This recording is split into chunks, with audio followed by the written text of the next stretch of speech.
Biographical appendix. Abessairs is called by Arrian the king of the Indian mountaineers, and may perhaps be not improperly described as the king of Kashmir. His name is derived from that of his kingdom, Abhisara, which designated the mountainous country to the east of the Indus, now known as Hazora, a name in which some traces of the old seem to survive. After the fall of Mazaga, he sent troops across the Indus to aid the inhabitants in resisting Alexander. He sent embassies, however, to the conqueror both before and after the defeat of Poros, whom he inclined to succor. Alexander allowed him to retain his kingdom, and when he died appointed his son to succeed him, as we learn from Curtius XI. Agrams, see Xandrames. Alcetas was the brother of Perdiccas, who, after Alexander's death, assumed the regency of the empire. He was the son of Orontes, a Macedonian of the province of Orstes. He is first mentioned by Arrian as commander of one of the brigades which Alexander, towards the close of his Bactrian campaigns, dispatched under Crateros into the country of the Paridacenians, who still held out against him. He is next mentioned in connection with the siege of Mazaga and Ora. When Alexander crossed the Hydaspes to encounter Poros, Alcetas remained behind in the camp with Crateros. After Alexander's death, Alcetas supported the cause of his brother, and by his orders put to death Cainanair, the half-sister of Alexander, a cruel act which his own troops resented, when Perdiccas was murdered in Egypt 321 BC. Alcetas was at the time with Eumenes engaged against Crateros. He afterwards, however, joined his forces to those of Attalos, but being defeated in Pisidia, he slew himself to avoid falling into the hands of Antigonos. Ambiger, supposed to be a corrupt reading for Ambiregis, see under Sambus. Amyntas, the son of Nicolaus, was appointed satrap of Bactria in succession to Artabazos, who resigned the office on the ground of his advanced age. When Alexander left Bactria to invade India, he left Amyntas in the province with a force of 10,000 foot and 3,500 horse. Androcatos, see Sandrocatos. Androsthenes, a native of Thassos, sailed with Nearchos, and was afterwards sent by Alexander to explore the Persian Gulf. He wrote an account of this voyage and a work describing a coasting voyage to India. Antigens, an officer who served both under Philip and Alexander. In 340 BC, he lost an eye at the siege of Perinthos. He was present in the battle with Poros, and the divisions of the phalanx which he led on this occasion formed afterwards part of the large body of troops which Crateros led through the country of the Arachosians and Zarangians into Carmania. After the army reached Sausa, he was for some time deprived of his command for having advanced some fraudulent claim. After Alexander's death, he obtained the satrapy of Sausiana. In the wars between the generals, he sided with Eumenes, whom he aided with the Argyraspids under his command. When Eumenes was defeated in 316 BC, Antigens fell into the hands of his enemy, Antigonos, who ordered him to be burned to death. Antigonos, called the One-Eyed, was a Macedonian of Elimiotes and one of the generals of Alexander, but did not accompany him into India, as he had been appointed satrap of Phrygia. In the partition of the empire, he received Phrygia, Lycia, and Pamphylia, and eventually made himself master of the whole of Asia Minor. He was slain in the Battle of Ipsos 301 BC. He was the father of Demetrios Poliorcetes, who founded a line of Macedonian kings. Antigonos Gonatas was one of the kings to whom Asoka sent Buddhist missionaries. He was the son of Demetrios Poliorcetes, whom he succeeded as king of Macedonia in the year 283 BC. His reign extended to 44 years. His brother Antigonos Dasan reigned afterwards over Macedonia for 9 years, from 229 to 220 BC, in succession to Demetrios Roman II, the son of Gonatas. Antiochos Roman II, surnamed Theos, succeeded to the throne of Syria on the death of his father Antiochos I, who was the son of the famous Seleucos Nicator. During many years of his reign, he was engaged in intermittent hostilities with Ptolemy Philadelphos, the king of Egypt, who wrested from him Phoenicia and Hollow Syria. His power was further weakened by the revolt of Arsacares, who established the Parthian Empire in 250 B.C., and by the subsequent revolt of Diodoros, who made Bactria an independent kingdom. He was one of the kings of the West to whom Buddhist missionaries were sent by the Indian king Asoka. His wife Laodicea caused him to be murdered in BC 246. Antipater. This officer, who had great experience in war and civil affairs under Philip, was left regent of Macedonia when Alexander set out on his Asiatic expedition. Olympias, jealous of his power, was constantly engaged in intrigues against him, while she annoyed her son by filling her letters to him with complaints against his deputy. After the murder of Perdiccas in Egypt, Antipater succeeded him in the regency of the empire, and this he held till his death in 320 BC. Aphrix, called Eryx by Curtius, was the same whom Arrian designates the brother of Heraklês, the king of Mazaga. He was put to death by his own followers. Apollonios, a native of Tyana in Cappadocia, was born in the year 4 B.C. He adopted the Pythagorean system of philosophy and submitted himself to its ascetic discipline. He was credited with the possession of supernatural powers, and parallels have been drawn between his character and supposed miracles and those of Christ. He traveled in the East and is said to have visited Taxila, the capital of Phraortes, an Indian prince, where he met Iarchas, the chief of the Brahmins, and disputed with Indian gymnosophists. About 100 years after his death, an account of his life was written by Philostratos, which, notwithstanding that much of it is untrustworthy, is of great value for the investigation of Indian antiquity. Apollophanes was appointed satrap of the Oricians, but was deposed not long afterwards by Alexander for misgovernment. Ariobarzanes was the satrap of Persis. After the defeat of the Persians near Arbela, he fled to secure the pass called the Persian Gates, which lay on the route to Persepolis. Alexander having gained the heights above his camp, the Persians took to flight, and Ariobarzanes made his escape with a few horsemen. Aristobulus was a native of Cassandreia, a town on the isthmus which connects the peninsula of Palernare with the mainland. He accompanied Alexander in his Asiatic expedition and wrote a history of his wars, which was one of the principal sources used by Arrian in the composition of his Anabasis, and by Plutarch in his Life of Alexander. Arrian, in the preface to his great work, thus characterizes the two authors whom he mainly followed. Different authors have differed in their accounts of Alexander's life, but I consider the narratives of Ptolemy and Aristobulus to be more worthy of credit than the rest.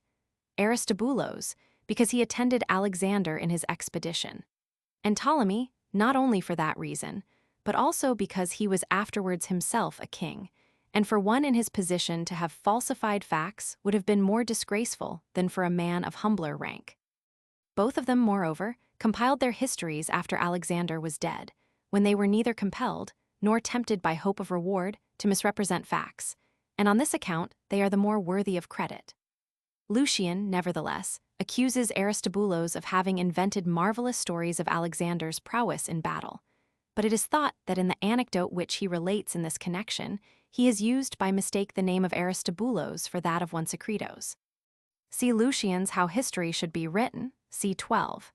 It is said that Aristobulus began the composition of his history when he was 84 years old, and that he lived to be 90. Aristonus was, like Alexander, a native of Pella, and was one of the 7 or 8 chief officers who formed his bodyguard and had at all times access to his presence. According to Curtius, he was one of the men who helped to save Alexander's life when he was assailed and wounded by the Malians in their chief stronghold. On the death of Alexander, he advocated the claims of Perdiccas to the supremacy. After the fall of Olympias, to whose cause he had attached himself, he was put to death by order of her antagonist, Cassander, in the year 316 BC. Aristotle was born in 384 BC at Stagira, a seaport town near the isthmus which connects the peninsula terminating in Mount Athos with the mainland of Macedonia. When he was studying philosophy in Athens under Plato, he received a letter from King Philip announcing the birth of his son Alexander. This letter has been preserved by Aulus Gellius in his Nox Attici, Roman 9. 3. Philip to Aristotle greeting, know that a son has been born to me. I thank the gods, not so much for his birth, as that it has been his fortune to be born when you are in the prime of life. For I hope that being instructed and educated by you, he will prove himself worthy both of us and of the succession to so great a state. 13 years afterwards, Philip summoned the great philosopher to his court, and entrusted him with the education of his son, which was conducted in quiet seclusion at Stagira, at a distance from Pella, the center of political activity and court intrigue. Here Alexander remained for 4 years, at the end of which he was called to govern the kingdom during his father's temporary absence on an expedition against Byzantium. Along with him were educated other noble youths: Cassander, son of Antipater, Marsyas of Pella, Callisthenes, who was related to Aristotle, Theophrastos, and probably also Nearchos, Ptolemy, and Harpalos. The course of instruction embraced poetry, eloquence, and philosophy, and no doubt also politics, though one of the leading aims of Alexander in afterlife, that of uniting all the nations under his sway into one kingdom without due regard to their individual peculiarities, was opposed to the views of his master. Alexander regarded Aristotle with sentiments of the deepest respect and affection, and rewarded him for his instructions with a munificence which has never been surpassed. Pliny mentions how liberally he supported the philosopher in his researches into natural science, especially in the department of zoology, ordering his vicegerents everywhere to supply him with specimens of all kinds of animals. Unhappily, the cordiality between them was interrupted when Callisthenes began to express disapproval of the change in Alexander's conduct and policy. Aristotle died at the age of 63, about a year after the death of his pupil. Arsaces was the ruler of a small mountain kingdom which adjoined that of his brother Abbasares, king of Kazmir. Artabazos was a Persian satrap who for some years maintained a war of rebellion against Artaxerxes Roman III. In the reign of Darius, he distinguished himself by his fidelity to his sovereign. He took part in the Battle of Gaugamela and afterwards accompanied Darius in his flight. Alexander, who approved of his fidelity to his master, rewarded him with the satrapy of Bactria. Ptolemy married one of his daughters and Eumenes another. He resigned his satrapy on account of his great age and was succeeded by Clados. Diodoros was a Greek geographer who lived about 100 BC. His work on geography was abridged by Marcianos. Some fragments of the work, which was of high value, and of the abridgment, have been preserved by Strabo and other writers. Asclepius was the god of the medical art. His descendants were called Asclepiadae and had their principal seats at Kos and Knidos. The Asclepiads were not only a fraternity of physicians, but an order of priests who combined religion with the practice of their art. Asoka was the son of Vindusara and grandson of Chandragupta, called Sandrakatos by the Greeks. He ascended the throne of Magadha in 270 B.C. Having been converted to Buddhism, he established that faith as the state religion of his vast empire, which comprised the greater part of India. He was zealous in promoting the spread of his creed, and even sent missionaries to expound its doctrines to the sovereigns of the West: Antiochus of Syria, Ptolemy of Egypt, Antigonos of Macedonia, Magas of Kyrene, and Alexander of Epirus. His religious zeal, piety, and benevolence inspire all the many edicts he promulgated, which are still to be read cut on rocks, caves, and pillars. The date of his death is uncertain, but is referred to the year 222 BC. His inscriptions are invaluable for the aid they contribute towards the solution of some of the most important and difficult problems with which the investigators of Indian antiquity have to deal. They throw light on many points of historical, chronological, and linguistic inquiry, as well as on others having reference to the social, political, and religious condition of the Indian people in the days when Buddhism first rose to the ascendant. An account of these inscriptions will be found in Lassen's Alt. Ind Roman 2, pp. 215-23. Asagetes was, Lassen thinks, an Isacernian chief. His name probably transliterates Isvaget. According to the same authority, the word would mean conquered by the horse. Isakanos, the king of Mazaga, the capital of the Isacernians. According to Arrian, he was slain during the siege of that stronghold by Alexander, but Curtius leads us to believe that he had died before the conqueror's advent.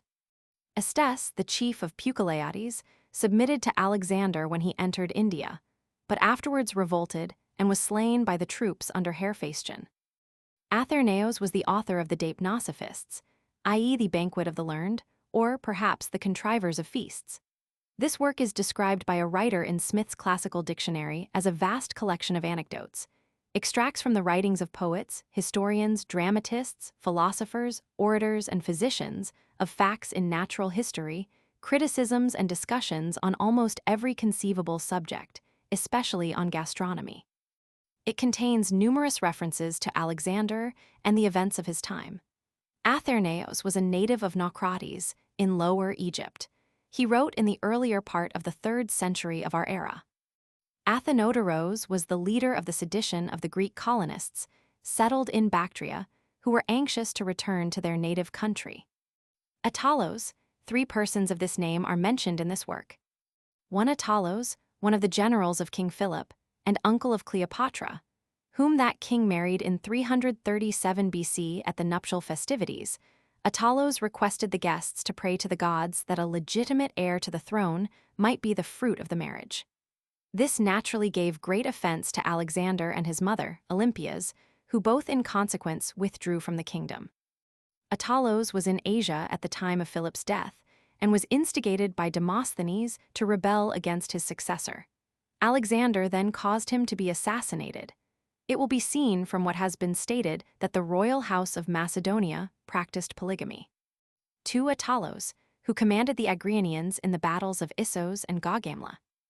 3 Attalos, the son of Andromenes of Stymphalia, a district in Macedonia or on its borders, was one of Alexander's chief officers. He was accused, along with his brothers, of complicity with Philotas in his alleged conspiracy, but was honorably acquitted. In 328 BC, he was left with other officers to hold Bactria in subjection, while Alexander himself marched against the Sogdians. In the campaign of 327 BC against the Heraklês and other tribes north of the Kabul River, Attalos served in the division of the army which Alexander commanded in person. He took part in the great battle in which the Heraklês were defeated and in the siege of Ora. He fought also in the battle against Poros. His division formed part of the troops which Crateros led by the route of the Balan pass into Carmania. After Alexander's death, he supported Perdiccas, whose sister he had married. After the murder of Perdiccas, he joined Alcetas, his brother-in-law, but their united forces were defeated by Antigonos in Pisidia. Alcetas was seized and imprisoned. His ultimate fate is unknown. Baton, one of the scientific men in Alexander's army, employed, like Diodoros, in measuring the distances traversed in its marches, whence he was called Alexander's Barometristaires. He left a professional work, which, as we learn from Athenaeus, XP 442, was entitled Stages of Alexander's Marches. Balakros, there were 3 officers of this name in Alexander's army. 1. The son of Nicanor, who was a Somnophylax and was appointed satrap of Cilicia after the Battle of Issos. He was slain in Pisidia in Alexander's lifetime. 2. The son of Amyntas was commander of the allies in succession to Antigonos, and commander, along with Peucestes, of the army which Alexander left in Egypt. 3. A commander of the javelin men who took part in the great battle with the Aspasians. Barcenare, called also Statera, was the elder daughter of Darius, and became the wife of Alexander at Sausa. 324 BC, within a year of Alexander's death, she was treacherously murdered by Roxana. Barzantes, satrap of the Aracosians and Drangians, was one of the murderers of Darius. To escape Alexander, he fled to India, but was given up by the inhabitants to Alexander, who ordered his death. Bersos, the satrap of Bactria, commanded the left wing of the Persian army at Arbela, and was thus directly opposed to Alexander himself in that battle. After the battle, he conspired against his unfortunate master, who was also his kinsman, and caused him to be assassinated lest he should fall into Alexander's hands, a result which would have frustrated his design of mounting the vacant throne. He fled across the Oxus, but was betrayed and delivered up to Alexander, who caused him to be tried before a council at Zariaspa, and after suffering mutilation to be executed. Chandragupta, see Sandrakatos. Chares or Cares, a native of Mytilene in Lesbos, was an officer with Alexander who discharged the functions of court usher. He wrote a book, now lost, of anecdotes about Alexander's wars and private life, which is frequently quoted by Athenaeus. Some fragments have also been preserved by Plutarch, Pliny, and Aulus Gellius. Cleophas, queen of Mazaga, surrendered that city to Alexander, by whom she was kindly treated, and to whom she is said to have borne a son who became an Indian king. In Racine's tragedy, Alexander le Grand, Cleophas, who figures as one of the dramatis personae, is made the sister of Taxilares. Deramachos or Deimachos was ambassador at the court of Alatrocades, the son and successor of Sandricatos, and wrote a work on India in 2 books. He is pilloried by Strabo as the most mendacious of all writers about India.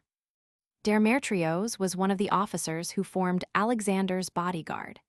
He was accused by Philotas as being one of his accomplices in the conspiracy against the king's life, and was in consequence deprived of his post, to which Ptolemy was then preferred.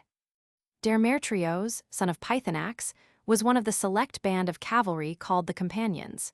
He took part in the Indian campaigns. Demetrios Polycarpes, the son of Antigonos, became king of Macedonia in 294 BC. Dioscorides, the famous writer on materia medica, was a native of Cilicia, and flourished, so far as can be conjectured, about the beginning of the 2nd century of our era. Ambassaros, see Abassaires. Epictetus, the famous philosopher, was a native of Hierapolis in Phrygia, and a freedman of Epaphroditus, the favorite of Nero. Arrian, who was one of his disciples, composed a short manual of his philosophy as taken down from his lectures, and known as the Enchiridion. Eratosthenes was appointed by Ptolemy Euergetes, grandson of Alexander's Ptolemy, president of the Alexandrian Library, an office which he held for upwards of 40 years. He may be considered as the founder of scientific geography, and in some measure also of systematic chronology. He was born at Kyrene in 276 BC and educated in Athens, where he devoted himself to the study of learning and philosophy. He died in Alexandria in the year 196 BC. His works, which were numerous and treated of a great variety of subjects, scientific and literary, have perished, with the exception of some fragments cited by other writers. Erigyios was by birth a Middlenaean and was an officer in Alexander's army. He commanded the cavalry of the allies both in the Battle of Arbela and when Alexander set out from Ecbatana in pursuit of Darius. He was slain fighting with Bactrian fugitives.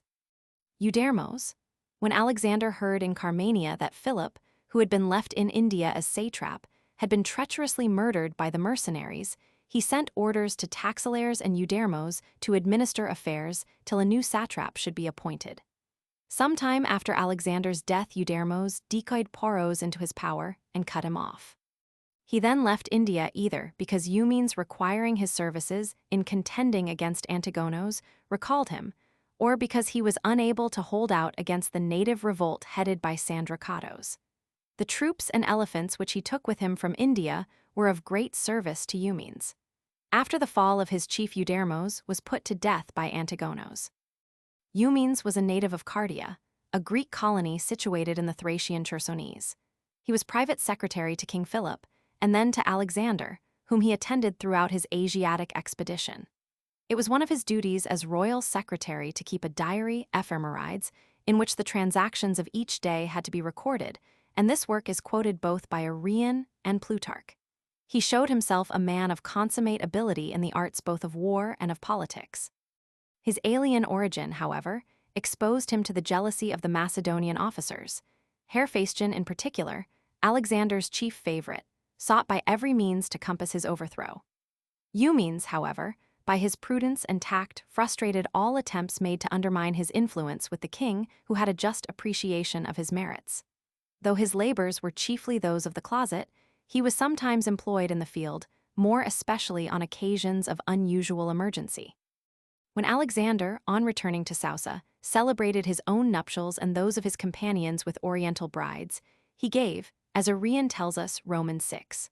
4, to Ptolemy and Eumenes, the royal secretary, the daughters of Artabazos, to the former Articama, and to the latter Artemis. After the king's death, Eumenes obtained Cappadocia, Paphlagonia, and Pontos, and after some delay was established in the government of these provinces. After the death of Perdiccas, to whom he owed this service, he was requested by Olympias and Polysperchon to undertake the supreme command throughout Asia on behalf of the king.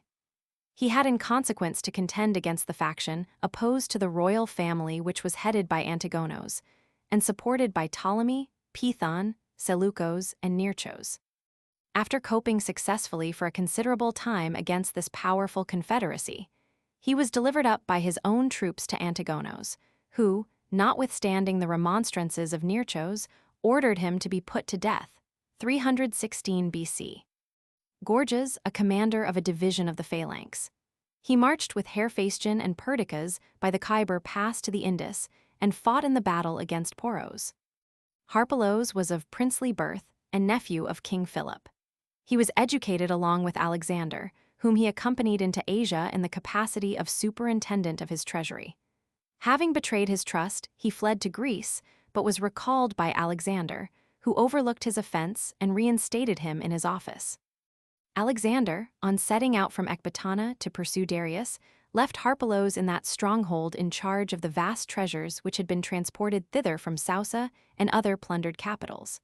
Harpalos removed thence to Babylon, where he ruled as satrap while the king was in India. Here his licentiousness and extravagance exceeded all bounds. On hearing that Alexander had returned to Susa and was punishing with the utmost severity all officers who had misgoverned in his absence, he set out for the coast, taking with him the vast sum of 5,000 talents and a large escort of troops. He crossed over to Attica, but the Athenians would not permit him to land until he had disbanded his followers. When he was admitted into the city, he employed his wealth in bribing the orators to gain over the people to his cause in opposition to Alexander. He was, however, obliged to take to flight, and having landed with his treasures in the island of Crete, was there assassinated. Heraklês, one of the earliest and most distinguished Greek historians and geographers, was a native of Malerdos and lived about 520 BC. He is the first Greek writer who distinctly mentions India.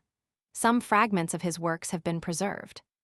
Heraklês was a native of Pella, and in his childhood appears to have been brought up with Alexander, who was of the same age as he, and not only continued to be his friend through life, but lavished upon him, when removed by death, the most extravagant honors. In the Egyptian expedition, he commanded the fleet, and he distinguished himself in the Battle of Arbela, where he was wounded in the arm. When Philotas was put to death, the command of the horse guards was divided between him and Cleitos. He conducted important operations in Sogdiana and Bactria, and throughout all the subsequent campaigns until the army returned to Susa. He was not possessed of any striking share of ability, and would certainly not have risen to eminence through his own unaided exertions. At Susa, Alexander gave him to wife Drypotes, one of the daughters of Darius and the sister of Statera, whom he himself married. Heraklês was soon afterwards cut off by fever at Ecbatana. Heraklês, one of Alexander's officers, was appointed with 2 others to command the army in Media on the death of Parmenion. During Alexander's absence in the Far East, he committed many excesses, for which he was put to death on Alexander's return from India. Kalanos was a gymnosophist of Taxila who left India with Alexander and burned himself alive on a funeral pile at Susa. His real name, Plutarch says, was Sphiners, but the Greeks called him Kalanos because, in saluting those he met, he used the word kale, equivalent to hail. The Sanskrit adjective kalyana means salutary, lucky, well, etc., if we accept Sandrikatos, Taxilaires, and Poros. There is no other Indian with whose history, opinions, and personal characteristics the classical writers have made us so well acquainted as with those of Kalanos. For this reason, as well as because it falls properly within the scope of my undertaking to do so, I shall here present translations of all the passages I can find which relate to him, and to another gymnosophist who was a man of a very different stamp called Mandans, and sometimes, but improperly, Dandames. Arrian, Roman 7. I5, Roman 3. Thus writes, I5. I commend the Indian sages of whom it is related that certain of them, who had been caught by Alexander walking about according to their wont in the open meadow, did nothing else in sight of himself and his army but stamp upon the ground on which they were stepping. When he asked them through interpreters what they meant by so doing, they replied thus, O King Alexander, each man possesses as much of the earth as what we have stepped on. But you, being a man like the rest of us, except that you wickedly disturb the peace of the world, have come so far from home to plague yourself and everyone else, and yet ere long when you die you will possess just so much of the earth as will suffice to make a grave to cover your bones. Roman 2. Alexander praised what they had said, but nevertheless continued to act in opposition to their advice. When he arrived at Taxila and saw the Indian gymnosophists, he conceived a great desire that one of their number should live with him, because he admired their patience in enduring hardships. But the oldest of the philosophers, Dandames by name, with whom the others lived as disciples, not only refused to go himself, but forbade the others to go. He is said to have replied that he was also a son of Zeus, if Alexander was such, and that he wanted nothing that was Alexander's. For he was content with what he had, while he saw that the men with Alexander wandered over sea and land for no advantage, and were never coming to an end of their wanderings. He desired, therefore, nothing it was in Alexander's power to give, nor did he fear being excluded from anything he possessed, for while he lived, India would suffice for him, yielding him her fruits in due season, and when he died, he would be delivered from the body an unsuitable companion.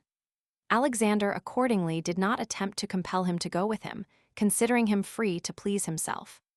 But Megasthenes has stated that Kalanos, one of the philosophers of this place, was persuaded to go since he had no power of self-control, as the philosophers themselves allowed, who upbraided him because he had deserted the happiness among them and went to serve another master than the deity. Roman 3. I have thus written, because in a history of Alexander it was necessary to speak of Kalanos, for when he was in the country of Persis he fell into delicate health, though he had never before had an illness. Accordingly, as he had no wish to lead the life of an invalid, he informed Alexander that, broken as he was in health, he thought it best to put an end to himself before he had experience of any malady that would oblige him to change his former mode of life. Alexander long and earnestly opposed his request, but when he saw that he was quite inflexible, and that if one mode of death was denied him he would find another, he ordered a funeral pyre to be piled up in accordance with the man's own directions, and ordered Ptolemy, the son of Lagos, one of the bodyguards, to superintend all the arrangements. Some say that a solemn procession of horses and men advanced before him, some of the men being armed, while others carried all kinds of incense for the pyre. Others again say that they carried gold and silver bowls and royal apparel, also that a horse was provided for him because he was unable to walk from illness. He was, however, unable to mount the horse, and he was therefore carried on a litter crowned with a garland, after the manner of the Indians, and singing in the Indian tongue. The Indians say that what he sang were hymns to the gods and the praises of his countrymen, and that the horse which he was to have mounted, a Nersian steed of the royal stud, he presented to Lysimachos who attended him for instruction in philosophy. On others who attended him, he bestowed the bowls and rugs which Alexander, to honor him, had ordered to be cast into the pyre. Then, mounting the pile, he lay down upon it in a becoming manner in full view of the whole army. Alexander deemed the spectacle one which he could not with propriety witness, because the man to suffer was his friend. But to those who were present Kalanos caused astonishment in that he did not move any part of his body in the fire. As soon as the men charged with the duty set fire to the pile, the trumpets, Nearchos says, sounded by Alexander's order, and the whole army raised the war shout as if advancing to battle. The elephants also swelled the noise, with their shrill and warlike cry to do honor to Kalanos. In a subsequent chapter, Roman 18, Arrian records the following story of Kalanos. When he was going to the funeral pyre to die, he embraced all his other companions, but did not wish to draw near to Alexander to give him a parting embrace, saying he would meet him at Babylon and would there embrace him. This remark attracted no notice at the time, but afterwards, when Alexander died in Babylon, it came back to the memory of those who heard it, who then naturally took it to have been a prophecy of his death. Plutarch, in his Life of Alexander, has another notice of Kalanos besides that which the reader will find translated in chapter 65. In chapter 69, he thus writes, "It was here, in Persepolis, that Kalanos, on being for a short time afflicted with colic, desired to have his funeral pile erected. He was conveyed to it on horseback, and after he had prayed and sprinkled himself with a libation, and cut off part of his hair to cast into the fire, he ascended the pile, after taking leave of the Macedonians, and recommending them to devote that day to pleasure and hard drinking with the king, whom, said he, I shall shortly see in Babylon." Upon this he lay down on the pyre and covered himself up with his robes. When the flames approached, he did not move, but remained in the same posture as when he lay down until the sacrifice was auspiciously consummated, according to the custom of the sages of his country. Many years afterwards, another Indian in the presence of Caesar, Augustus, at Athens did the same thing. His tomb is shown till this day and is called the Indian's tomb. Alexander, on returning from the pyre, invited many of his friends and his generals to supper, where he proposed a drinking bout with a crown for the prize. Primachos, who drank most, reached 4 measures 14 quarts, and won the crown, which was worth a talent, but survived only for 3 days. The rest of the guests, Charrer says, drank to such excess that 41 of them died, the weather having turned excessively cold immediately after the debauch. The Indian who burned himself at Athens was called Zarmanachagas, as we learn from Strabo, Roman 15. I-73, who states, on the authority of Nicolaus of Damascus, that he came to Syria in the train of the ambassadors who were sent to Augustus Caesar by a great Indian king called Poros. These ambassadors, he says, were accompanied by the person who burnt himself to death at Athens. This is the practice with persons in distress, who seek escape from existing calamities, and with others in prosperous circumstances, as was the case with this man. For as everything hitherto had succeeded with him, he thought it necessary to depart, lest some unexpected calamity should happen to him by continuing to live. With a smile, therefore, naked, anointed, and with the girdle round his waist, he leaped upon the pyre. On his tomb was this inscription: Zarmanachagas, an Indian, a native of Bargosa, Baragaza Barak, having immortalized himself according to the custom of his country, here lies. Lassen takes the name Zarmanachagas to represent the Sanskrit Esikutramanacharya, teacher of the Esikutramanas, from which it would appear he was a Buddhist priest. Strabo writes at greater length than our historians about the gymnosophists. In Book 15, I-61, we have the following notices. Aristobulus says that he saw at Taxila 2 sophists, both Brahmins, of whom the elder had his head shaved, while the younger wore his hair. Disciples attended both. They spent their time generally in the marketplace. They are honored as public counselors, and are free to take away without charge any article exposed for sale which they may choose. He who accosts them pours over them oil of jessamine in such quantities that it runs down from their eyes. They make cakes of honey and sesamum, of which large quantities are always for sale, and their food thus costs them nothing. At Alexander's table they ate standing, and to give a sample of their endurance, withdrew to a spot not far off, where the elder, lying down with his back to the ground, endured the sun and the rains which had set in as spring had just begun. The other stood on one leg, holding up with both his hands a bar of wood 3 cubits long. One leg being tired, he rested his weight on the other, and did this throughout the day. The younger seemed to have far more self-command, for though he followed the king a short distance, he soon returned to his home. The king sent after him, but the king, he said, should come to him if he wanted anything from him. The other accompanied the king to the end of his life. During his stay, he changed his dress and altered his mode of life, saying, when reproached for so doing, that he had completed the 40 years of discipline which he had vowed to observe. Alexander gave presents to his children. 63. Onesicritus says that he himself was sent to converse with these sages. He found at the distance of 20 stadia from the city 15 men standing in different attitudes, sitting or lying down naked, and continuing in these positions till the evening, when they went back to the city. What was hardest to bear was the heat of the sun, which was so powerful that no one else could bear without pain to walk barefooted on the ground at midday. 64. He conversed with Kalanos, one of these sages, who accompanied the king to Persia, and burned himself after the custom of his country on a pile of wood. Onesicritus found him lying upon stones, and drawing near to address him, informed him that he had been sent by the king, who had heard the fame of his wisdom. As the king would require an account of the interview, he was prepared to listen to his discourse if he did not object to converse with him. When Kalanos saw the cloak, headdress, and shoes of his visitor, he laughed and said, "Formerly there was abundance of corn and barley in the world, as there is now of dust. Fountains then flowed with water, milk, honey, wine, and oil, but repletion and luxury made men turn proud and insolent. Zeus, indignant at this, destroyed all, and assigned to man a life of toil. When temperance and other virtues in consequence again appeared, then good things again abounded. But at present the condition of mankind tends to satiety and wantonness, and there is cause to fear lest the existing state of things should disappear. When he had finished, he proposed to Onesicritos, if he wished to hear his discourse, to strip off his clothes, to lie down naked beside him on the same stones, and in that manner to hear what he had to say. While he was uncertain what to do, Mandans, the oldest and wisest of the sages, reproached Kalanos for his insolence, the very vice which he had been condemning. Mandans then called Onesicritos to him and said, I commend the king, because, although he governs so vast an empire, he is yet desirous of acquiring wisdom, for he is the only philosopher in arms that I ever saw. 65.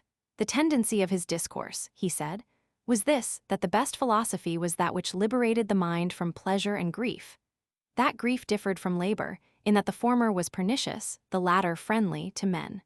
For that men exercised their bodies with labor to strengthen the mental powers, whereby they would be able to end dissensions, and give every one good advice, both to the public and to private persons. That he should at present advise Taxilares to receive Alexander as a friend, for by entertaining a person better than himself he might be improved, while by entertaining a worse he might influence that person to be good. After this, Mandans inquired whether such doctrines were taught among the Greeks. Onesicritos answered that Pythagoras taught a like doctrine, and instructed his disciples to abstain from whatever had life, that Socrates and Diogenes, whose discourses he had heard, held the same views. Mandans replied that in other respects he thought them to be wise, but that they were mistaken in preferring custom to nature, else they would not be ashamed to go naked as he did, and to live on frugal fare, for, said he, that is the best house that requires least repairs. He states further that they employ themselves much on natural subjects, as forecasting the future, rain, drought, and diseases. On going into the city they disperse themselves in the marketplaces. Every wealthy house, even to the women's apartments, is open to them. When they enter they converse with the inmates and share their meal. Disease of the body they regard as very disgraceful, and he who fears that it will attack him prepares a pyre and lets the flames consume him. He anoints himself beforehand, and when he has placed himself upon the pile orders it to be lighted, and remains motionless while he is burning. 66. Nearchos gives the following account of the sages. The Brahmins engage in public affairs and attend the kings as counselors. The rest are occupied in the study of nature. Kalanos belonged to the latter class. Women study philosophy with them, and all lead an ascetic life. Athernaeus in his Gymnosophists, XP 437 quotes, like Plutarch from Charres, the account of the drinking bout which followed the burning of Kalanos. He says that Alexander proposed the match on account of the bibulous propensities, Philonia of the Indians.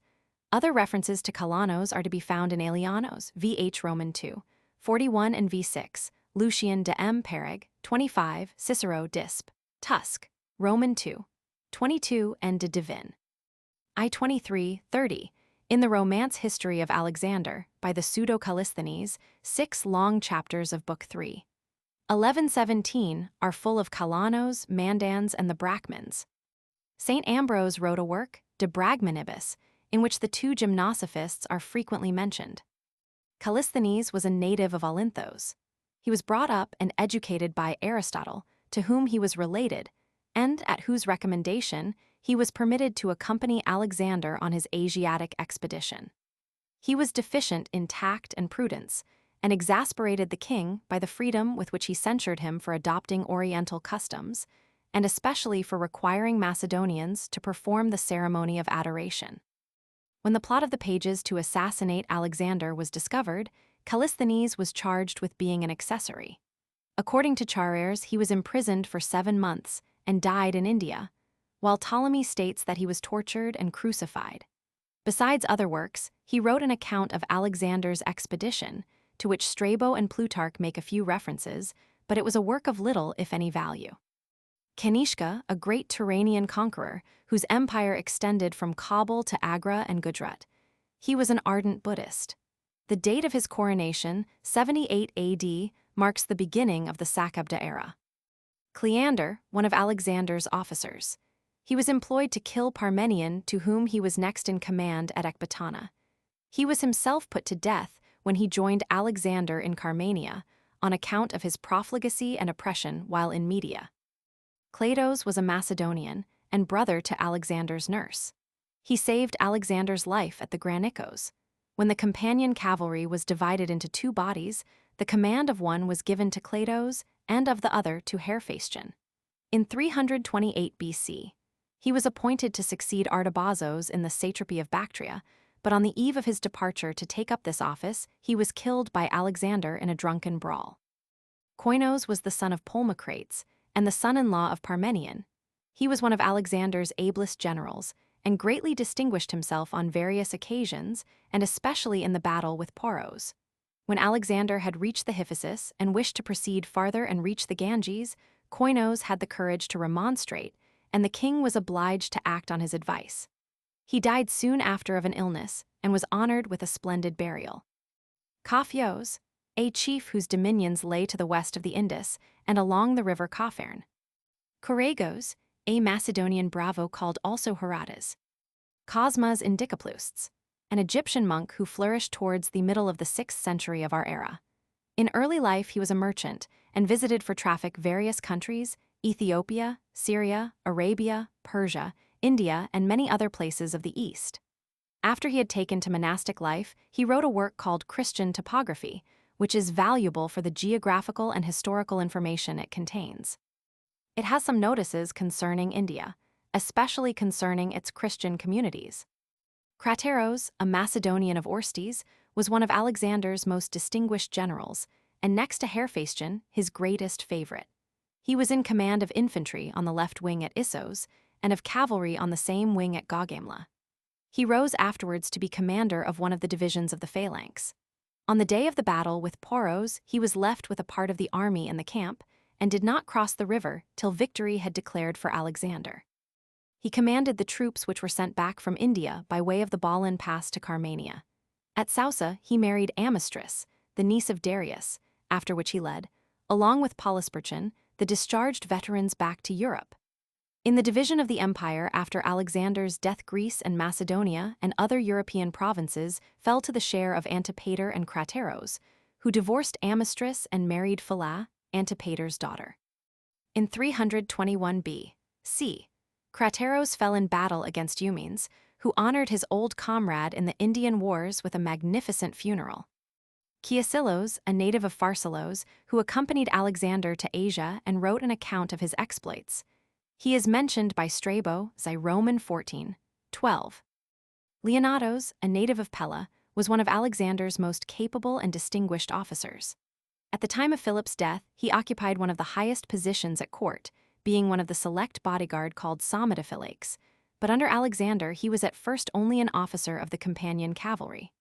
After the Battle of Issos, he was sent to inform the wife of Darius of her husband's safety, and when Arhibas, one of the bodyguards, died in Egypt, he was promoted to the vacant post.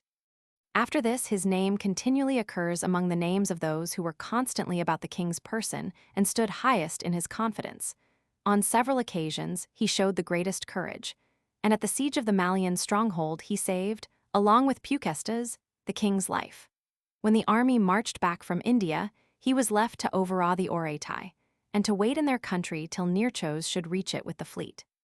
He inflicted a crushing defeat on that people, who had assembled a large army after Alexander had left their borders. For this and other services, he was rewarded at Sousa with a golden crown. In the division of the empire, he received only the satrapy of the Lesser Phrygia, a share which by no means satisfied his ambition. Cleopatra, Alexander's sister, then offered him her hand on condition that he should assist her against Antipater, the regent of Macedonia. He consented, but when he passed over into that country, he was slain in battle against the Greeks, who had revolted from Antipater, whose dominions he wished to appropriate in their integrity. Lysimachus was one of Alexander's great generals and one of his select bodyguards. He was born at Pella, the son of a Thessalian serf who by his flatteries had won the good graces of King Philip.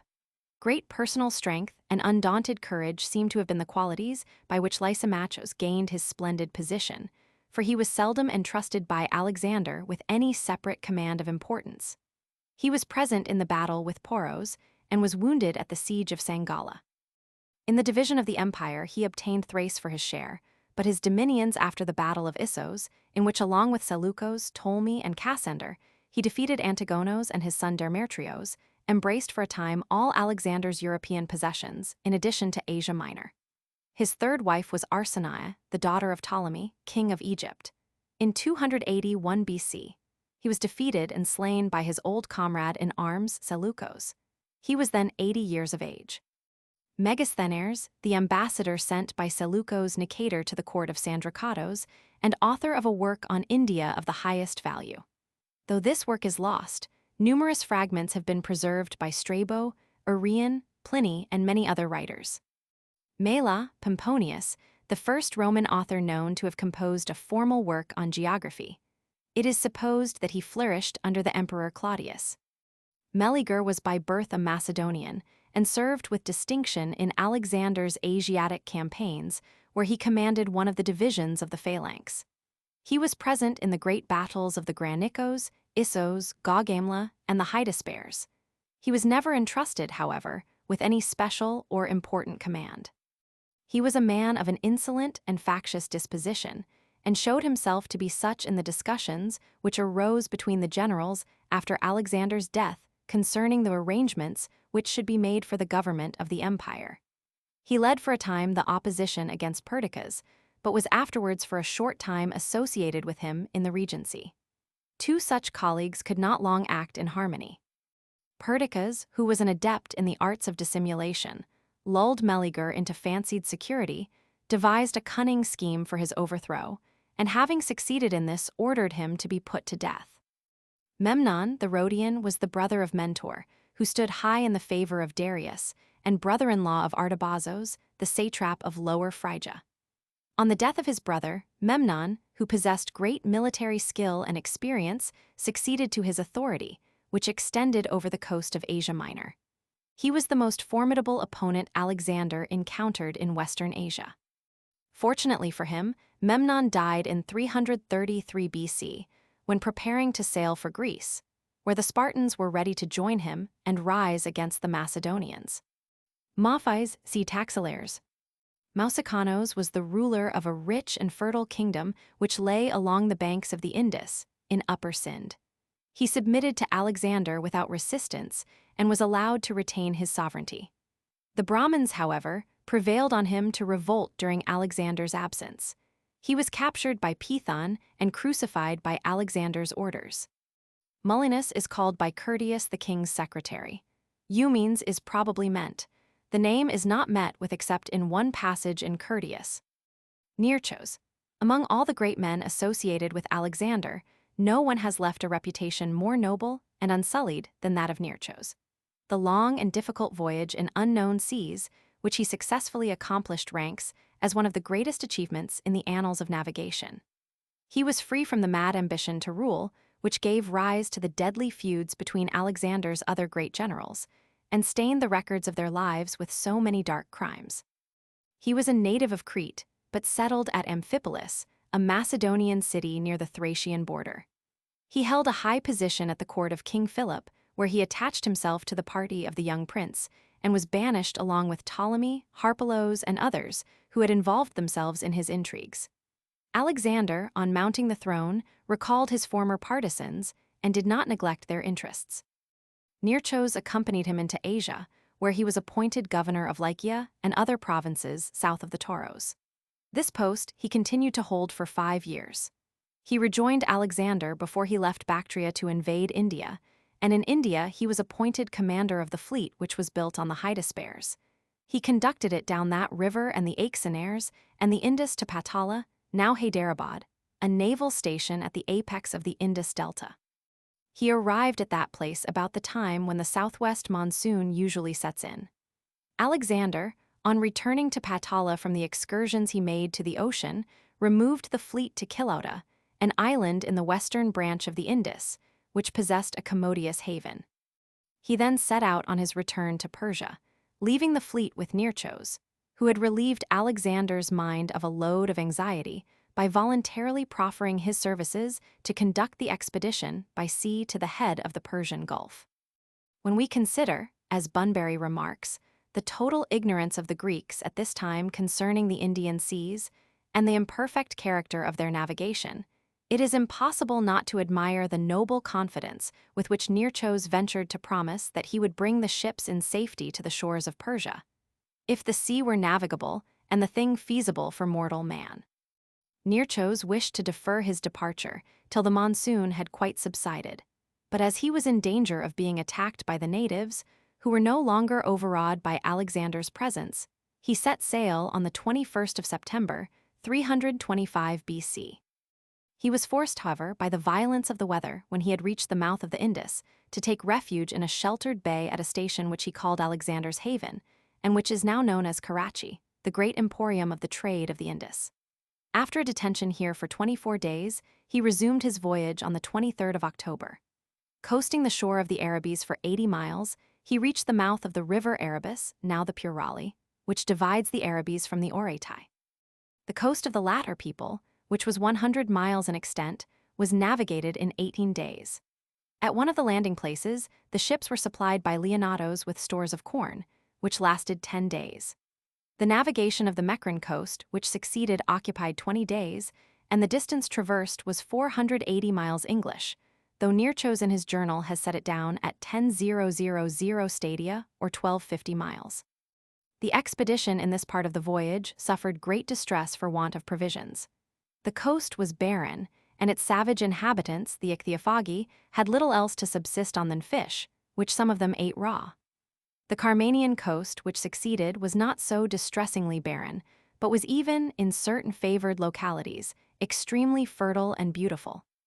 Its length was 296 miles, and the time taken in its navigation was 19 days, some of which, however, were spent at the mouth of the river Anamis, now the Minab, whence Nearchos made a journey into the interior to apprise Alexander of the safety of his fleet. The coasts of Persis and Sauces were navigated in 31 days. Nearchos had intended to sail up the Tigris, but having passed its mouth unawares, continued sailing westward till he reached Diodoros, Tererdon, an emporium in Babylonia on the Palakopas branch of the Euphrates. He thence retraced his course to the Tigris, and ascended its stream till he reached a lake through which at that time it flowed, and which received the river Pasitigris, the Ului of Scripture, and now the Karun. The fleet proceeded up this river till it met the army near a bridge on the highway from Persis to Sausa. It anchored at the bridge on the 24th of February, 324 BC, so that the whole voyage was performed in 146 days. Nearchos received appropriate rewards for the splendid service he had so successfully performed. Alexander was sending him away on another great maritime expedition when the illness which carried off the great conqueror broke up the enterprise. In the discussions which followed regarding the succession to the throne, Nearchos unsuccessfully advocated the claims of Heraklês, the son of Alexander by Barsaner, who was the daughter of Artabazos and the widow of Memnon the Rhodian. He acquiesced, however, in the arrangements made by the other generals, and was content with receiving his former government, even though he was to hold it subject to the authority of Antigonos. He accompanied his superior when he marched against Eumenes, and interceded for the life of the latter when he fell into the hands of his enemies. Nothing is known of his history after the year 314 BC, when he was selected by Antigonos to assist his son Demetrios with his counsels when left for the first time in command of an army. Nicanor, the son of Parmenion, was commander of the hypaspists or foot guards in the Asiatic expedition. He was present in the 3 great battles against the troops of Darius, and died of disease before the charge of conspiracy was preferred against his brother Philotas. Olympias, the mother of Alexander, was a passionate, ambitious, and intriguing woman. She was put to death by order of Cassander, the son of the regent Antipater, in 316 BC, thus surviving her son 7 years. Omphis, see Taxilaires. Onesicritos was a Greek historical writer who accompanied Alexander on his Asiatic expedition. He professed the philosophy of Diogenes the Cynic, and on this account was sent by Alexander to converse with the gymnosophists of Taxila. He was the pilot of Alexander's ship and of the fleet in sailing down the Indus, and afterwards during the voyage to the head of the Persian Gulf. The history written by Onesicritos, which embraced the whole life of Alexander, fell into discredit owing to the manner in which he intermingled fact with fiction. His work was, however, too much undervalued. He was the first author who mentions the island of Taprobanae, Ceylon. In his later years, he attached himself to the fortunes of Lysimachos of Thrace. Orosius was a Spanish ecclesiastic of the 5th century, who wrote a history of the world from the creation down to the year AD 417. Oxyartes, a Bactrian, the father of Alexander's queen Roxana, was one of the chiefs who accompanied Bessos on his retreat across the Oxus into Sogdiana. Alexander, after marrying his daughter, appointed him satrap of the land of the Peripamicidae, and his successors allowed him to retain that government.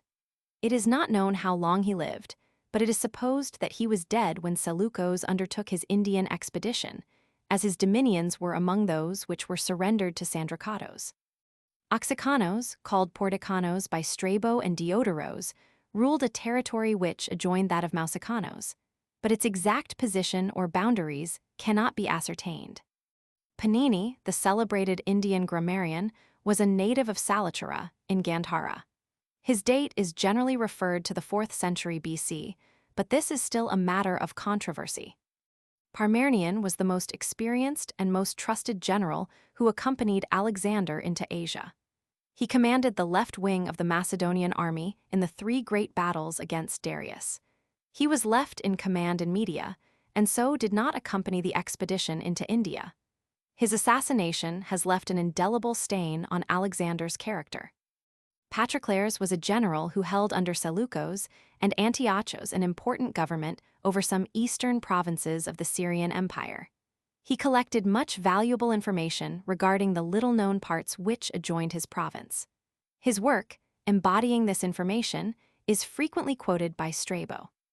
Pausanias was the author of an itinerary of Greece, full of valuable topographical and antiquarian information.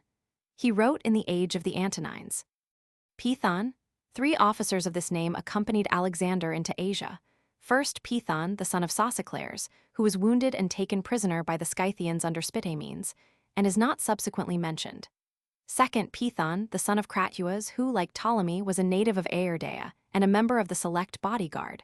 Third, Pithon, the son of Agarner, who, like the preceding, rendered distinguished services in the Indian campaigns. The historians have recorded nothing of their previous achievements, and when they come to mention those performed in India, do not always make it clear to which of the 2 they mean to ascribe them. Pithon, the son of Crateuas, after Alexander's death proposed that Perdiccas and Leonatos should be appointed joint regents of the empire, and for this service was rewarded with the satrapy of Media. After the assassination of Perdiccas, he was himself, through the influence of Ptolemy, raised to the regency in conjunction with Orhidios, but was soon compelled to resign and retire to his Median government. He assisted Antigonos to overthrow Eumenes, but Antigonos, having subsequently suspected him of entertaining treasonable designs, brought him to trial before a council and ordered him to be put to death in 316 B.C. Pithon, the son of Agarner, took an active part in the wars against the Malai and Mausicanos while holding the command of one of the divisions of the foot guards. He was appointed satrap of Sind from the great confluence downward to the sea-coast, and was left behind in his province when Alexander took his departure from India. After the death of Alexander, he was confirmed in his government, but it would appear was ousted from it by Poros. After the fall of Eumenes, he received from Antigonos, whose side he had favored, the satrapy of Babylon. While serving with Demetrios, the son of Antigonos, he was slain in the Battle of Gaza, in which the young prince rashly, and against his advice, engaged Ptolemy. This battle was fought in 312 BC. Perdiccas, one of Alexander's greatest generals, was a native of the Macedonian province of Orestes, and descended, according to Curtius, from a royal house. Under Philip, he held one of the highest offices at court, being a somatophylax, and under Alexander he held the same position along with the command of a division of the phalanx, but afterwards of a division of the companion cavalry. He distinguished himself at the siege of Thebes, where he was severely wounded, and in the 3 great battles against the armies of Darius. In the Persian, Sogdian, and Indian campaigns, he was frequently entrusted with separate commands of great importance, and at Sausa was rewarded for his services with a crown of gold and with the hand of the daughter of the Median satrap. He was present with Alexander during his fatal illness, and it is said that the king, when expiring, took off the royal signet-ring from his finger and gave it to him, as if to indicate him as his successor. In the deliberations which followed to settle the succession, Perdiccas took a prominent part, and, with the consent of most of the other generals, was appointed to act as regent of the empire on behalf of Roxana's yet unborn child, which, it was hoped, might prove to be a son. His selfish ambition, however, and acts of cruelty soon created violent discontent, and a combination was formed against him by Antigonos, whom he attempted to bring to trial for misgovernment, but who effected his escape to Macedonia and persuaded Antipater, Crateros, and Ptolemy to take up arms on his behalf. He was slain by his own troops in Egypt, whither he had proceeded in the hope of being able to crush Ptolemy before taking measures against the other confederates. Perdiccas was crafty, cruel, and arrogant, without magnanimity, and indeed without any virtue except personal courage and capacity as a general. Peucestes, a native of Mieza in Macedonia, was one of Alexander's great officers, and had the honor of carrying before him in battle the sacred shield taken down from the temple of Atherna at Ilion. He is first mentioned as one of the officers appointed to command a trireme on the Hydaspes. He had a chief share in saving Alexander's life in the citadel of the Malian capital, and for this service was rewarded by being appointed a Psammotiphylax and afterwards satrap of Persia. After being presented at Sausa with a golden crown, he proceeded to take possession of his government when he adopted the Persian dress and Persian customs, thus pleasing his subjects as well as Alexander himself. He was in attendance on the king during his last illness, but does not appear to have taken any leading part in the discussions held after his death regarding the succession. He was, however, permitted to retain his government. He took an active part in the war conducted by Eumenes against Antigonos. He was vain and fond of display, and his treachery towards Eumenes, whom he helped to betray into the hands of his enemies, has left a dark stain on his character. Phageles, or, as he is called by Diodoros, Phergius, was chief of a territory which lay between the Hydraiots and the Hyphasis. With regard to the name, M. Sylvain Lévy gives preference to the form Phageles and states his reason thus. The E answers to the A of Sanskrit, the G to the G or to the J. Phageus does not border on a known form, Phageles, on the contrary, answers directly to the Sanskrit Bagala, the name of a royal race of Kshatriyas, which the Ganapatha classes under the rubric Bahu, etc., with the name even of Taxilaires Ampi. Journal Asiatique for 1890, p. 239. Philippos, the son of Machadas, was one of Alexander's officers. In 327 B.C., he was appointed satrap of India. After Alexander left India, he was assassinated in a conspiracy formed against him by the mercenaries under his command. Phraates was, under Darius, governor of Parthia and Hyrcania. He accompanied that sovereign in his flight from Arbela, but after his death submitted to Alexander, who reinstated him in his satrapy. He joined Alexander in India after Poros had been defeated, but seems to have soon afterwards returned to his satrapy, whence he sent supplies to the Macedonian army when pursuing its distressing march through Gedrosia. The successors of Alexander allowed him to retain his satrapy. Polyaenos, a Macedonian, who flourished about the middle of the 2nd century of our era, and was the author of a work on the stratagems of war, which is still extant. Polykleitos was a native of Larissa, who wrote a history of Alexander. Most of the extracts preserved from this work refer to the geography of the countries which Alexander conquered. Polysperchon, or Polyperchon, was one of the oldest officers of a high rank in Alexander's service. After the Battle of Issos, he was promoted to the command of a division of the Phalanx in succession to Ptolemy, the son of Seleucus, who fell in that battle. In Bactria, he offended Alexander by casting ridicule on the ceremony of prostration, and was thus for a time in disgrace. He was present at the passage of the Hydaspes, and also in the descent of the Indus, and was then sent with Crateros to conduct the veterans from India to Carmania by way of the Balan Pass. He was not in Babylon at the time of Alexander's death, and hence was passed over in the allotment of the provinces made after that event. When war, however, broke out between Antipater and Perdiccas, the former committed to his hands the chief command in Macedonia and Greece during his absence in Asia. The veteran general showed himself worthy of the trust reposed in him and received the reward of his services at Antipater's death, who appointed him, in preference to his own son Cassander, to be his successor in the regency. After many vicissitudes of fortune, and disgracing his name by his treachery towards Phocion and his causing Heraklês, the son of Alexander, whose cause he had espoused, to be murdered, he disappears from history after the year 303 BC. Poros was the most powerful king in the Punjab at the time of Alexander's invasion. He was then at enmity with Omphis, the king of Taxila, but in alliance with Abessarers, the king of Kashmir. After his defeat and submission to the conqueror, he was confirmed in his kingdom, the limits of which were afterwards considerably extended.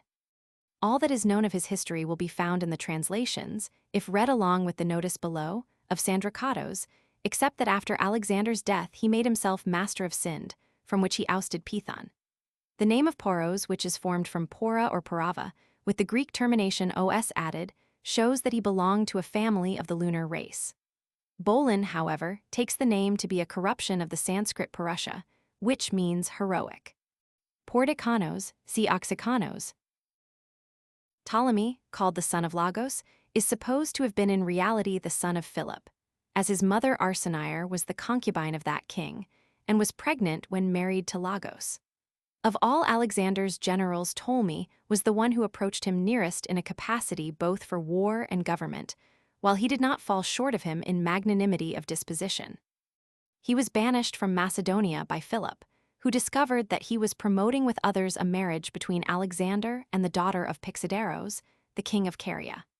He rendered important services in the war against Darius, and when Demetrios, a member of the select bodyguard, was arrested on suspicion of being concerned in the conspiracy of Philotas, Ptolemy was promoted to fill his place. It was he who obtained information of the plot of Hermolaus, and by revealing it was probably the means of saving the king's life. In the battle with the Vespasians, Ptolemy slew their leader with his own hand, and in the campaigns in India, he was on several occasions entrusted with separate commands of great importance. The story of Alexander's dream, which led to the discovery of a plant by which Ptolemy was cured of a dangerous wound inflicted by a poisoned arrow, must be apocryphal, since Arrian, who had Ptolemy's own memoirs of the expedition constantly before him, is silent on the subject. At Sausa, he received in marriage a daughter of Artabazos. After Alexander's death, he obtained Egypt as his share of the empire and raised that country to a high pitch of prosperity. He reigned for no less than 40 years. The dynasty which he founded, after subsisting for nearly 200 years, ended with the death of Cleopatra. Ptolemy Roman III ascended the throne of Egypt in 247 BC in succession to his father Ptolemy Philadelphos. In the early part of his reign, he overran Syria, and having thence turned his arms eastward, advanced as far as Babylon and Sausa, and received the submission of all the upper provinces of Asia as far as the borders of Bactria and India. On returning to his kingdom, he carried back with him the statues of the Egyptian deities, which Cambyses had removed to the east, and restored them to their proper temples, an act which won for him the gratitude of the Egyptians and the title by which he is generally known, Eurgetes i.e., benefactor. Like his father, he distinguished himself by his munificent patronage of literature and science. He was one of the kings to whom Buddhist missionaries were sent by the Indian king Asoka. He died in the year 222 BC. Ptolemy Physcon, king of Egypt, succeeded his brother Ptolemy Roman VI, surnamed Philometor. Roxana, the daughter of the Bactrian chief Oxyartes, was considered by the Macedonians the most beautiful woman in Asia, next to the wife of Darius. Alexander, who found her charms irresistible, made her his wife, and she bore him a posthumous son, called Alexander Agos, who was admitted to a share of the sovereignty under the regency of Perdiccas. Before his birth, she had enticed Alexander's other widow, Barcenare or Statera, to Babylon and caused her to be murdered. She subsequently fell, with her son, into the power of Cassander, who placed them both in Amphipolis, where in 311 BC. They were both murdered by their keeper, Glaucias. Sambus was the satrap of a mountainous country adjoining the kingdom of Mausicanos, with whom he was at feud. His capital, called Sindamana, has been identified with Sewin, a city on the Indus, for which see Note S. Sambus fled on Alexander's approach, not to evade submission, but because he learned that his enemy, Mausicanos, had been received into the conqueror's favor. Sandrakatos Chandragupta. Sandrakatos, with the exception perhaps of his grandson Asoka, was the greatest ruler ancient India produced. Though of humble origin, he overthrew the Macedonian power in the Panjab, conquered the kingdom of Magadha, and founded a wide empire such as no Indian king had before possessed. He is also memorable on another account.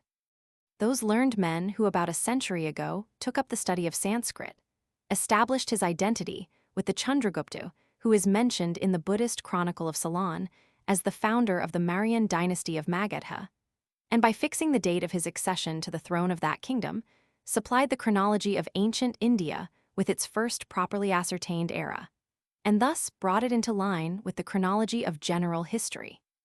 Besides the notices of this great sovereign in the writings we have translated, the following occur elsewhere in the classics.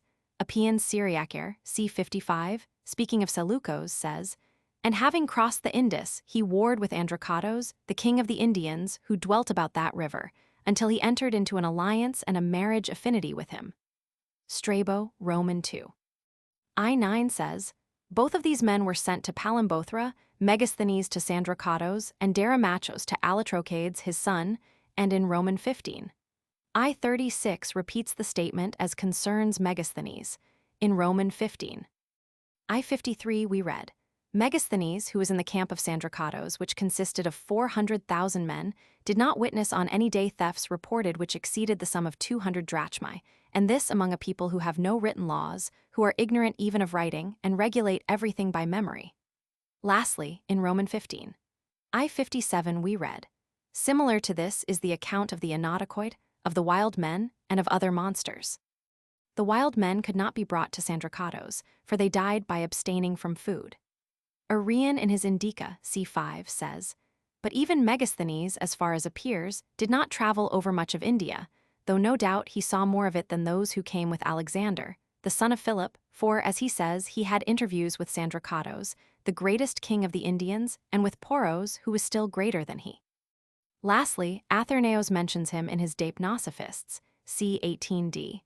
Philarchos says that among the presents which Sandracoptos, the king of the Indians, sent to Seleucus were certain powerful aphrodisiacs. It will be observed that Athenaeus transcribes the name of the Indian king more correctly than any of the other authors.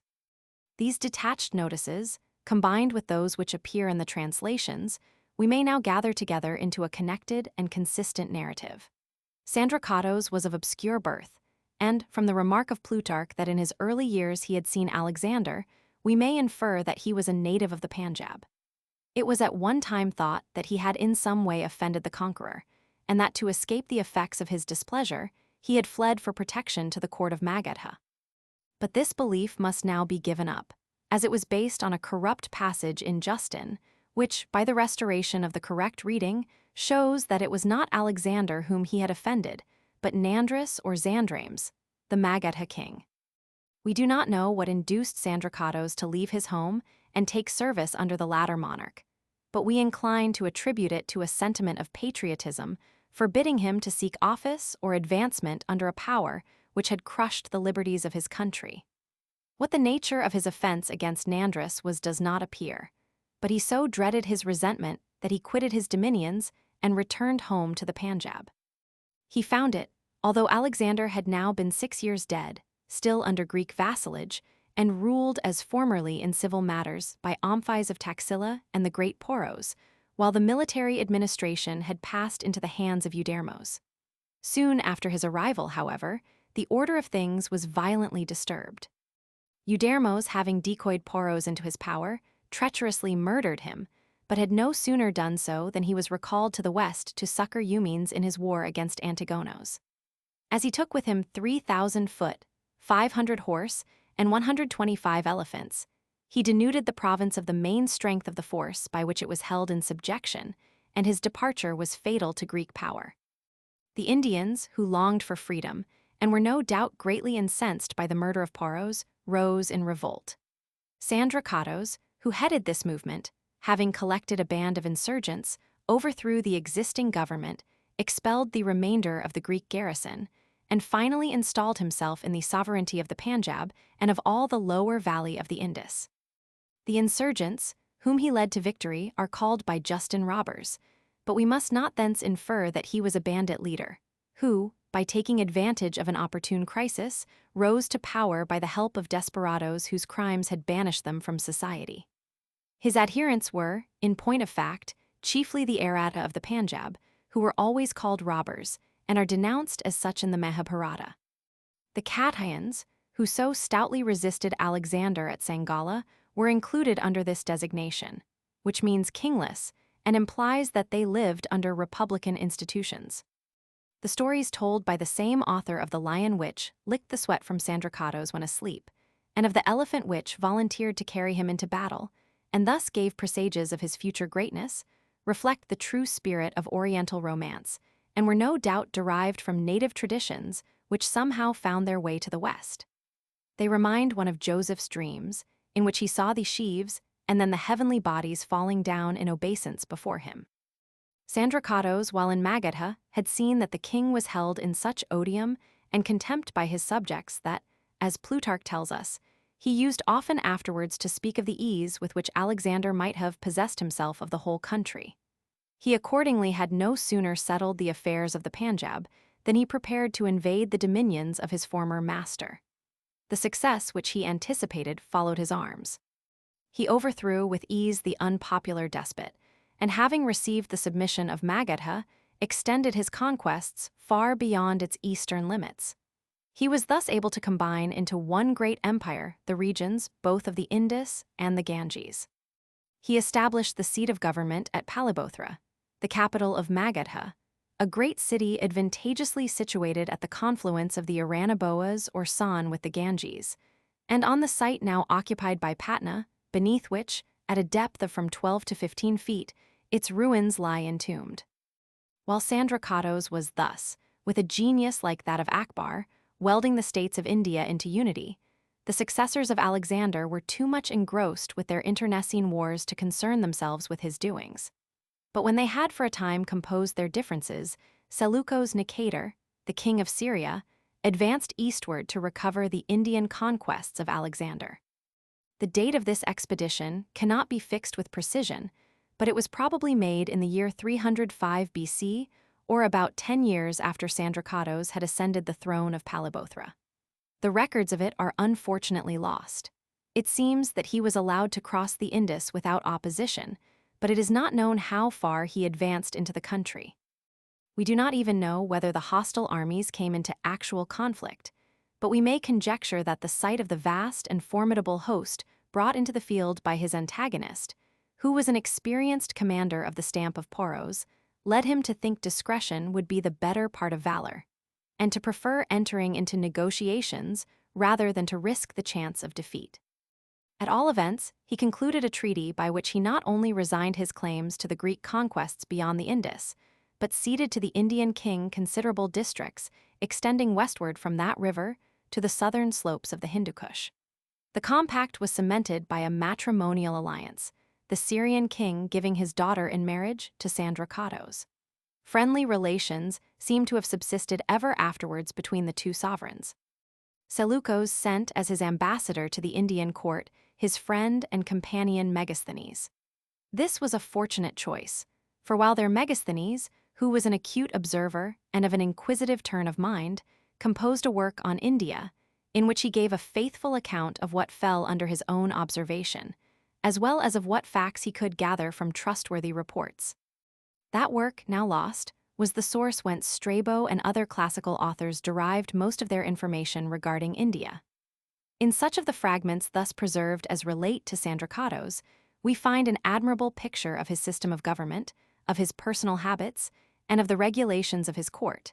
He did not live to old age, but died in 291 BC, before he had reached his 55th year. When we turn to the Buddhist accounts of Chandragupta, we find them tally so closely in all main points with the Greek accounts of Sandrikatos that no doubt can be left that the two names which are so nearly similar denote but one and the same person. As he was the founder of the dynasty to which the pious Asoka, the Constantine of the Buddhist faith, belonged, the Buddhist writers assigned to him an honorable pedigree which connected him even with the royal house whence Buddha himself sprang. His father, they tell us, reigned over a small kingdom situated in a valley among the Himalayas and called Maurya from the great number of its peacocks, Mayura. He was killed in resisting an invasion of his enemies, but his queen escaped to Pataliputra, where she gave birth to a son whom she exposed in the neighborhood of a cattle shed. The child, like Oedipus, was found by a shepherd, who called him Chandragupta, moon-protected, and charged himself with his maintenance. There resided at that time in Pataliputra a Brahmin who had come from the great city of Taxila in the Panjab, and whose name was Chanakya. To him, King Dhanananda had given an insult which could be expiated by nothing short of his destruction. While the Brahmin was casting about for means whereby he could clear his score with the offender, Chandragupta, now a boy, fell under his cognizance.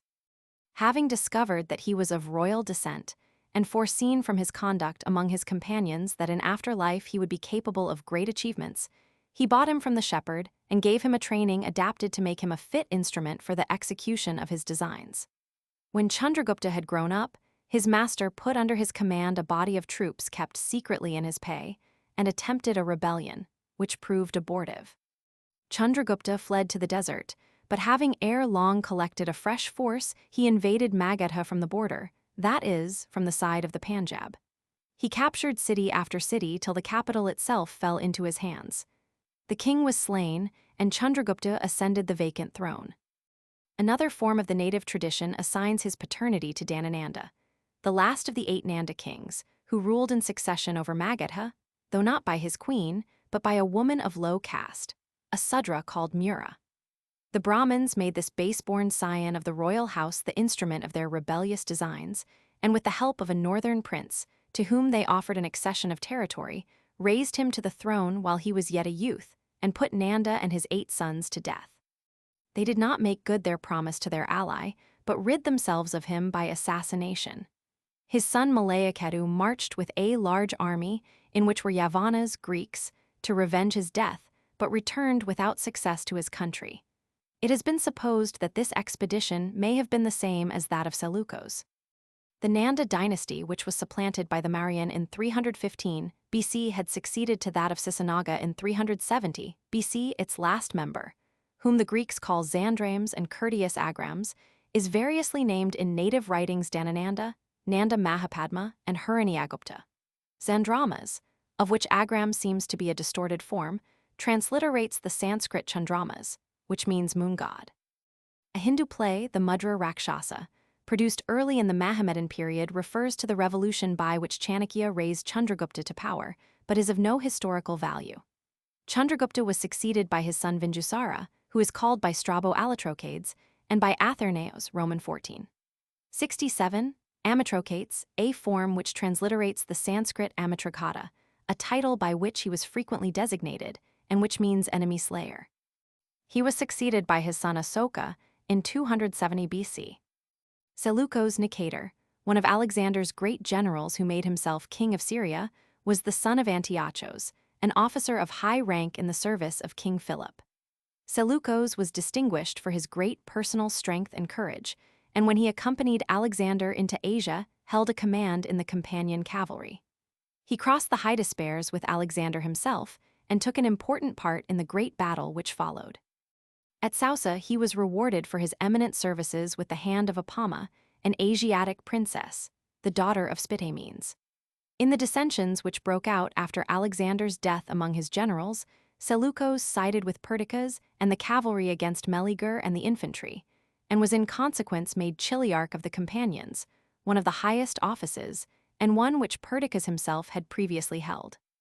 He accompanied Perdiccas into Egypt, but he there put himself at the head of the mutineers by whom his patron was assassinated. At the second partition of the provinces made at Triparadisos 321 BC, he obtained the Babylonian satrapy and established himself in Babylon. He assisted Antigonos in the war against Eumenes, but afterwards contended against him in alliance with Ptolemy. During an interval when hostilities were suspended between himself and his rivals, Seleucus undertook an expedition into India to regain the conquests of Alexander, over which Sandrikatos had established his authority. We do not know how far he advanced into India, but he probably again crossed the Hydaspes, which he had crossed 20 years before along with the great conqueror himself.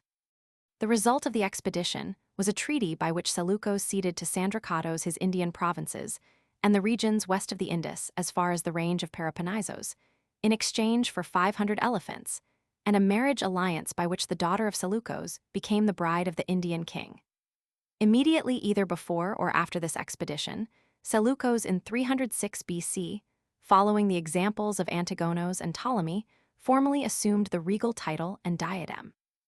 In the Battle of Ipsos 301 BC, where Seleucus, in league with Ptolemy, Lysimachos, and Cassander, fought against Antigonos, the cavalry and elephants which the Syrian king brought into the field were mainly instrumental in securing the victory. The empire of Seleucus then became the most extensive of those which had been formed out of Alexander's conquests, extending from Phoenicia to Bactria and Sogdiana. After being engaged in other wars, Seleucus crossed the Hellespont with an army with a view to seize the crown of Macedonia, but was assassinated at Lysimatia by Ptolemy Keranos in the beginning of the year 280 BC in the 32nd year of his reign. Sisikatos was an Indian who had deserted his countrymen and taken service under Bessos. After the conquest of Bactria, he took service under Alexander, who, no doubt, obtained from him much valuable information regarding India and its affairs. After the capture of the rock Yornos, Sisikatos was left in command of the garrison which Alexander established there. He afterwards sent messengers to inform Alexander that the Acarnanians had revolted from him. Sitox was a leader of Thracian light-armed troops in Alexander's service. He was left under Parmenion in Media, and on Alexander's return from India was put to death for misgovernment. Solinus was the author of a compendium of geography extracted mostly from the natural history of Pliny. He lived about the middle of the 3rd century AD. Sophates or Sophitheres was, according to Curtius and Diodoros, king of a territory situated to the west of the Hyphasis. According to Arrian, his dominions, or those of a king of the same name, lay along the banks of the Hydaspes, and, as we learn from Strabo, embraced the salt range of mountains called Oromnus by Pliny.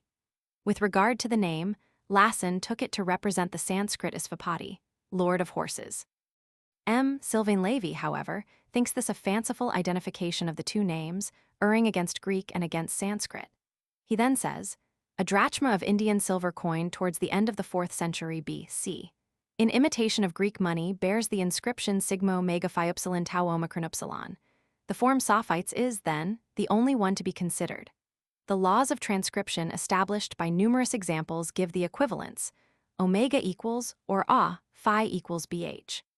Sophites then leads back to Sabutha or Sob. The Ganapatha knows precisely a country of the name of Sobhuta.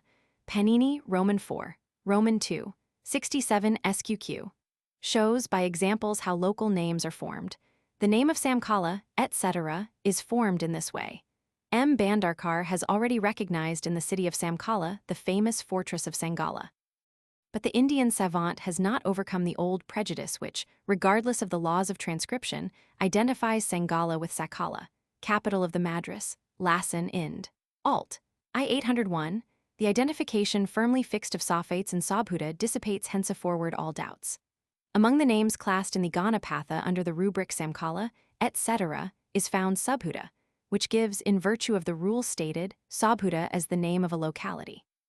Everything concurs in proving the correctness of our identification. Sphiners, see Kalanos. Spitax is supposed to be the same as the Pitacos mentioned by Polyanos. He was slain fighting on the side of Poros in the Battle of the Hydaspes. His territories lay near that river.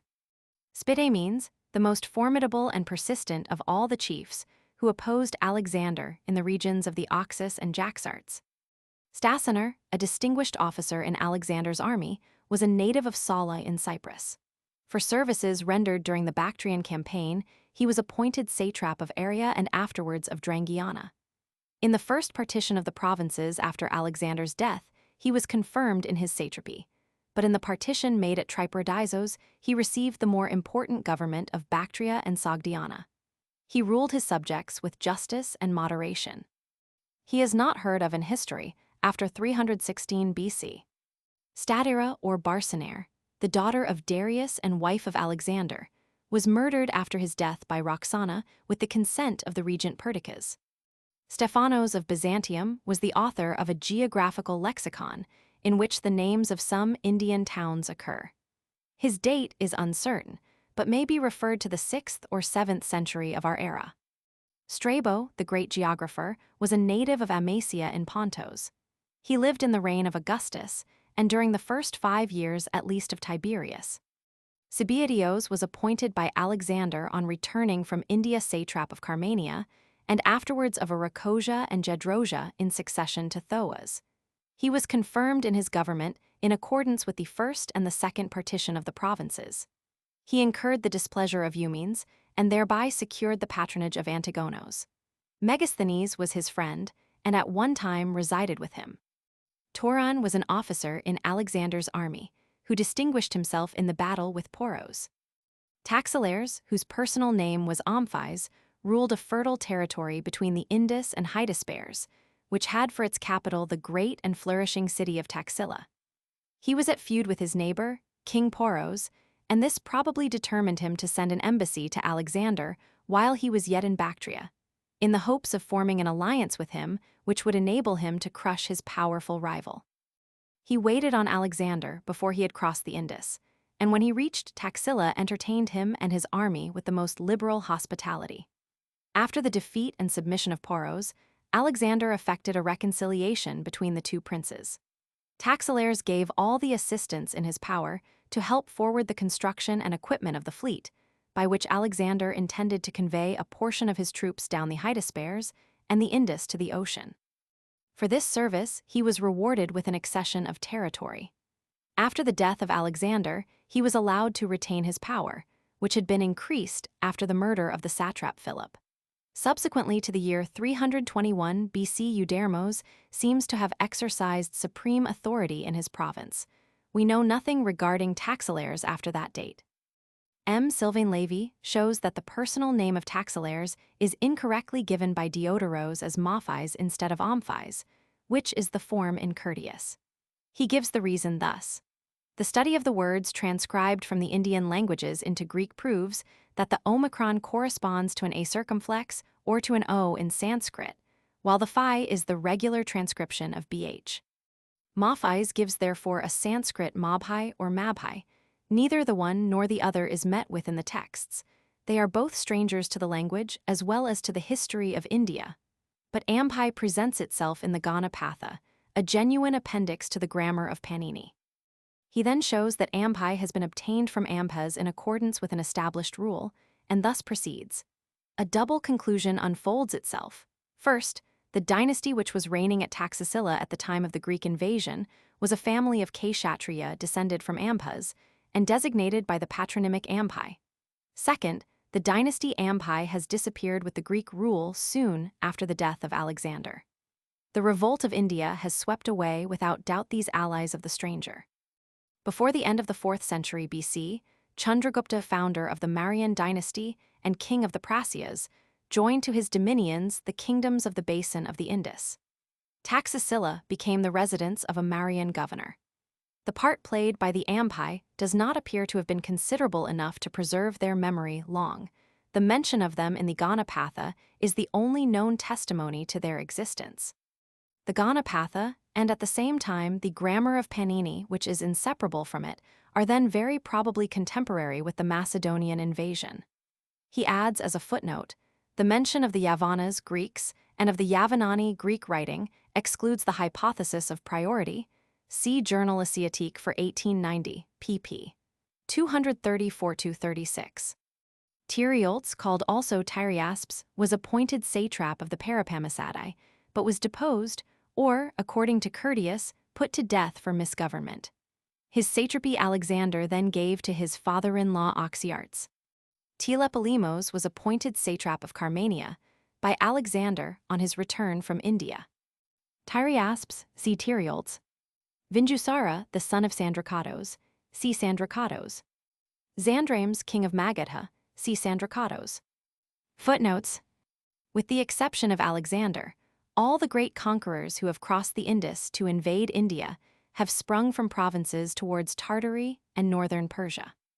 According to Plutarch, 70 Asiatic cities at the least owed their origin to Alexander.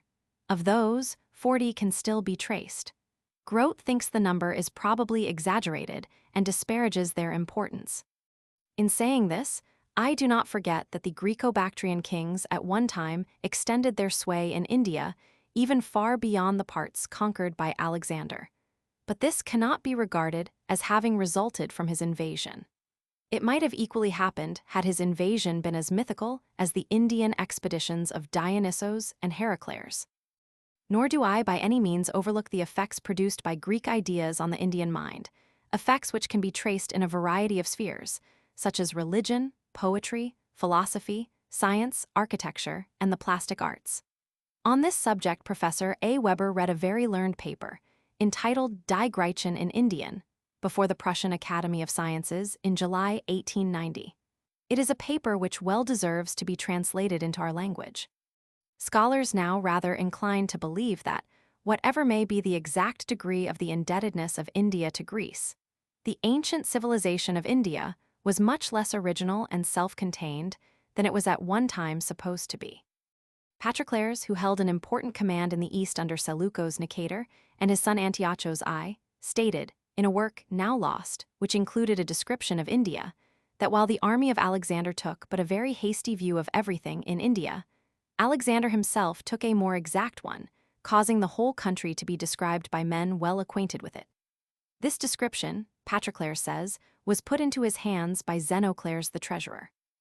On this subject Humboldt thus writes, "The Macedonian campaign, which opened so large and beautiful a portion of the earth to the influence of one sole highly gifted race, may therefore certainly be regarded in the strictest sense of the word as a scientific expedition, and, moreover, as the first in which a conqueror had surrounded himself with men learned in all departments of science, as naturalists, geometricians, historians, philosophers, and artists." The editors of Alexander in India, however, say that this rhetorician must have flourished early under Claudius, who reigned from A.D. 41 to 54. They add that the Latin of Curtius agrees well with this view, which would place him between Velleius and Petronius. The author of the Periplus of the Erythraean Sea also conducts Alexander to the Ganges. So too does Lucan, Pharsalia, X33. St. Croix and Professor Freeman both express strong doubts of the authenticity of Alexander's letters, quoted by several writers. In Persian, Kshatrapa.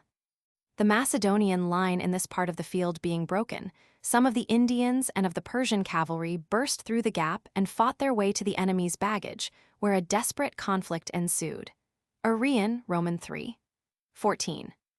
General Chesney, commenting lately on these numbers, remarks that numbers without discipline are, after a certain point, worse than useless.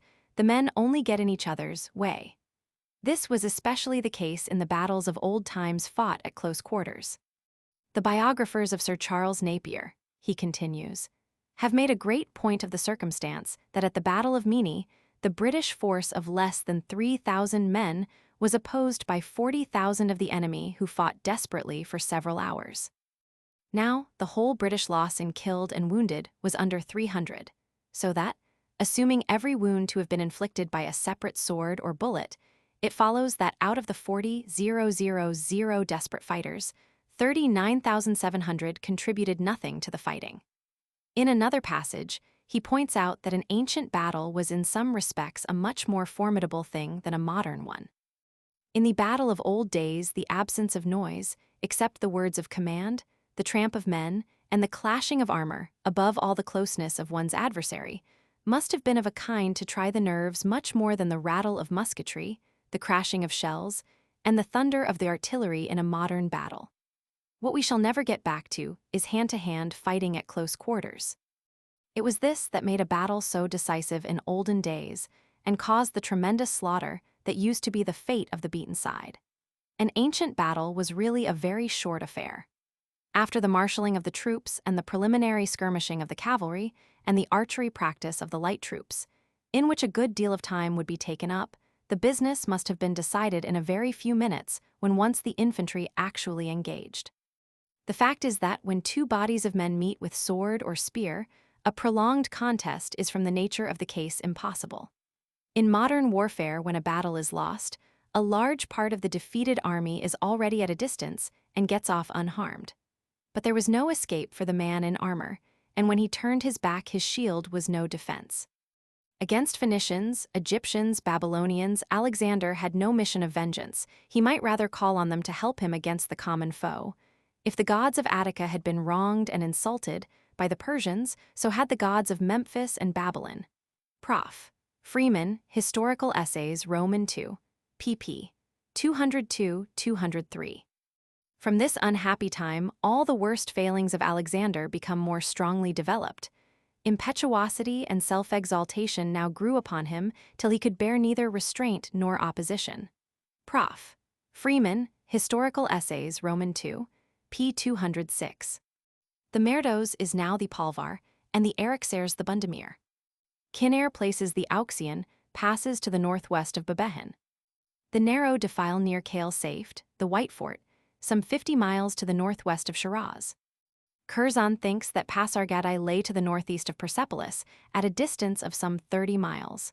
For a discussion regarding their ruins and the tomb of Cyrus, see his great work on Persia just published, Volume Roman 2, pp. 70-92. The release of these enormous treasure hoards produced such effects as resulted in recent times from the discoveries of gold in California and Australia. The prices of all commodities were greatly enhanced, and prosperity advanced by leaps and bounds. Perhaps Damegon, but its position is very uncertain. According to Apollodoros, it was 1260 stadia beyond the Caspian Gates, but according to Pliny, only 133 miles. See Curzon, S. Persia, IP 287. Sari, according to Droysen. Edicto veduit nequis si praetor apellum pingerit, aut alias Lysipo ducerit era, fortis Alexandri vultum simulantia. Horace. Pausanias, however, says that it was Philadelphos who brought the body to Alexandria. See Note L in Appendix. This name transliterates the Sanskrit Subhagasna, which was not a personal name but an official title. See Lassen, Ind, Alt, Roman 2, p. 273. The companion cavalry, called sometimes simply the companions, were the Royal Horse Guards, a body which at the beginning of the campaign consisted of 1,500 men, all scions of the noblest families of Macedonia and Thessaly. In the course of the war, their numbers were augmented perhaps to 5,000, as Mutzel conjectures. The Tachyarnae possessed part of the mountainous country between the upper courses of the Oxus and the Jaxartes. They were perhaps one in race with the Takas of India, who had a great and flourishing capital, Taxila, i.e. Takasila, the rock of the Takas, situated between the Indus and Upper Hydespes. The first part of their name Peri represents perhaps the Sanskrit Parvata, a hill, or Pahar, a hill of the common dialect. A tribe of the same name occupied a mountainous part of Media, Herod. I-101, and another is located by Isidoros of Charax between Drangiana and Aracosia. Another form of the name is Peridicae, Arrian Roman 3, 19, Strabo Roman 16, 736, Stephanos Buys. The spring of 327 BC. Caucasos here denotes the lofty mountain range, now called the Central Hindu Kush, which forms the northern frontier of Kabul. Its native designation was Peloponnesos, or, as Ptolemy more correctly transliterates it, Peloponnesos. Till Alexander's time, these mountains were altogether unknown to the Greeks. The officers of his army who wrote accounts of his Asiatic expedition sometimes considered them to be a continuation of the Tauros and sometimes of the Caucasos. Arrian, who regarded them as an extension of the former range, says that the Macedonian soldiers called them Caucasos to flatter Alexander. As if, when he had crossed them to enter Bactria, he had carried his victorious arms beyond Caucasos. The Greeks of those days, it must be observed, had no definite knowledge of the mountains to which that name was properly applicable, but vaguely conceived them to be the loftiest and the remotest to be found in the eastern parts of the world. The pass by which Alexander recrossed the Peloponnesos was most probably the Kushan or Gorbund Pass. See Note A, Alexandria under Caucasos. The tribes collectively designated Peripamessadae were, according to Ptolemy, who calls them Peripanessadae, The five following: the Balatai, Aristophili, Parsioi, Parsiardai, and Ambatai. They lived along the spurs of the Hindu Kush, chiefly along its southern and eastern sides. They thus occupied the whole of Kabulistan and part of Afghanistan. The Balatai were probably the people of Kabul, a city which, no doubt, represents that which Ptolemy calls Karara, Kabara, or Ordispana. The colonies which Alexander planted in the countries he overran were of a military character, designed to secure the permanence, cohesion, and ultimate unification of his conquests. The war-worn soldiers whom he made colonists were condemned to perpetual exile, as may be gathered from the fate which overtook the colonists who of their own accord left Bactria and attempted to return to Greece. They were treated as deserters and were all put to death. This is the Kabul River, called otherwise by the classical writers the Kathaians, except by Ptolemy, who calls it the Koa. Its name in Sanskrit is the Kubha. See Note B. Taxilares, his distinctive name, as we learn from Curtius Roman 8:14, was Omphis. Diodoros Roman 17:86 less accurately calls him Mophis and says that Alexander changed his name to Taxiles. This is, however, a mistake, for Taxiles was a territorial title which each sovereign of Taxila assumed on his accession to power. Indian princes are generally designated in the classics by their territorial or dynastic titles. The father of Omphis died about the time Alexander was making his preparations to invade India. Cleitos had been killed before the army left Bactria, but his brigade continued to bear his name even after his death. Pucellates designated both a district and its capital city. The name is a transliteration of Pucellaeti, which is the Pali form of the Sanskrit Pushkalavati, the name by which the ancient capital of Gandhara was known. General Cunningham has fixed its position at the two large towns of Parang and Charsada, which form part of Hashtnagar, or 8 cities, that are seated close together on the eastern bank of the Landi or Lower Swat River. The position thus indicated is nearly 17 miles to the northwest of Peshawar. The city was in early times a great emporium of commerce. Ptolemy, who with the author of the Periplus of the Erythraean Sea calls it Procles, has correctly located it on the eastern bank of the river of Swasternair, i.e. the river of Swat. Wilson, however, and Abbott take Pekli, or Pakhali, in the neighborhood of Peshawar to be the modern representative of the old Gandharian capital, v. Cunningham's Ankh. Geog. Of India, pp. 4951. The route assigned to this division lay along the course of the Kabul River and through the Khyber Pass to Pucellates, which was situated where, or near where, Hashtnagar on the river Landi now stands. This name is perhaps a transliteration of the Sanskrit Sanjaya, which means victor. A Shinwari tribe called Sangu is found inhabiting a part of the Nangarhar district west of the Khyber Pass. The Hypaspists, so called because they carried the round shield called Aspes, while the Hoplites carried the oblong shield called Hoplan, formed a body of about 3,000 men at the outset of the war, but were perhaps augmented to double that number during its progress. They were not so heavily armed as the Hoplites, and were therefore more rapid in their movements. The foot companions were another distinguished corps of guards. The Agrianians, who made excellent light-armed troops, were a Paeonian people whose country adjoined the sources of the river Strymon. Espasio and Asakernoi, see Note C. Strabo, Roman 15. 697, states the reasons which led Alexander to select the northern route to the Indus in preference to the southern.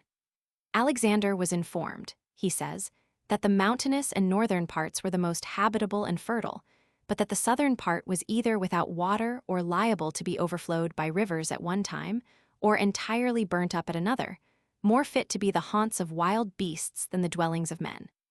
He resolved therefore to master first that part of India which had been well spoken of, considering at the same time that the rivers which it was necessary to pass, and which flowed transversely through the country which he proposed to attack, would be crossed with more facility towards their sources. The districts through which he passed are now called Kafiristan, Chitral, Swat, and the Yusufzai country. It is more difficult to trace in this than in any other of his campaigns the course of his movements, and to identify with certainty the various strongholds which he attacked. The country through which he passed is but little known even at the present day, and, as Bunbury remarks, a glance at the labyrinth of mountains and valleys, which occupy the whole space in question in the best modern maps, will sufficiently show how utterly bewildering they must have been to the officers of Alexander, who neither used maps nor the compass, and were incapable of the simplest geographical observations. The time occupied by Alexander in marching from the foot of Caucasus to the Indus was about a year. Like Napoleon, he kept the field even in winter, though in these parts the cold at that season is intense. Chiers, this is the first river Alexander would reach after he had left his encampment near the junction of the Panjshir with the Kathaians, which appears to have been the place where he divided his army. It cannot have been, as Lassen thought, the Kama or Kunar, but is rather the stream formed by the junction of the Alashang and the Ailinghar, which joins the Kathaians on the left in the neighborhood of Mandrur above Jalalabad. The Ailinghar River, as we learn from Masson, is called also the Cow. The Koa of Ptolemy must not be confounded with the Chiers of the text, for that author in describing the Koa says that it receives a tributary from the Parapanisadae, and that after being joined by the Swastos, the river of Swat, it falls into the Indus. The Koa is therefore probably the Kathaian after its reception of the Kama or Kunar River. Uspla this name, which so far as I know occurs only in Arrian, has not been satisfactorily explained. It designated, no doubt, the river which Aristotle, Strabo, and Curtius call the Chosps, and which the best authorities identify with the Kama or Kunar, a river which rivals the Kathaian itself in the volume of its waters and the length of its course. It rises at the foot of the plateau of Pamir, not far from the sources of the Oxus, and joins the Kathaian at some distance below Jalalabad. Strabo says that the Chosps traverses Bandaberner Badakshan and Gandaritis after having passed near the towns of Plergarian and Gorodelir. The capital of this chief was probably Goris on the Chosps. Aragayan, this place, which was situated to the east of the Chosps, is perhaps now represented by Neoghi, a village in the province of Bajor. Ritter identified it with Bajor or Bagawar, the capital of this province. The mountains to which the inhabitants fled for refuge may perhaps, as V. de Saint Martin suggests, be those which Justin, Roman 12:7 calls Didali, whereto he says Alexander led his troops after the Bacchanalian revelry with which they had been indulged at Nyssa. There is no mention elsewhere of Aragayan, unless it be the Argacum Urbum of the Itiner. Alex, 105. It is taken by Schneider to be the Akadira of Curtius. The Guryos is the river Panjkora, which unites with the river of Swat to form the Landai, a large affluent of the Kabul River. It appears under the name of the Gori in the 6th book of the Mahabharata, where it is mentioned along with the Suvastu, the Swat River, and the Campana. It owes its name to the Gori, a great and widespread tribe, branches of which are still to be found on the Panjkora, and also on both sides of the Kabul River where it is joined by the Landai. It formed the boundary between the Guryans and the Isakarnians. Mazaga, see note D.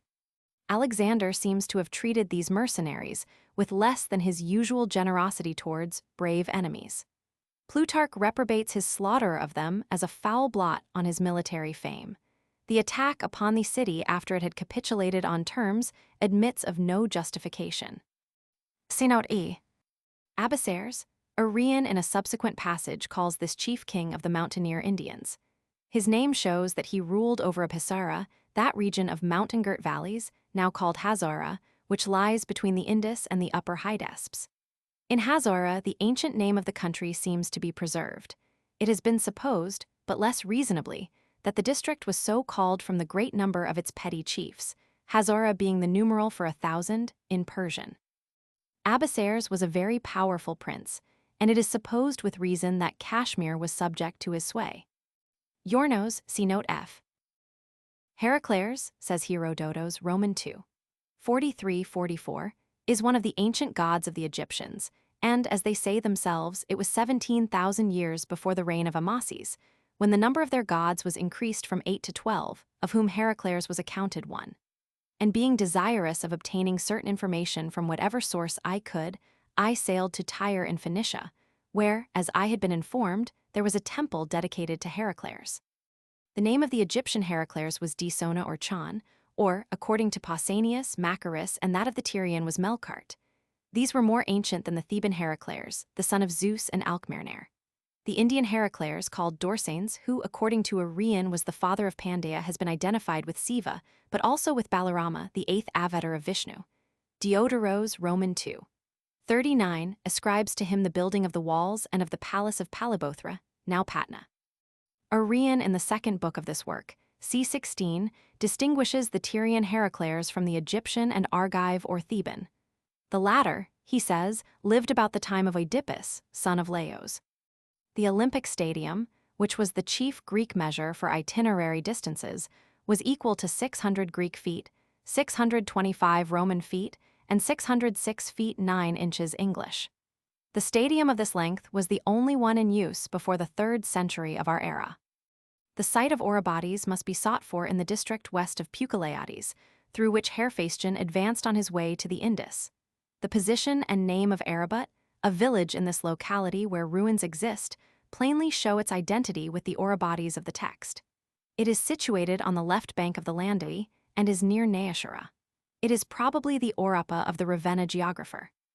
Nicanor was succeeded in this office by Philippos, who was placed in command of the garrison of Pucellates. Pucellates, as has been stated, stood on the Landui at a distance of 17 miles northwest from Peshawar. Alexander, after the fall of Basira, moved westwards toward that river, judging it expedient before attacking the rock to reduce all the yet unconquered region west of the Indus. He took Pucellates and then directed his march eastward till he approached the embouchure of the Kathaians, whence turning northwards, he advanced up the right bank of the Indus till he reached Embalama, about 8 miles distant from Yornos, and as high up the river as an army could go. Kaphios, to judge from his name and from what is here stated, must have been the ruler of the valley of the lower Kathaian or Kabul River. Hence it is unlikely, as some have supposed, that the dominions of Taxilares lay partly in the country west of the Indus. I find nothing anywhere in the classical writers lending countenance to such a supposition. The name of Asagetes is probably a transliteration into Greek of the Sanskrit Isvagit, gaining horses by conquest. Ritter taking Embalama to be a word of Greek origin, equivalent in meaning to letter 1F10 kappa beta omicron lambdita, the mouth of a river, thought that this place lay opposite to attack, in the angle of land where the Kathaian discharges into the Indus, and was thus led to identify Yornos with the hill in that locality on which the fort of Raja Hodi stands. Embalama appears, however, to be rather a combination of two native names, Am and Balama. Am is the name of a fort, now in ruins, from which runs the ordinary path up to the summit of Mahaban. It crowns a position of remarkable strength, which faces Derbend, a small town on the opposite side of the Indus. Not far westward from this fort, and on the same spur of the Mahaban, there is another fort also in ruins, which preserves to this day in the tradition of the inhabitants the name of Balama. It is in accordance with Indian custom, thus to combine into one the names of two neighboring places. See note F. Yornos. All this account, says Abbott, who takes Yornos to be Mount Mahaban, will answer well for the Mahaban, which is a mountain table about 5 miles in length at summit, scarped on the east by tremendous precipices from which descends one large spur down upon the Indus between Satana and Am. The mountain spur being comparatively easy of ascent would not probably be contested by the natives, who would concentrate their power to oppose the Macedonians as they climbed the precipitous fall of the main summit. The great extent of the mountain, covered as it is with pine forest, would enable Ptolemy, under the guidance of natives, to gain any distant point of the summit without observation. His name seems a transliteration of Sasagupta, protected by the moon. That is the eastern part of their country. He had already reduced the western and the capital Masaga. On descending the Mahaban by its northern or western spurs, Alexander would have found himself in the valleys of Chumla and Buner. The fugitives from the rock would no doubt flee for shelter to these valleys or the mountains by which they were enclosed. Dioda probably lay to the north of Mahaban, near the point where the Indus issues from the mountains. Court's opinion that Dioda was a place so far remote from the rock as Dire, which lies beyond the Panchkora River, seems altogether improbable. Yet it is adopted by Lassen, though the regions in which Dire is situated had already been subdued. This road, says Abbott, was probably the path leading amongst precipices above and along the torrent of the Barandu, a river which, after watering the valleys of Buner and Chumla, flows into the Indus above Am. The path even now is very difficult. This would have brought Alexander back to Am. On this route probably lay the pass which the chief called Eryx by Curtius and Aphrix by Diodoros attempted, but unsuccessfully, to defend against Alexander. The river Barandou above mentioned may be identified with the Parennos of the Greek writers. In doing so they had, of course, to cross over to the left bank of the Indus. Arrian in his Indica, c. 14, has described the mode of elephant hunting practiced by the Indians. It is still in vogue. Abbott points out that at large quantities of drift timber are yearly arrested at an eddy near Derbend. It is probable, he thinks, that the pine forest in those days descended lower down the river than it does at present. At one time, forests of fine sissu, mulberry, and willow timber grew along both banks of the Indus at that part of its course. The bridge in all probability spanned the Indus near attack, which stands on a steep and lofty part of the left bank about 2 miles below the junction of the Kabul and Indus. The width of the latter river at the fortress of attack is, according to Lieutenant Wood who measured it, 286 yards. A little lower down where the channel is usually spanned by a bridge of boats it varies, as stated by Veen, from 80 to 120 yards. According to Cunningham, the bridge was made higher up the river, ad Ohind. From Alexander's campaign north of the Kabul River, General Chesney, in a lecture at Simla hints that a moral may be drawn. We have been accustomed, he says, to consider the country north of the Kabul River as virtually impregnable. The march of Alexander's army is a practical proof to the contrary, and although he was not burdened with artillery and had apparently only mule transport, yet the Greek soldiers all marched in heavy armor, which must have added greatly to the difficulties of warfare among those mountains. There is an obvious moral to be drawn by us from these incidents. See note G. Nissa. Mount Timolos, as we learn from Virgil, Ovid, and Pliny, was famous for its vines. It was therefore considered to be a favorite haunt of the wine god. As the Greek phi represents the bh of Sanskrit, his name would be Akubhi. Ivy abounds, however, in Hazora as well as in some other parts of India. His other names were Bacchos, Iacchos, Lygios, Lernios, Evios, Bromios, and among the Romans Liber also. Arrian writes to the same effect in his Indica, c. 5. When the Greeks noticed a cave in the dominions of the Parapamisadae, they asserted that it was the cave of Prometheus the Titan, in which he had been suspended for stealing the fire. At the distance of 34 miles from Birakot, a place near the river Swat, is Dadiapur, now called Dadikali, said to have been built by one of the Dadias, i.e. enemies of the gods, such as were the Titans of the Greeks. In the hill adjacent is a vast cavern which, as Abbott has suggested, the companions of Alexander may have taken to be the cave frequented by the eagle which preyed upon the vitals of Prometheus the Titan. At Bamian, which lies on one of the routes from Kabul to Bactria, there are some very notable caves, one of which, some think, must have been that which the Greeks took to be the cave of Prometheus. But Alexander does not appear to have selected the Bamian route, either in crossing or recrossing the Caucasus. The mountains of the real Caucasus were the loftiest known to the Greeks before Alexander's time, and hence to have crossed them was regarded as a transcendent achievement. Arrian, like other ancient writers, supposed that the Indus had its sources in those mountains from which it emerges into the plains some 60 miles above attack. It is now known that it rises in Tibet on a lofty Himalayan peak, Mount Kailasa, famous in Hindu fable as the residence of Siva and the paradise of Kuvera, and that before it issues into the plains, it has nearly run the half of its course of about 1,800 miles. The number of its mouths has varied from time to time. Ptolemy, the geographer, gives it 7. Patala in Sanskrit mythology denotes the underworld, the abode of snakes and demons, to which the sun at the close of day seems to descend. It was, therefore, Ritter says, the name applied by the Brahmins to all the provinces in India that lay towards sunset.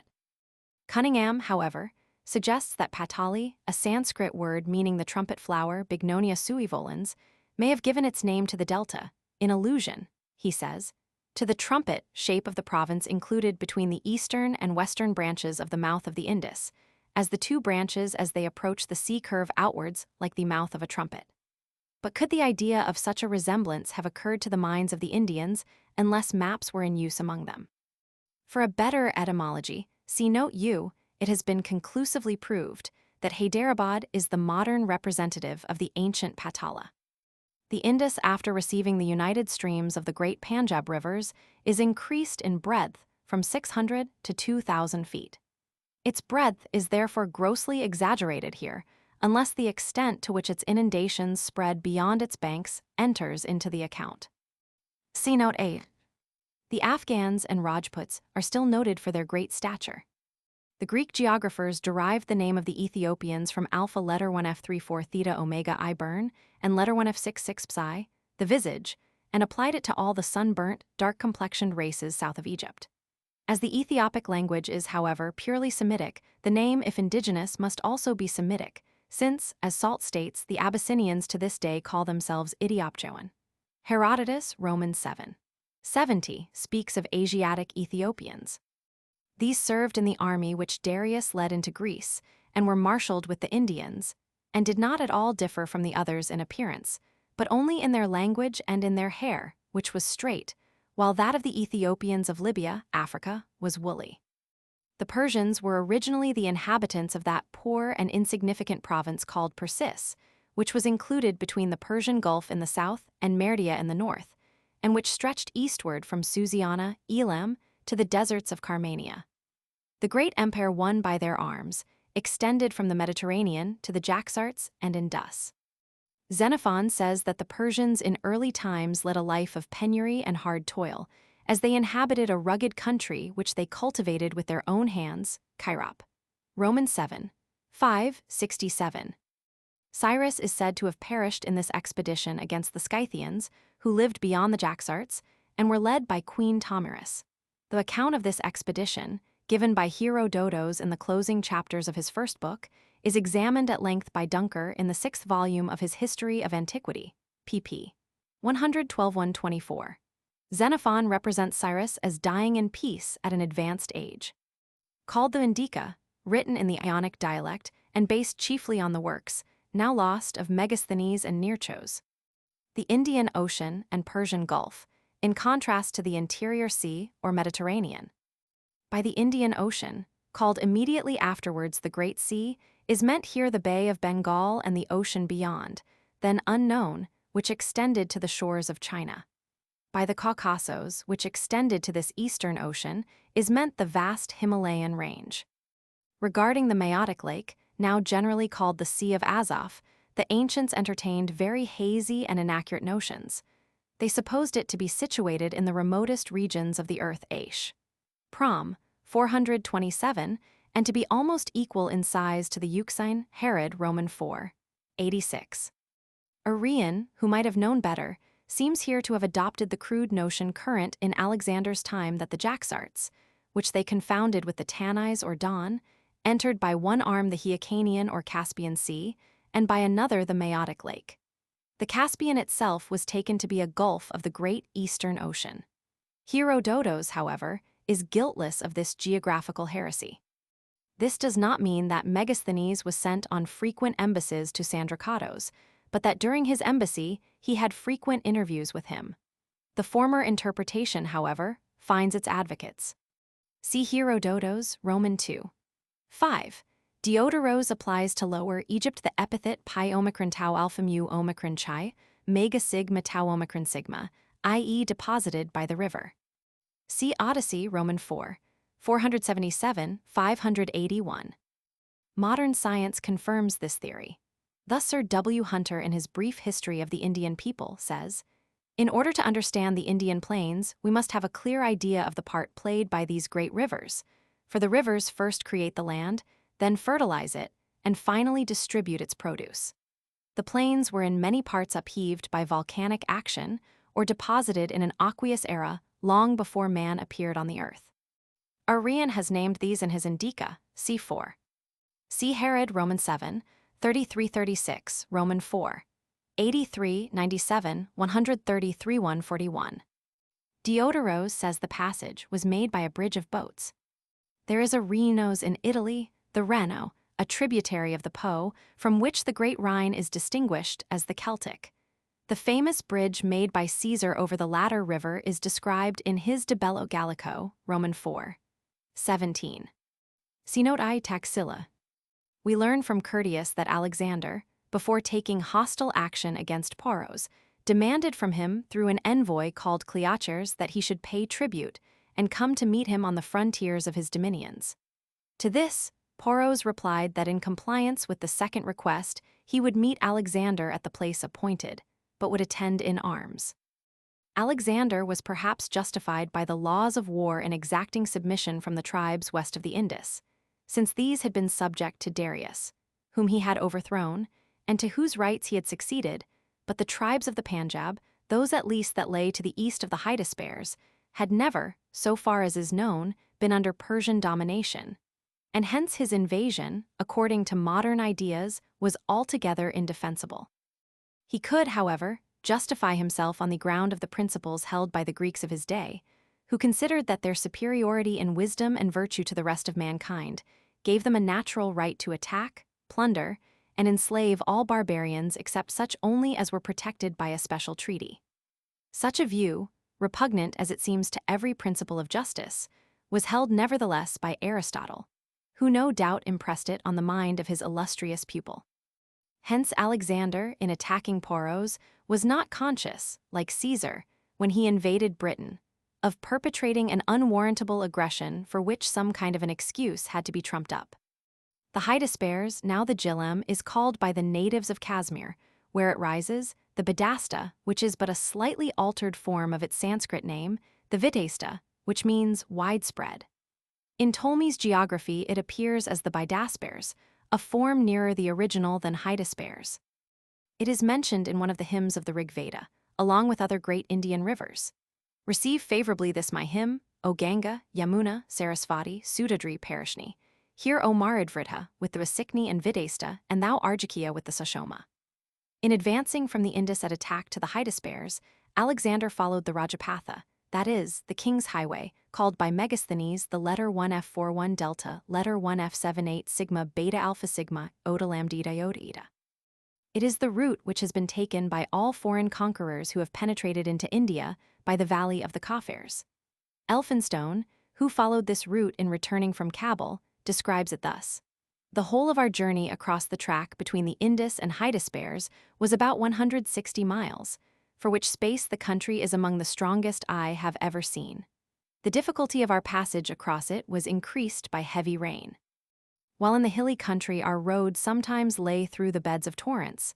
Mission to Kabul, p. 78. In another passage, p. 80, he says, I was greatly struck with the difference between the banks of this river. The left bank had all the characteristics of the plains of India.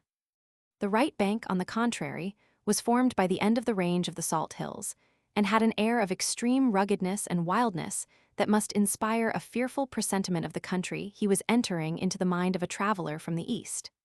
General Chesney, in the lecture already cited, thus remarks on the advance of Alexander to the Hydaspes. What is remarkable about this part of the advance is that it was not made direct on Jhelum, as would appear natural. True, that line is over what would be a very difficult country, as any traveler by the existing road knows. Still, it would be the easiest line. Nevertheless, it appears certain that Alexander took a more southerly line, and threading his way through the intricate ravines of the upper part of the Salt Range, and leaving Tilla and Rotas on his left, penetrated that range by the gorge through which runs the Bundar River, and struck the river Jhelum at Jalalpur, about 30 miles below Jhelum. See Note I, site of Alexander's camp on the Hydaspes. The Greeks, for the first time, saw elephants used in war at the Battle of Arbela. Arrian, in the 19th chapter of this book, states that the battle with Poros was fought in the archonship of Hergemon at Athens, in the month of Maunishan, i.e. between the 18th of April and 18th of May, 326 BC here, however, according to the reading of all the MSS. He makes the battle take place after the solstice of June 21st, mu epsilon tau, letter 1F70, tau rho omicron pi alpha sigma. Editors remove the difficulty by substituting kappa alpha tau alpha for mu epsilon tau alpha, and I have translated accordingly. As the rainy season, however, does not set in till near the end of June, and it had set in, as Strabo informs us, during the march to the Hydaspes, the later date has probability in its favor. Enyalios, an epithet of the war god. Curtius mentions that near the bluff there was a deep hollow or ravine which sufficed to screen both the infantry and the cavalry, and on this Cunningham remarks, "There is a ravine to the north of Jalalpur, which exactly suits the descriptions of the historians. This ravine is the bed of the Kandar Nala, which has a course of 6 miles from its source down to Jalalpur, where it is lost in a waste of sand. Up this ravine there has always been a passable, but difficult road towards Jhelum. From the head of the Kandar, this road proceeds for 3 miles in a northerly direction down another ravine called the Kasi, which then turns suddenly to the east for 6.5 miles, and then again 1.5 miles to the south, where it joins the river Jhelum immediately below Dilawar, the whole distance from Jalalpur being exactly 17 miles. These 17 miles are about the equivalent of the 150 stadia given by Arrian as the distance from the Great Camp to the bluff. Arrian, says Cunningham, records that Alexander placed running sentries along the bank of the river at such distances that they could see each other and communicate his orders. Now, I believe that this operation could not be carried out in the face of an observant enemy along any part of the river bank, excepting only that one part which lies between Jalalpur and Dilawar. In all other parts the west bank is open and exposed, but in this part alone the wooded and rocky hills slope down to the river and offer sufficient cover for the concealment of single sentries. Geog. Of Ank, India, pp. 170-171. With Alexander's passage of the Hydaspes may be compared Hannibal's passage of the Rhone made upwards of a century later. The Carthaginian general, whose education included a knowledge of Greek, was no doubt familiar with the history of Alexander's wars, and from knowing how the Hydaspes was crossed, may have laid his plans for crossing the Rhone.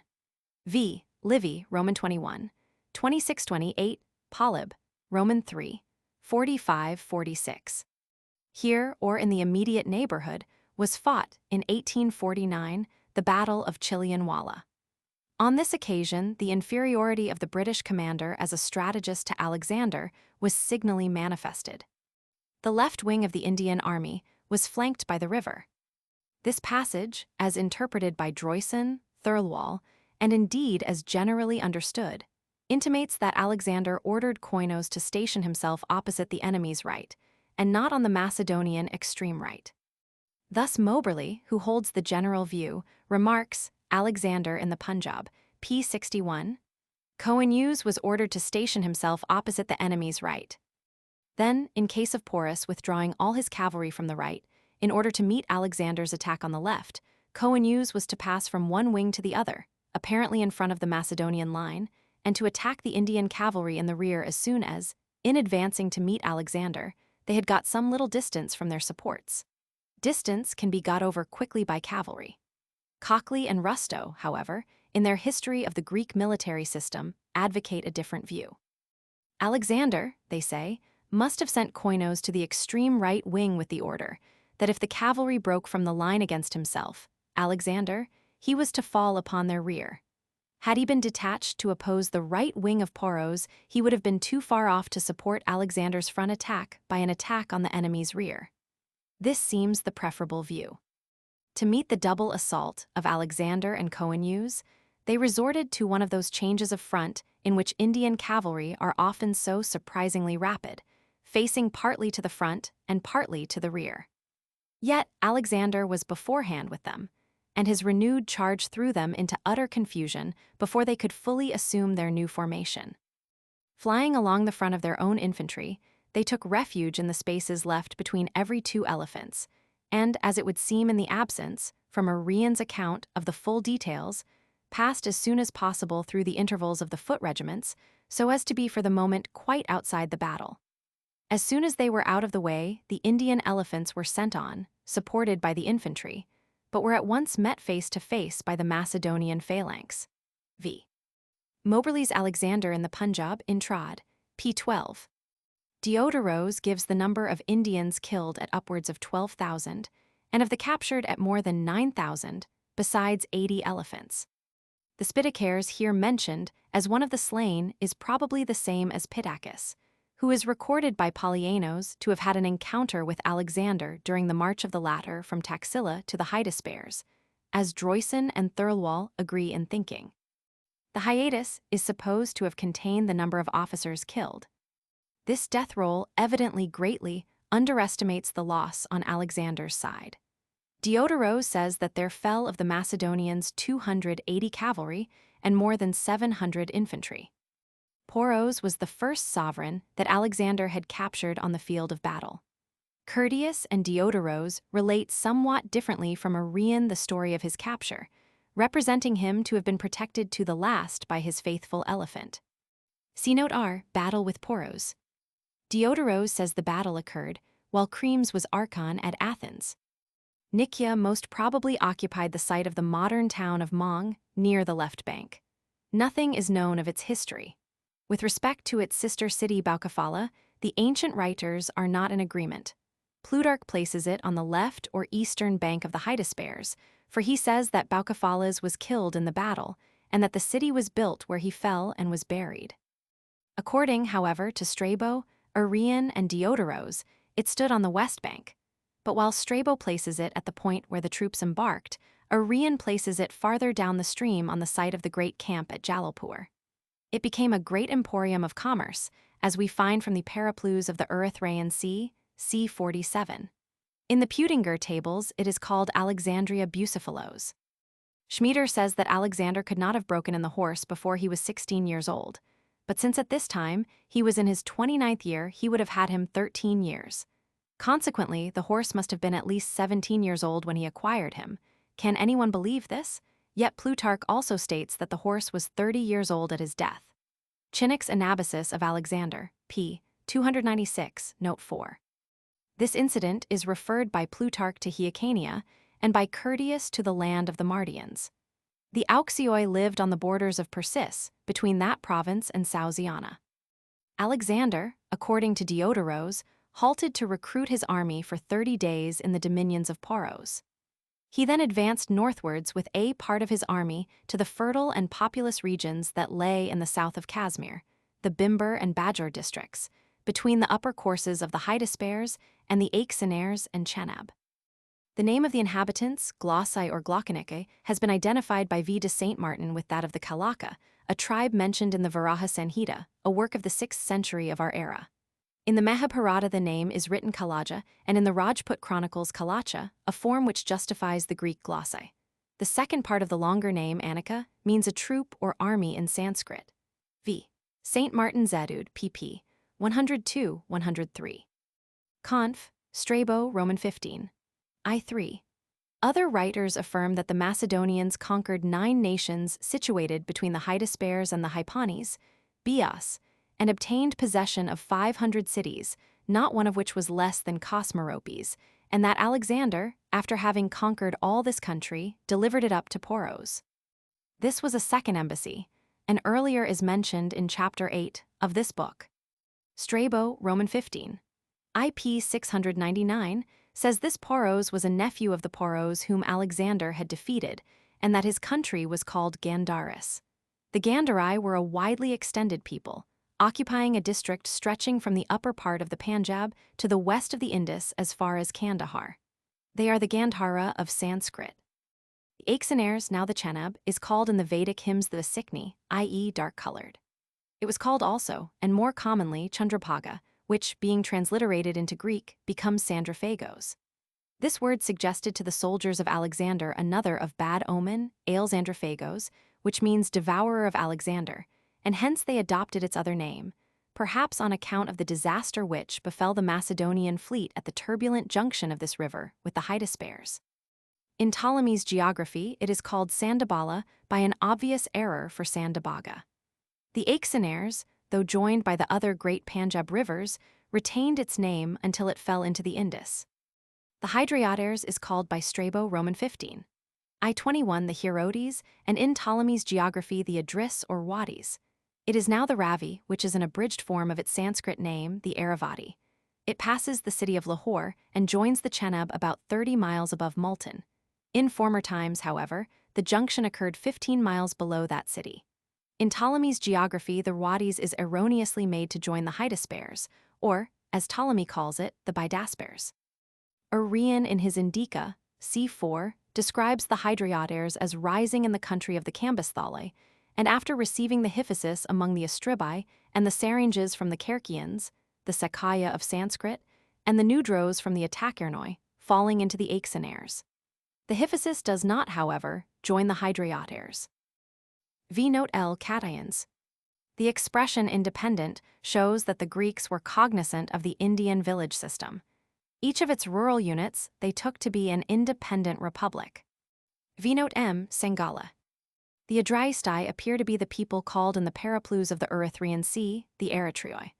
Lassen identifies them with the errata of the Mahabharata. Diodoros calls them the Adrerstai, and Orosius in his history, Roman 3:19, the Adresti. Their capital, Pimprama, has not as yet been identified with certainty, but V. de Saint Martin suggests that it may be represented by Barana, a place 8 leagues distant from Lahore towards the southeast. The same author thinks that the Adrasti are very probably the Airavata or Raivataka of Sanskrit. Chinnock notes that Caesar's troops were assailed in a similar manner by the Helvetians. V. Caesar's de Bello Gallico, I-26. Curtius gives the loss of the Kathaians at 8,000 killed. Arrian's numbers here seem to be greatly exaggerated. The hyphasis, now the Bias or Beas, is variously called by the classical writers the Bibases, the Hypases, and the Hypanis. Its Sanskrit name is the Vipasa, which means uncorded, and it is said to have been so called because it destroyed the cord with which one of the Indian sages intended to hang himself. It joins the Satluj, not the Hydriotaires, as Arrian says in his Indica, and the united stream is called in Sanskrit the Satadru, i.e., flowing in 100 channels. It marked the limit of Alexander's advance eastward. In his time, it flowed in a different channel, one by which it reached the Chenab about 40 miles above Uch. Curtius and Diodoros inform us that Alexander, before reaching this river, had entered the dominions of King Sophates, who submitted without resistance and was therefore left in possession of his sovereignty. Another chief, called Phergius by Diodoros, but more correctly Phegelas by Curtius, whose dominions adjoined the Hyphasis, entertained Alexander and his army for 2 days. By this time, he had been rejoined by Hephaestion, who had been conducting operations elsewhere, and he then proceeded to the bank of the river. The country beyond it Arrian represents as exceedingly fertile, whereas in Curtius and Diodoros, we read how Alexander was informed that a desert lay beyond it which would occupy a journey of 11 days. Arrian's statement holds true of the northern districts beyond the river and the other statement of the southern districts. Thirlwall, following the latter statement, takes it that Alexander reached the Satluj after it had received the Hyphasis, but this is a very questionable view. The name of Ion, the eponymous ancestor of the Ionians, had originally the digamma, and hence was written as Ivan. The Hebrew transcription of this digammated form is Javan, the name by which Greece is designated in the Bible. The Sanskrit transcription is Yavana, the name applied in Indian works to Ionians or Greeks and foreigners generally. The Tanais is properly the Don, but Alexander meant by it the Jaxartes, which formed the eastern boundary of the Persian Empire, and which he had crossed to attack the nomadic Scythians, who had made threatening demonstrations against him on the right or northern bank v. the 16th and 17th chapters of the 4th book. It was a prevalent belief in antiquity that the Caspian or Hyrcanian Sea was a gulf of the great ocean which encircles the earth, and not an inland sea. Arrian, Roman 7:1 says, when Alexander reached Pasargadae and Persepolis, he conceived an ardent desire to sail down the Euphrates and Tigris to the Persian Sea and survey their mouths. Some writers have stated that he had in contemplation a voyage round the greater portion of Arabia, the land of the Ethiopians, Libya, and Numidia beyond Mount Atlas to Gadara, Cadiz, inward into the Mediterranean. One of the writers referred to is Plutarch, who says Alexander, c. 68, Nearchos joined him Alexander here, at the capital of Gedrosia, and he was so much delighted with the account of his voyage that he formed a design to sail in person from the Euphrates with a great fleet, circle the coast of Arabia and Africa, and enter the Mediterranean by the Pillars of Hercules. Herodotos, Roman 4:42 says that Necho, king of the Egyptians, sent certain Phoenicians in ships with orders to sail back through the Pillars of Hercules into the Northern Sea, the Mediterranean that is, and so to return to Egypt. The pillars designated the twin rocks which guard the entrance to the Mediterranean at the eastern extremity of the Straits of Gibraltar, the one on the European side being called Calper, and that on the African side, where now stands the citadel of Ceuta, Abila or Abila. V. Pliny, Roman 3. Pruum. Proximus autem faucibus utrimque impositi montes coercent claustra, abila Africae, Europae calp, laborum Hercules mere, quam ob causam indigeni columnas ejus de vocant. Arrian, Roman 3. 30 informs us that in the opinion of some, the Nile formed the boundary of Asia, but he writes here as if Libya or northern Africa were part of Asia. The Macedonian kings claimed to be descended from Heraklês, who resided for some time at Turin, one of the most ancient cities in Greece, situated near Argos, and like Argos, famous for its cyclopean walls. Alexander, says Arrian, Roman 3. 19, on reaching Ecbatana, sent back to the sea the Thessalian cavalry and the other Grecian allies, paying them the full amount of the stipulated hire, and giving them besides a donative of 2,000 talents. Was Bactra a slip of memory on the part of Koinos? The drenching rains to which the Macedonian soldiers were continually exposed during their march from Taxila to the Hyphases must have had a considerable effect in exhausting their strength and depressing their spirits. Carchardin is Carthage. The name is said to be a corruption of Curth Hadshoth or Carth Hadtha, i.e. New City, in contradistinction to Utica, which either signifies in Phoenician Old City, or is derived, as Alshausen thinks, from a root signifying a colony. See Note N, Alexander's altars on the Hyphasis. This city, says Lassen, lay probably where Wazirabad now stands. Here the great road to the Hydaspes parts into two, one leading to Jalalpur and the other to Jelem. It is the sixth of the Alexandrias mentioned in Stephanos Bies. V. Ind. Alt. Roman 2, 165, and the Chenab here has a width of about 1.5 miles. Arsacares, to judge from his name and what is here said of him, was probably the king of Eurasa. This district, the Arsa of Ptolemy, the Wlashi of H1Thsiang, and now Rash in Dantewar, included all the hill country between the Indus and Kashmir as far south as Attack. V. Strabo, Roman 15. I-29.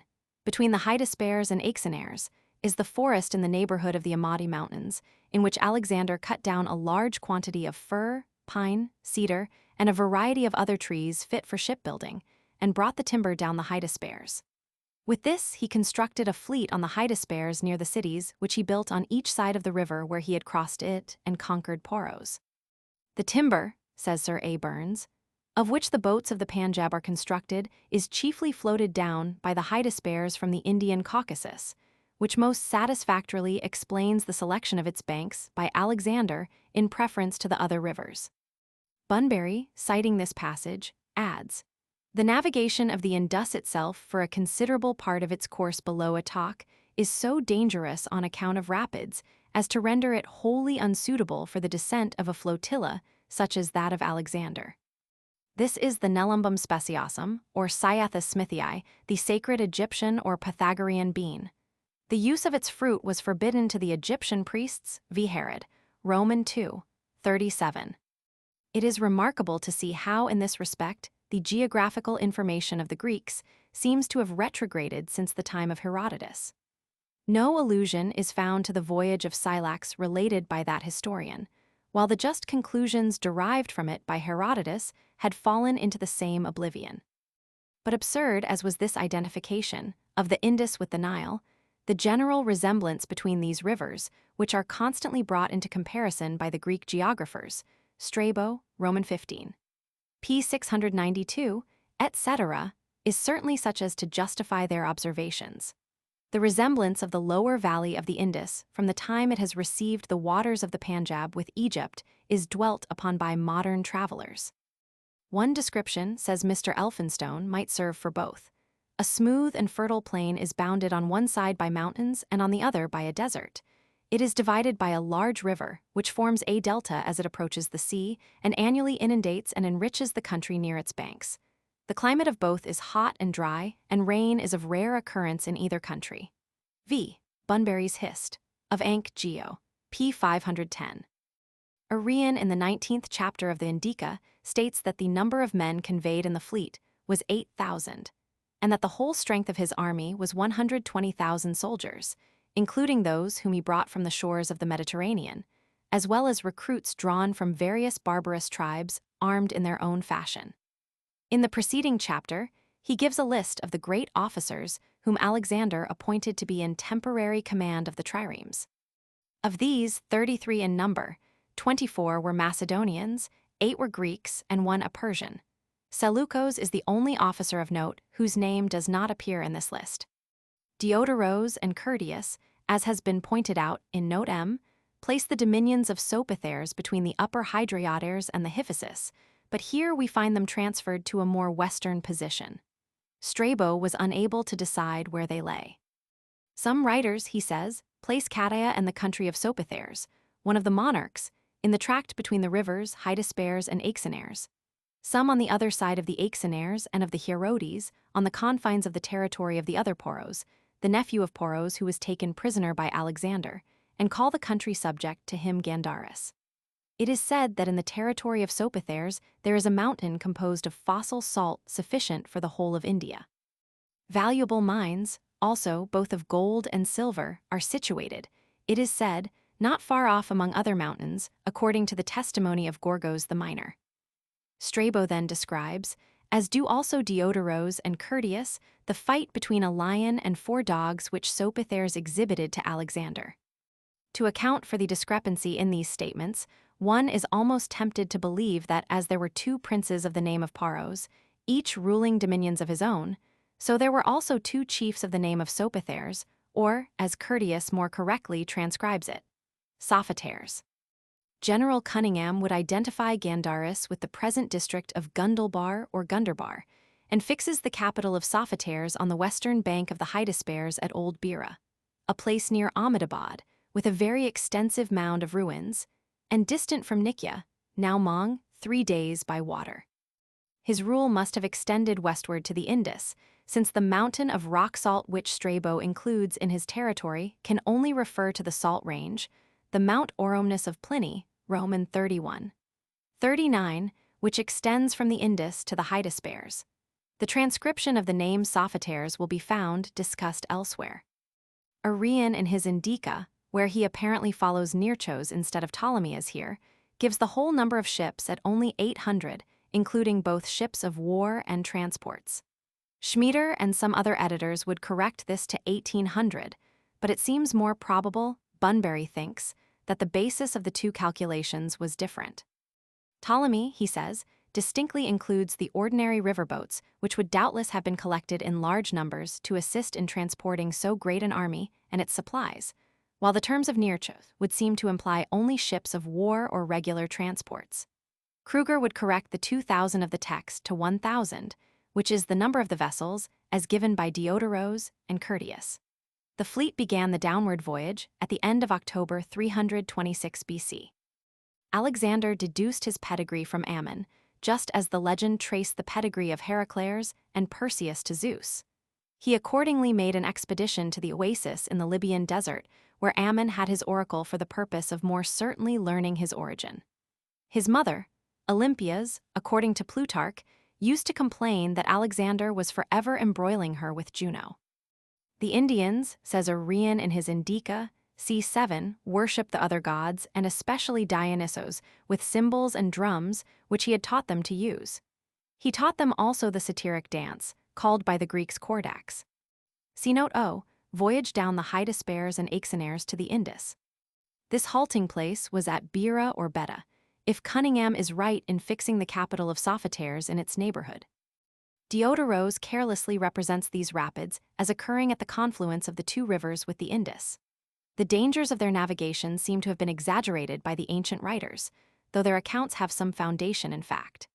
Sir A. Burns, the first European known to have visited the spot, says there are no eddies and no rocks, nor is the channel confined, while the ancient character is only supported by the noise of the confluence, which is greater than that of any of the other rivers.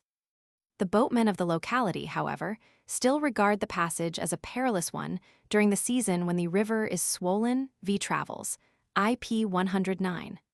Thirlwall thinks the principal obstructions have been worn away. According to Curtius, Alexander's own ship was here in imminent danger of being wrecked. These barbarians were probably the Sibai v. Diodoros, Roman 17, 96. Herphaestion by this arrangement would beset the banks of the Hydrioters, Ptolemy those of the Aexonaires. The former probably marched to the Hydriotaires by way of Shorcote, which Cunningham thinks may be the Sorionaire of Stephanos Bies. The Hydaspes loses its name as well as its waters to the Aexonaires. The junction of the latter with the Hydriotaires, Ravi, occurs at present at a point more than 30 miles above Multan, but in Alexander's time it occurred some miles below that city. See Note P, the Mal in Oxydracae. General Cunningham has identified this place with Kotkamelia, a small but ancient town situated on an isolated mound on the right or northern bank of the Ravi, marking the extreme limit of the river's fluctuations on that side. The small rivulet on which Alexander encamped at the end of his first march, he believes to be the lower course of the Ayak River, which rises in the outer range of hills and flows past Sialkot towards Sakala, below which the bed is still traceable for some distance. It appears again, he says, 18 miles to the east of Jehang, and is finally lost about 2 miles to the east of Shorkot. Now somewhere between these 2 points Alexander must have crossed the Ayak, as the desert country which he afterwards traversed lies immediately beyond it. If he had marched to the south he would have arrived at Shorkot, but he would not have encountered any desert, as his route would have been over the Kadar, or low-lying lands in the valley of the Chenab. A march of 46 miles in a southerly direction would have carried him also right up to the bank of the Hydriotaires, or Ravi, a point which Alexander only reached after another night's march.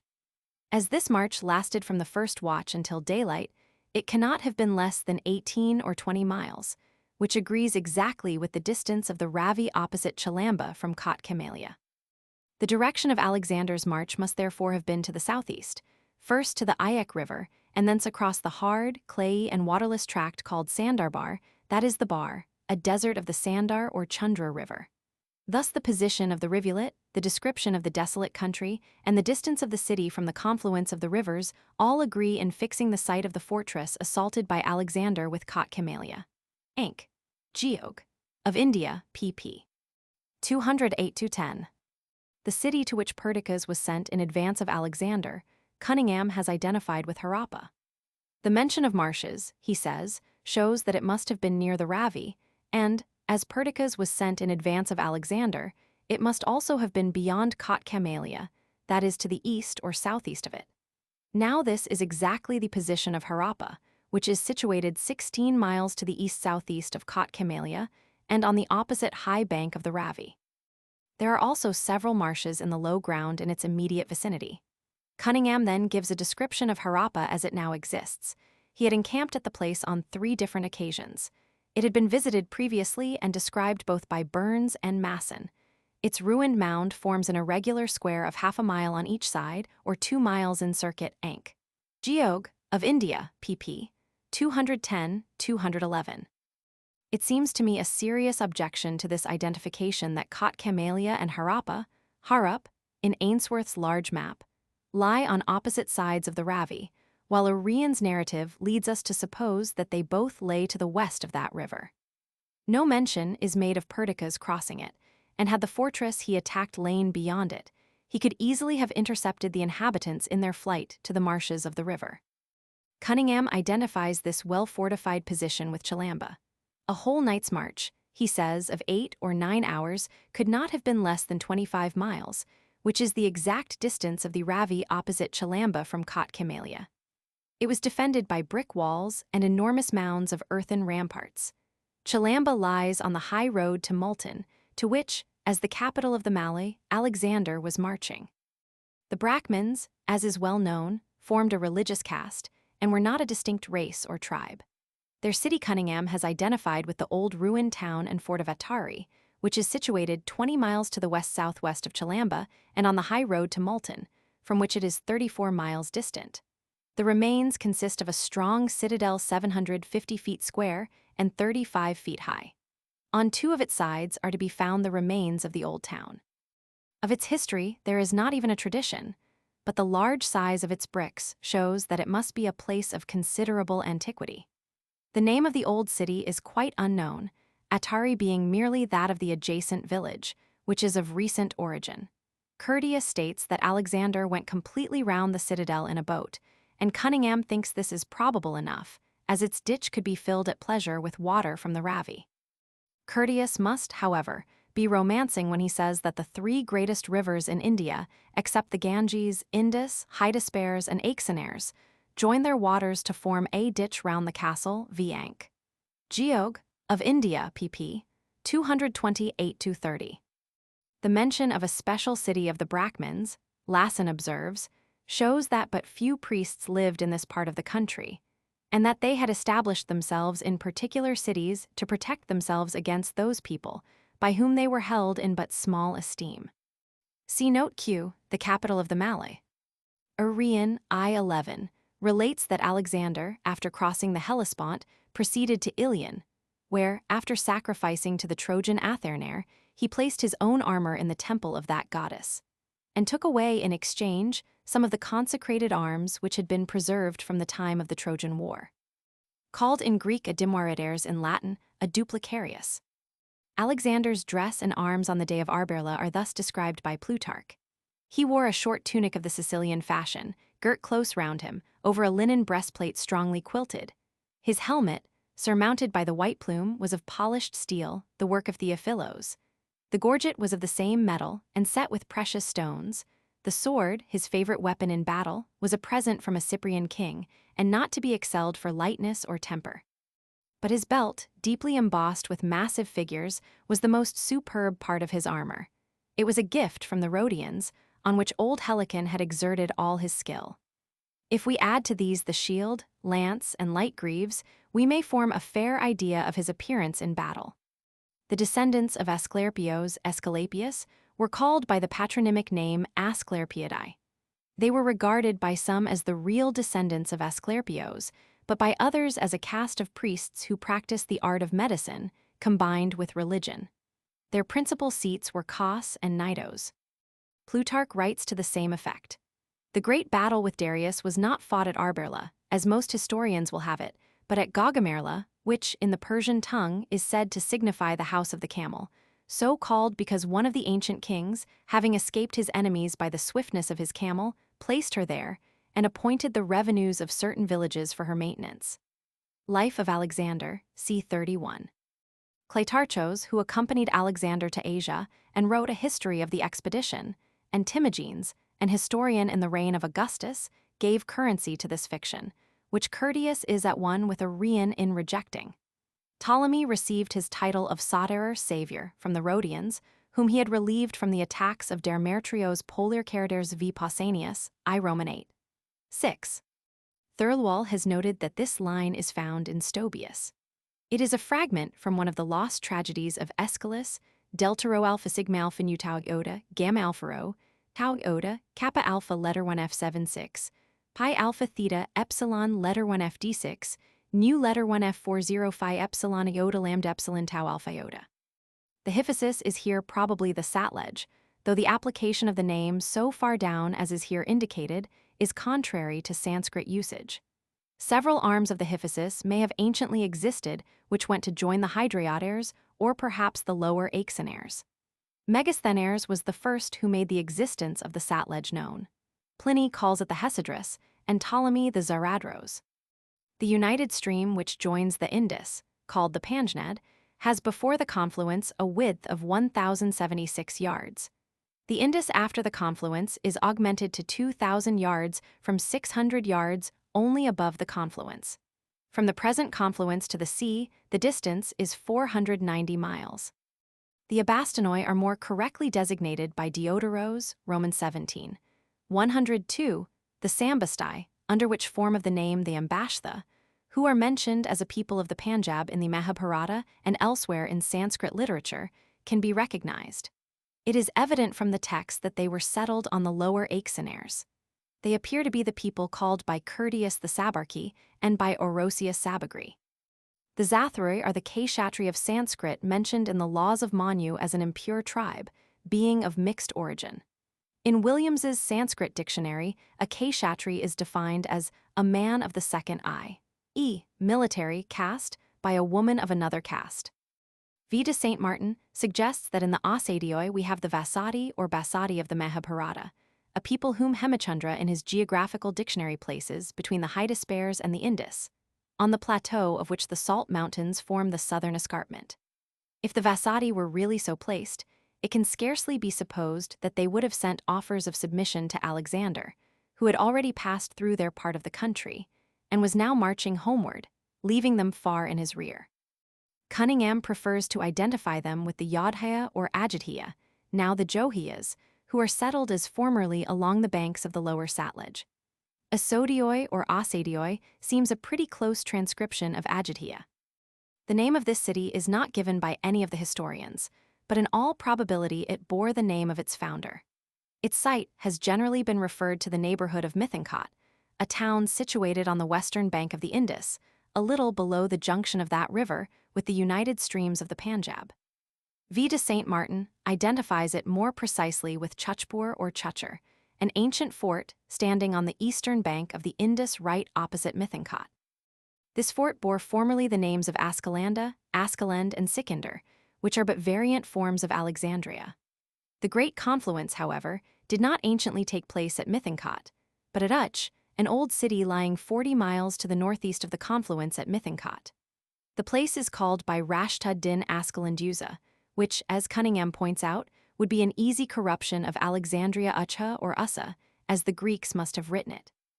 The word Ucha means high both in Sanskrit and in Hindi, and Uch seems to owe its name to the fact that it stands on a mound.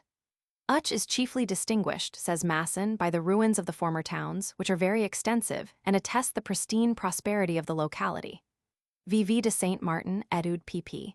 124-125, Cunningham's Ank, Geog of India, pp. 242-45. V. Note R. Alexander and Sind. In Strabo, Roman 15. We find several references to the country of Mousicanos. These were based on information supplied by one Secretos, who expatiates in praise of its fertility, on the virtues of its people, and the goodness of the laws and government under which they lived. It seems now generally agreed that Allor, which was anciently and for many ages the metropolis of the rich and powerful kingdom of Upper Sind, was the capital of Mousicanos. Its ruins were visited by M. Murdo and Lieutenant Wood, and afterwards by General Cunningham, who thus describes their site. The ruins of Allor are situated to the south of a gap in the low range of sandstone hills, which stretches from Bakar towards the south for about 20 miles, until it is lost in a broad belt of sandhills which bound the Nara, or old bed of the Indus, on the west. Through this gap, a branch of the Indus once flowed, which protected the city on the northwest. To the northeast, it was covered by a second branch of the river, which flowed nearly at right angles to the other at a distance of 3 miles. In AD 680, the latter was probably the main stream of the Indus, which had gradually been working to the westward from its original bed in the old Nara. With regard to the name of the king, it appears to be a territorial title, since Curtius designates the people Musicani. Lassen, Ind. Alt. Roman 2. 176, takes this to represent the Sanskrit Mushika, which means a mouse or a thief, and points out that a part of the Malabar coast was also called the Mushika kingdom. Saint Martin thinks that the Mushika still exist in the great tribe of the Moxis, which forms the most numerous part of the population of Kach Gandhara, a region bordering on the territories of the ancient Musicani, Edud, p. 162. Curtius calls the subjects of Oxycanos the Priesti, a name which would indicate that they inhabited a level country, since the Sanskrit word of which their name is a transcript. Prastha denotes a tableland or a level expanse. The name, Saint Martin thinks, is in Justin altered to Praesidae, but Justin, it appears to me, means the Praesioi thereby. Oxycanos is called both by Strabo and Diodoros Porticanos, representing perhaps the Sanskrit Partha, a prince. It is not easy to determine where his dominions lay. They were not on the Indus, for Alexander left that river to attack them. Cunningham places them to the west of the Indus in the level country around Larkana, which, though now close to the Indus, was in Alexander's time about 40 miles distant from it. Their capital he identifies with Mahorda, a place about 10 miles northwest from Larkana, where there are the remains of an ancient fortress on a huge mound, whence perhaps its name Mahada, very high. Lassen, on the other hand, followed by Saint Martin, places the country of Oxycanos to the east of the river, and therefore in the vast Mesopotamia. The Praesian of Pliny comprised between the old or eastern arm of the Indus and the present channel, v. Lassen, Ind. Alt. Roman 2. 177, Saint Martin, Edud, p. 165, Cunningham, Ank, Geog of India, pp. 259-62. See Note S. Sindamana. See Note T. City of the Brahmins, Harmatelia. Also note HH. Indian philosophers. In the 15th chapter of this book, Arrian states that Alexander had sent Crateros away by this route after he had left the Sogdian capital, near Bakar. From this, we may infer that Crateros, soon after he set out on his homeward march, had been temporarily recalled by Alexander, who may have found the resistance to his arms more formidable than he had anticipated. Strabo states in one place, Roman 15, Roman 2, 5, that Crateros set out on his march from the Hydaspes and proceeded through the country of the Arakatoi and the Drangai into Carmania, and in another, Roman 15, Roman 2, 11, that he traversed Chor-Erner and entered Carmania simultaneously with Alexander. Now the former of these routes would have been so needlessly circuitous that it cannot be supposed it was that which Crateros selected. He no doubt marched through Chor-Erner, the district of Ariana nearest India, to which there was access from India through the Balan Pass. Before rejoining Alexander, he must have encountered formidable difficulties in traversing the great desert of Carmen, which occupies the northern part of Carmania and extends from thence to the confines of Yezd, Khorasan, and Seistan. This desert, says Bunbury, is a vast tract of the most unmitigated barrenness, and a considerable portion of this interposed between the fertile districts of Murmanshir in northern Carmania and the Lake Zara in Seistan must of necessity have been traversed by Craterus with his army. An Afghan army which invaded Persia in 1719 suffered the most dreadful hardships in this waste, v. his Hist. Of Ank. Geog. p. 522, also Droysen's Jeskicht Alexanders, p. 454, and Lassen, Ind. Alt. Roman 2, 180. According to Aristobulus, as cited by Strabo, Roman 15. I-17, the voyage downstream from Nicaea on the Hydaspes to Patala occupied 10 months. The Greeks, he says, remained at the Hydaspes while the ships were constructing, and began their voyage not many days before the setting of the Pleiades, late in the autumn of BC 326, and were occupied during the whole autumn, winter, and the ensuing spring and summer in sailing down the river, and arrived at Patalerner about the rising of the Dog Star, towards the end of summer BC 325.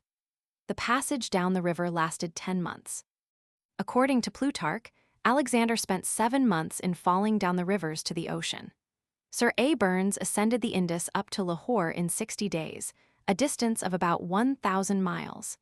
He estimated that a boat could drop down from Lahore to the sea in 15 days and from Multan in 9 days. In the 41st chapter of the Periplus of the Erythraean Sea, it is said that in the regions adjoining the Indus mouths, there are preserved even to this very day memorials of the expedition of Alexander, old temples, foundations of camps, and large wells. Vinote U Patala. This was the northern channel of the Gara, the waters of which, some centuries after Alexander, found another channel more to the south in the southern Gara, which joins the main stream below Lari Bandar. Caesar's fleet, it is well known, suffered a similar disaster on the shores of Britain. The tides in the Indus are not felt more than 60 miles from the sea, whence Cunningham concludes that Alexander must then have reached as far as Bampura on the Gara, which is about 50 miles by water from the sea. The breaking up of the monsoon, which occurs in October, is attended with high winds, intervals of calm, and violent hurricanes. Plutarch says that Alexander called this island Skilaustes, but others Siltaukes. It was from this island Nearchos started on his memorable voyage early in October, before the monsoon had subsided. On his reaching the port now called Karachi, the great emporium of the trade of the Indus, he remained there for 24 days and renewed the voyage as soon as the weather permitted. The eastern branch of the Indus is that now called the Fuleli. It separates from the main channel at Matari, 12 miles above Hyderabad, and enters the sea by the Kori estuary, named by Ptolemy the Lanabari mouth. Its bed is now almost dry except at the time of the inundations, when it assumes the appearance of a great river. At the lower part of its course, it is known as the Guni. On its east side, it receives the branch of the Indus, which in ancient times passed Arar, and is now called the Purana Darya or Old River. This exaggerated estimate Arrian has taken from the Journal of Nearchos. Aristobulus said that the distance was 1,000 stadia. The truth is here pretty accurately hit. This Great Lake, says St. Martin, might have been the western extremity of the Rann of Catch, a vast depression which abuts on the point where the estuary begins, and which for some months of the year, from July to October, is inundated by the waters of several rivers. By a singular coincidence, the terrible earthquake of 1819 has formed a large hollow and created a spacious lake traversed by the quarry, and occupying probably the same site as the lake mentioned by Arrian. Brahmanic tradition, moreover, preserves the memory of a lake formerly existing near the quarry, not far from its embouchure. In the Bhagavata Purana translated by Bornuf, we read that, in the west at the confluence of the Sindhu and the ocean is the vast tank of Narayana Saras, which is frequented by the recluses and the siddhas. A local tradition picked up by M. Murdo refers to the disappearance of this lake of old times and explains the event by a conflagration of the country, v. Adud, pp. 178-179. In Italy, the Pleiades set in the beginning of November. The southwest monsoon prevails from April to October. It sets in on the Sind coast with strong west-southwesterly winds, which cause a heavy swell on the sea. The northeast monsoon, which is favorable for navigation, begins in the Arabian Sea about the middle of October. The name of this river has various forms: Erebus, Arbus, Artibus, and Artabius. It is now called the Purali and is the river which, rising in the mountain range called by Ptolemy the Batian, flows through the present district of Laz into the Bay of San Millani. It gave its name to the Arabioi, whose territory it divided from that of the Oratai, who were farther west. Curtius states that Alexander reached the eastern boundary of the Arabioi, which may be placed about Karachi, in 9 days from Patala, and their western boundary formed by the Arabius in 5 days more. The distance from Hyderabad to Karachi is 114 miles, and from Karachi to San Millani 50 miles. The average of a day's march was therefore about 12 miles, the same as now in these parts. The Arabidai are called in the Indica, Arabes, in Strabo Arbes, in Diodoros Ambrita, in Marcian the geographer Arbitoi, and in Dion, Piriag, Arabs. Their territories extended from the western mouth of the Indus to the river Purali. This people and their neighbors, the Oratai, Cunningham would include within the geographical limits of India, although they have always been beyond its political boundaries during the historical period. They were tributary to Darius Histusperes, and were still subject to the Persians when the Chinese pilgrim H1 Th visited their country in the 7th century of our era. In the country of the Oratai is a river called the Aghur, from which it has been supposed the people take their name as thus, Aghoritai, Yoratai, Oratai, or Horati, as they are called by Curtius.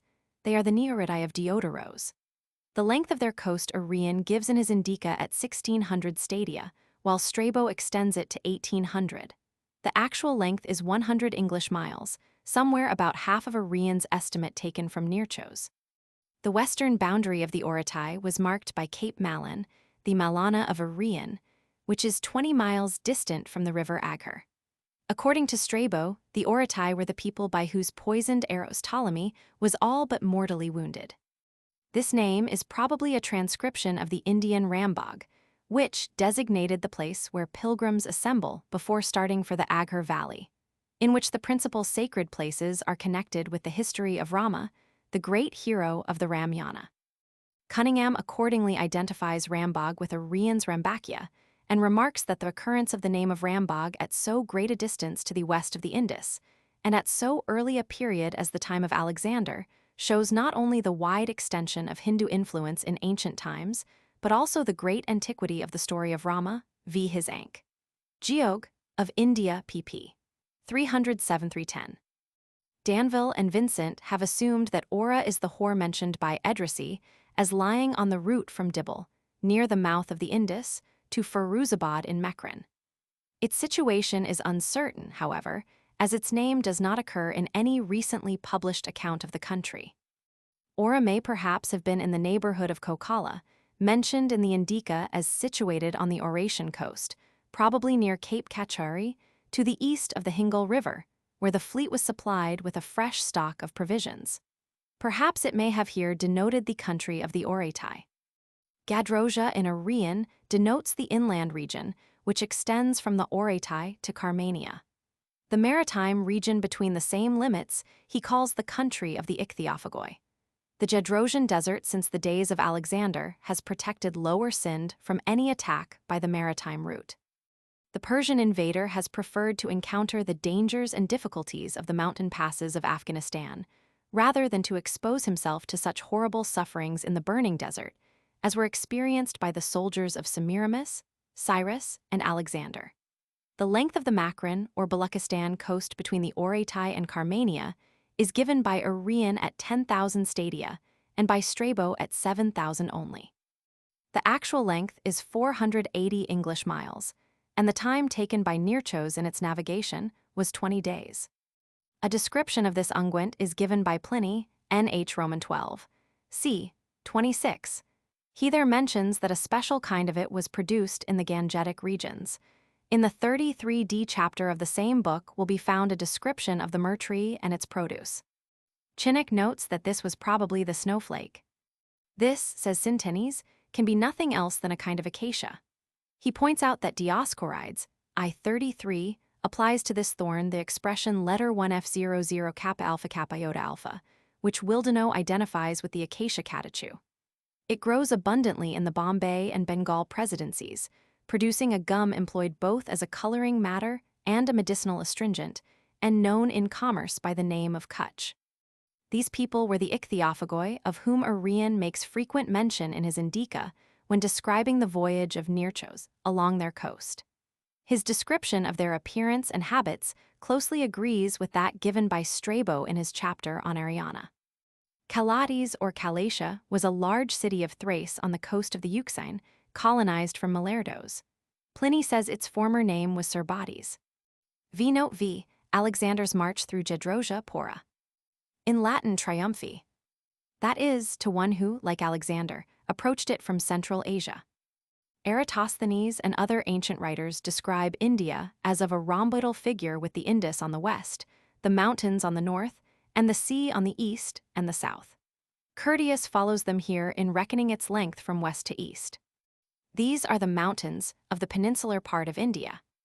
By the Red or Erythraean Sea is meant the Indian Ocean, which included both the Red Sea proper and the Persian Gulf. Curtius here makes the two great Indian rivers flow into the same sea. His conception of the configuration of India perhaps resembled that of Ptolemy, in whose map India is so misrepresented that it appears without its peninsula, but with a point, a little below the latitude of Bombay, whence the coast bends at once sharply to the east instead of pursuing its actual course southward to Cape Comorin. Iamanes, a clever conjectural insertion due to headache. Foss had suspected some such omission, as the old attempt to make the Assassins run into the Ganges by finding some other modern name for it was preposterous. Alexander in India, by Heitland and Raven, p. 90. The Iamanes appears in Ptolemy's geography as the Diamouna, that is the Yamuna or Jamna, the great river which, after passing Delhi, Mathura, Agra, and other places, joins the Ganges at Allahabad. It rises from hot springs not far westward from the sources of the Ganges. Arrian, who in his Indica calls it the Jobers, says that it flows through the country of the Saurasna, who possess two great cities, Methora, Mathura, and Klesabara, Krishnapura. Pliny, Roman 6. 19, states that it passes through the Palibothri to join the Ganges. At its junction with the Jamna, and a third but imaginary river, the Sarasvati, the Ganges is called the Triverni, i.e. triple plate, from the intermingling of the three streams. This river is most probably that which is called the Donas in Ptolemy's geography, where it designates the Brahmaputra. The Donas was probably also the Oidanes of Artemidoros, who, according to Strabos, I-72, described it as a river that bred crocodiles and dolphins, and that flowed into the Ganges. If the first two letters in Donas be transposed, we get almost letter for letter the Oidanes of Artemidoros, and we get it again, though not so closely, if we discard R from the Arrian of Curtius. That these two writers had the same river in view is confirmed by their mentioning the very same animals as bred in its waters. No satisfactory identification of this river has as yet, so far as I am aware, been proposed. The river called by Arrian Roman 4. 6. The Uromandros, and by Polybios the Uromanthus, and now known as the Helmund, has a name pretty similar, but it does not discharge into the sea. It enters the inland lake called Zara, in the province of Seistan in Afghanistan. According to Arrian, it disappears in the sands. These statements about the north wind as it affects India have no basis in fact, and those that immediately follow reach the very acme of absurdity. The cold season occurs in India as in Europe during winter, but snow never falls on the plains. During the hot season, however, hailstorms occasionally occur and inflict more or less damage on the crops. I have myself witnessed in Calcutta a thunderstorm accompanied with a descent of hail, commingled with large pieces of ice. And this in one of the hottest months of the year, June or July, I forget which. Agatharchides, a writer of the 2nd century BC, begins his work on the Erythraean Sea by inquiring into the origin of its name. On this point 4 different opinions were held, and of these he adopted that which fathered the name on King Erythras. He then tells the story of this king, who was a Persian, as he had learned it from a Persian called Boxos who had settled in Athens. Strabo, Romans 16:20 gives a brief summary of this passage, and Pliny NH Romans 6:28 a still briefer. Nearchos, as we learn from Arrian's Indica, c. 37, in the course of his memorable voyage put into an island called Oracta, now Kisham, where the natives showed him the tomb of the first king of the island. They said that his name was Erythraeus, and that the sea in those parts was called after him the Erythraean. Opinions still differ as to the origin of the name. According to some, it was given from the red and purple coloring of the rocks which in some parts border the sea, according to others from the red color sometimes given to the waters by the seaweed called suf. Fresnel, however, rejecting such views, interprets the name as meaning the sea of the Homeridae, i.e. Himyar or Hamir, or red men, whose name and the Arabic word ahmar, red, have the same root. The people here indicated occupied Yemen and were called red men in contrast to the black men of the opposite coast. Others again attribute the name to Edom Ijamia, which bordered the Gulf of Aqaba, the eastern arm of the Red Sea at its northern extremity. Edom signifies red. Further references to this subject will be found in Mela, Roman 3, Roman 8. 1. Solinus, c. 36, Dio Cassius, LXVI, 28, and Stephanos Bies, SV. Letter 1 F1 Zir, Rho Upsilon Theta Rho Alpha. As the dress of the natives was made in ancient times as at present, chiefly from cotton, this perhaps may be the substance meant here by flax. The valuable properties of the wool-like product of the cotton plant, Gossypium herbaceum, the Karpasa of Sanskrit, were early known, as in one of the hymns of the Rig Veda mention is made of female weavers intertwining the extended thread. The dress worn by the Indians, says Arrian, citing Nearchos, is made of cotton, a material produced from trees.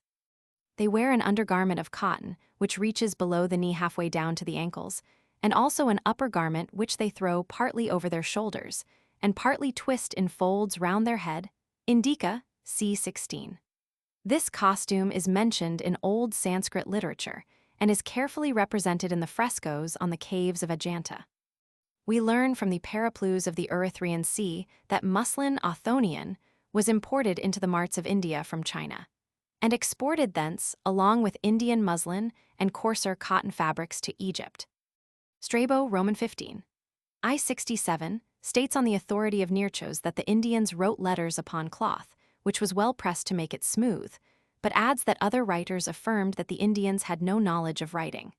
They were, however, acquainted with writing for some centuries before Alexander's time, but whence they got their alphabet is a question not yet quite settled, though the weight of opinion inclines to assign it a Himyaritic origin.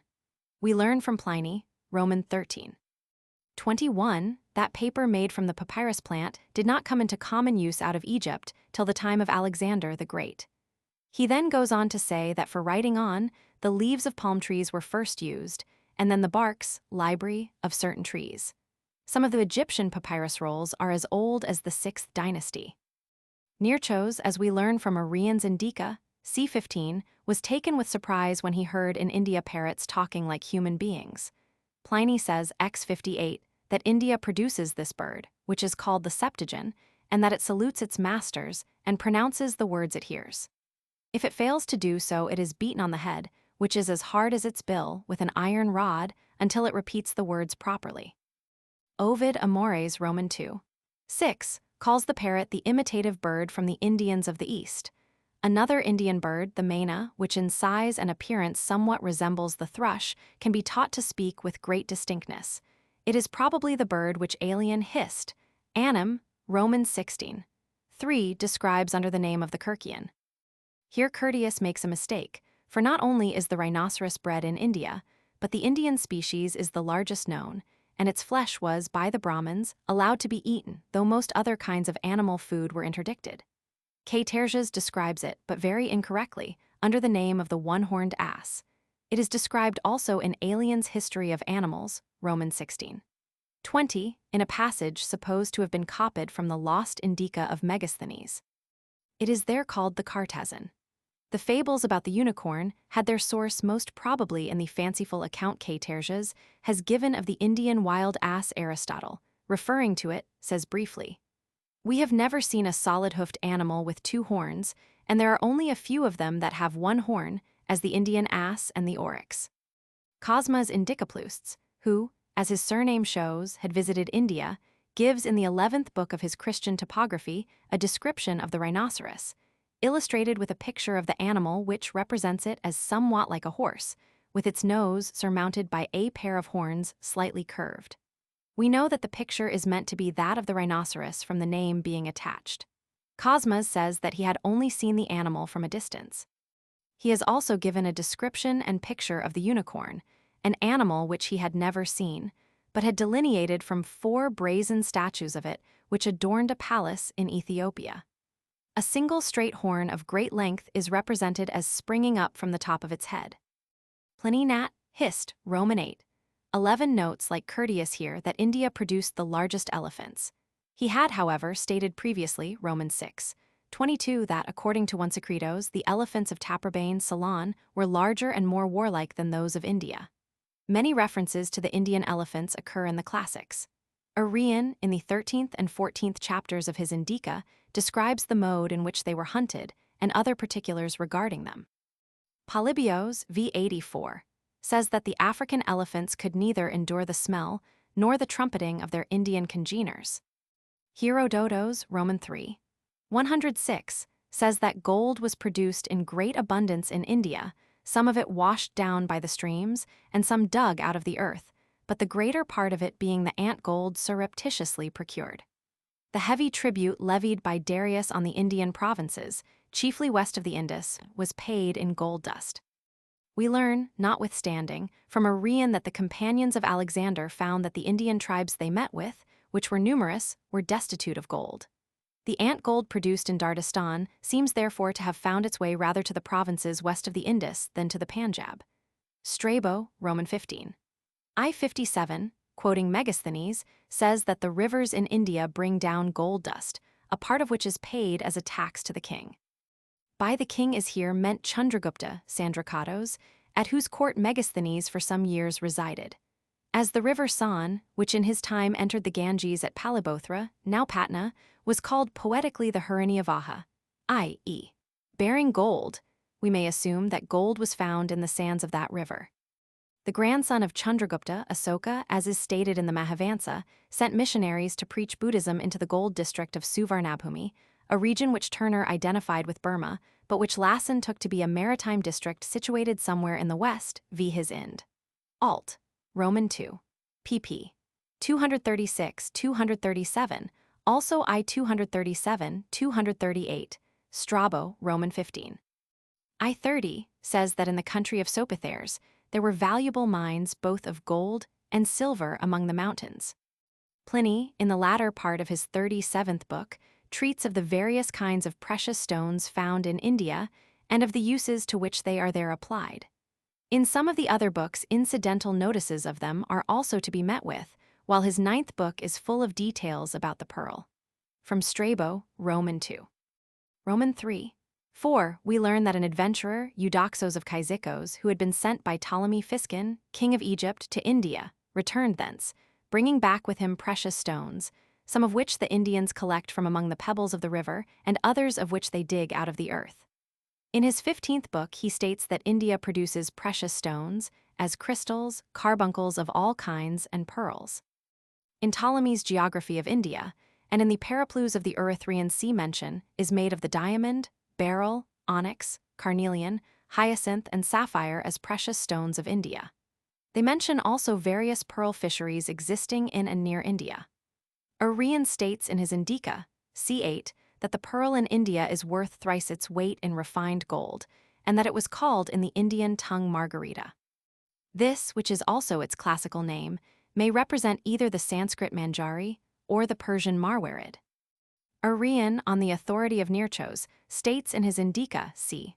16, that the Indians wear shoes of white leather elaborately trimmed and having thick soles or heels to make them look taller. Strabo notes from Plutarch's similar statements regarding the treatment of their hair by the Indians, Roman 15. I-71, and Arrian has noted the Indian practice, which is still in vogue, of dyeing the beard of a variety of colors. In the processions at Indian festivals, says Strabo, Roman 15, I-69 are to be seen wild beasts, as buffaloes, panthers, tame lions, and a multitude of birds of variegated plumage and of fine song. Aelian, in a passage copied most probably from Megasthenes, says that the favorite bird of the king of the Indians, Chandragupta no doubt, was the hoopoe. He carried it on his wrist and amused himself with it, and never tired gazing with admiration on its exquisite beauty and the splendor of its plumage. The luxurious mode of life in which the Indian king, Chandragupta, indulged is described by Strabo, Roman 15. I-55, much in the same terms as by Curtius here.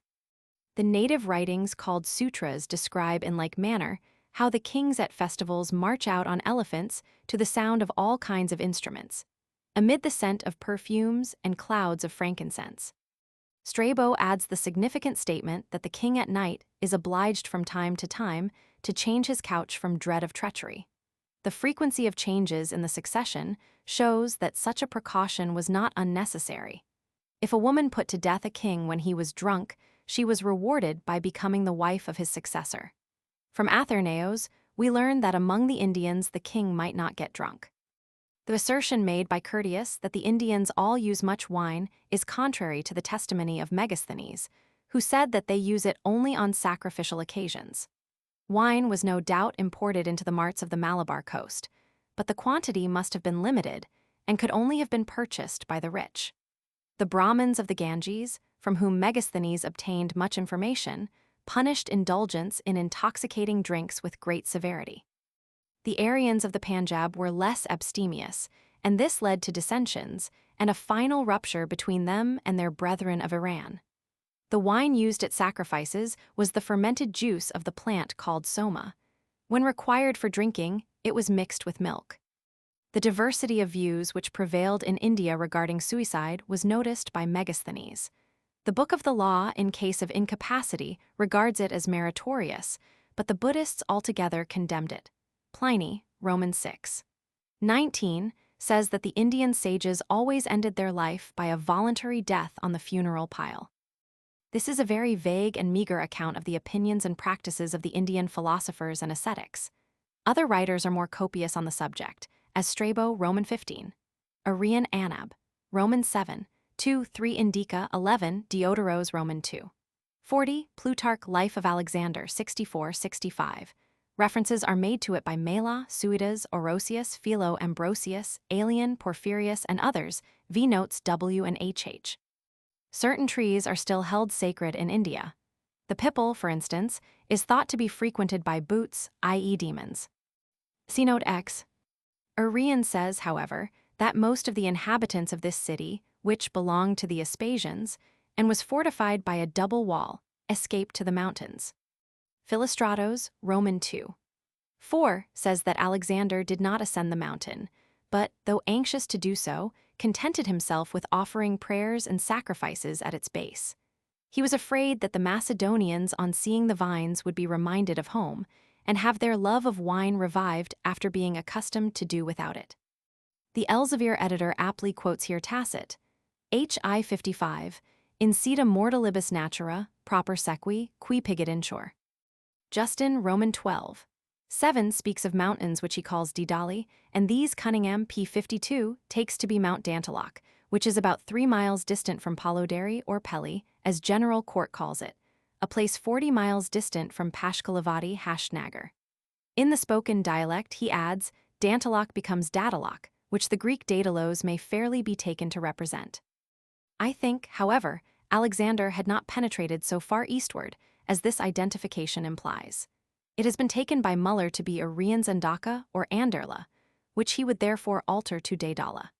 An Indian city called Daidala is mentioned by Stephanos Bais, and in Ptolemy's Geography another city of the same name is mentioned as belonging to the Caspere, or Kashmirians, who in Ptolemy's days had extended their rule as far eastward as the regions of the Jamna. Abbott in his Gradus ad Yornan seems to identify Daidala with Dudiel, and a Kadira, which is mentioned immediately after, with Kaldura. Arrian calls this river the Uespla. It is most probably the Kama or Kunar River. Its name, Cho Aspes, has one of the elements of the name of the people in its neighborhood, the Aspasioi. The prefix Cho may, like EU or Su, mean river, and Aspa means a horse in Zend. Beira, it has been supposed, is the Bazira of Arrian, but as this has been on adequate grounds identified with Bazor of the present day, the supposition is untenable. Bazor lies too far east to suit the requirements. How this arrangement was to prevent the upper part of the wall from settling down is a mystery as the text stands, and we can only suppose that A. Curtius has not understood his authorities, or B. has left out some important steps in the description, or C. that the text is mutilated so as to conceal his real meaning. Alex. In India, p. 107. Seneca, Epistle 59, puts almost the same words into his mouth. All swear that I am the son of Jupiter, but this wound proclaims me to be a man. This is perhaps the occasion to which Plutarch refers when he states Alex. 28, that Alexander, when shot with an arrow, turned in his pain to his attendants and said, This blood, my friends, is not the ichor which blessed immortals shed. A quotation from Homer. Pratt, Roman 2. 276, N notices from Athenaeus that these movable towers were invented by Diades, pupil of Polyades, who accompanied Alexander. According to Arrian, the besieged lost heart not from terror of the engines, but on seeing their commander killed. We read in Caesar that his engines produced a similar effect on the minds of the Gauls. They said that they could not believe the Romans were warring without the help of the gods, since they were able to move forward engines of so great a height and with such celerity. De Bell. Gaul. Roman 2. 31. Curtius had no doubt here in his eye a passage from Livy, whose picturesque style was his exemplar. Ips callis est in modum medae in acutum cacumen a fundo satis lado fastigatus. B. Roman 37. 27. In the center of the Roman circus ran lengthways down the course a low wall, at each extremity of which were placed, upon a base, 3 wooden cylinders of a conical shape which were called medae, the goals. Ex sua cohort, that is, from the retinue of pages in immediate attendance on the king. From this body officers were selected to fill the highest civil and military posts in the Macedonian state. Perhaps passed by a council of war or a general assembly of the troops. Philotas, the son of Parmenion, was condemned to death by the Macedonian army. The readers of Virgil will be reminded by this episode of that of Euryalus and Nissus. Curtius, indeed, seems to me to have borrowed his account of the death scene from that poet rather than from any historical authority. He is called a fricers by Diodoros. Diodoros less accurately calls him Mophis. His name Ampai in Sanskrit is found in the Ganapatha, a genuine appendix to Panini's Grammar, v. Journal Asiatique, Series Roman 8, Tome Roman 15, p. 235. For remarks on the coin money which he gave to Alexander, see note KK. It was Crateros, however, and not Ptolemy, who was left in charge of the division of the army which faced the camp of Poros. Curtius has therefore here made a mistake. That is, Poros had been enticed down the bank so far that the island which lay where the passage was really to be made was no longer visible. Curtius says nothing of the other island, on which the Macedonians landed under the erroneous impression that they had gained the bank of the river, and Diodoros is equally silent. According to Arrian, this force was commanded by the son of Poros. See note Y, battle with Poros. Baucophilos was no doubt the horse to which Curtius here refers, but according to some accounts that famous steed was not in the battle. Curtius here follows Charles, as the following passage quoted from this writer by Aulus Gellius knocked. Attic. V2 will show. The horse of King Alexander was both by his head and by his name Bucephalus, i.e. oxhead. Cares has stated that he was bought for 13 talents and presented to King Philip. Regarding this horse, it seems worth recording that when caparisoned and armed for battle, he would not suffer himself to be mounted by anyone but the king. It is also told of this horse that in the Indian War when Alexander, mounted upon him, and performing noble deeds of bravery, had with too little heed for his own safety, entangled himself amid a battalion of the enemy, where he was on all sides assailed with darts, his horse was stabbed with deep wounds in the neck and sides. Ready to expire, and drained of nearly all his blood, he nevertheless bore back the king from the midst of his foes at a most rapid pace. And when he had conveyed him beyond reach of spears, he straightway dropped down, and having no further fear for his master's safety, he breathed his last as if with the consolation of human sensibility. Then King Alexander, having gained the victory in this war, built a town on this spot, and in honor of his horse called it Bucephalon. Arrian says that the first messenger sent was Taxileres himself. According to Arrian, Taxileres escaped by a hasty flight. Diodoros states, on the contrary, that Alexander checked the slaughter. This is scarcely probable.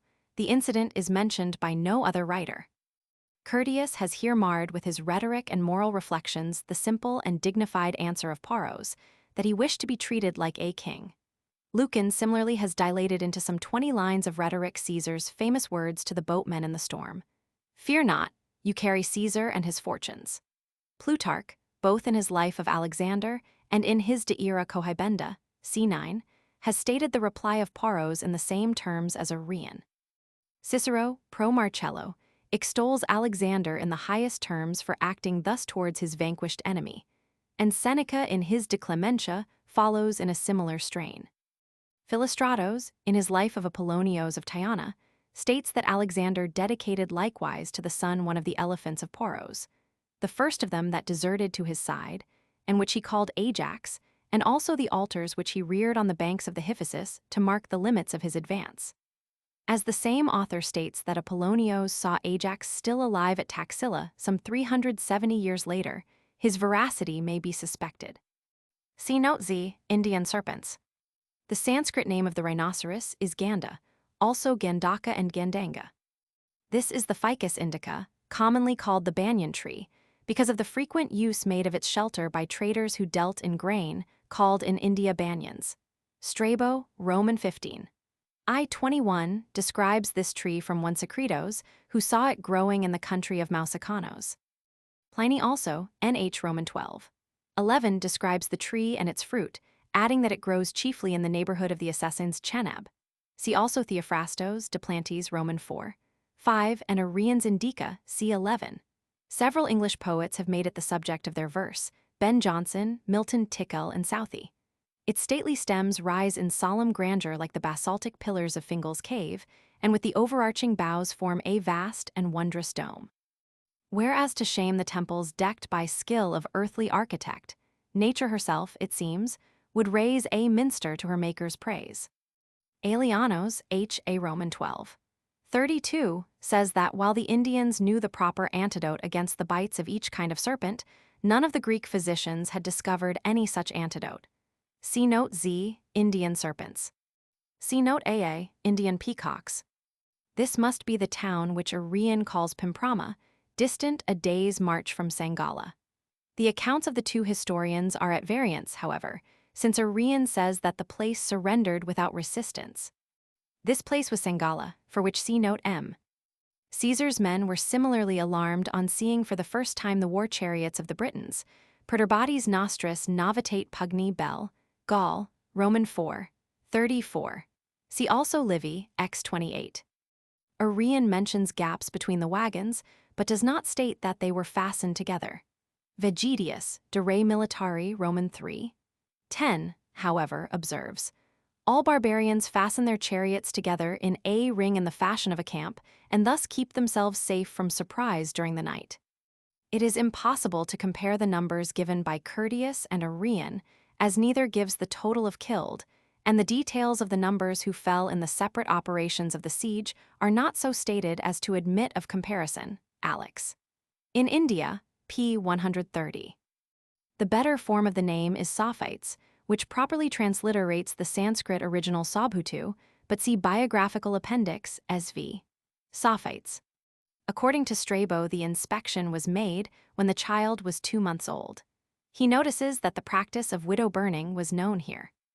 The Indians, says Solinus, c. 55, rub down the beryl into hexagonal forms in order to impart vigor to the dull tameness of the color by the reflection from the angles. Of the beryl, the varieties are manifold. Pliny, from whom Solinus no doubt drew this information, states, Roman 37. 5, that beryls were seldom found elsewhere than in India, and that the Indians had discovered how to make counterfeit gems and especially beryls by staining crystal. See note BB, Indian dogs. The ordinary and correct reading is not Phegeus, as in the text from which I translate, but Phegelas, which transliterates the Sanskrit Bagala. See Biog. Appendix SV, Phegelas.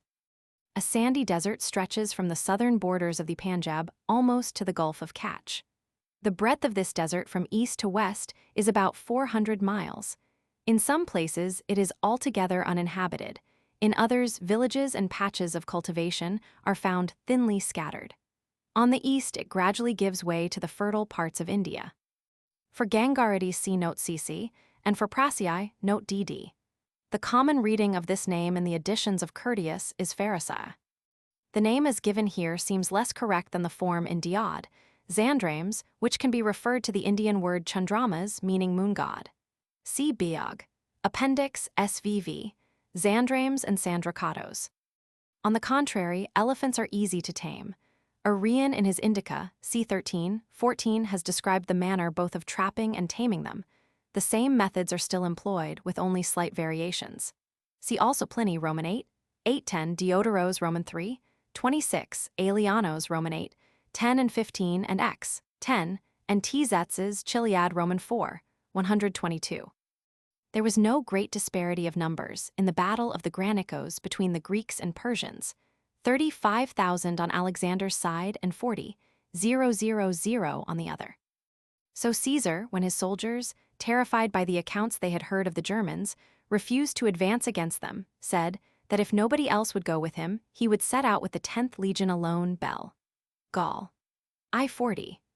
Thirlwall is of opinion that Alexander's threat to throw himself on his Bactrian and Scythian auxiliaries and make the expedition with them alone most likely misrepresents the tone which he assumed. Cerealis addressed his men in similar terms. Go, tell Vespasian, or Civilis and Classicus who are nearer at hand, that you deserted your leader on the field of battle, Tacitus, H. Roman 4, 77. This speech, put into the mouth of Coenus, has a peculiar literary interest beyond the ordinary run of orations written for their leading characters by the rhetorical historians of antiquity. In the remaining works of the elder Seneca, we have a suasoria or hortatory oration. See Mayer on Juvenal, I-16, on this very subject, in which are arranged all the telling sentences that some of the most famous Roman rhetoricians could compose to suit the situation.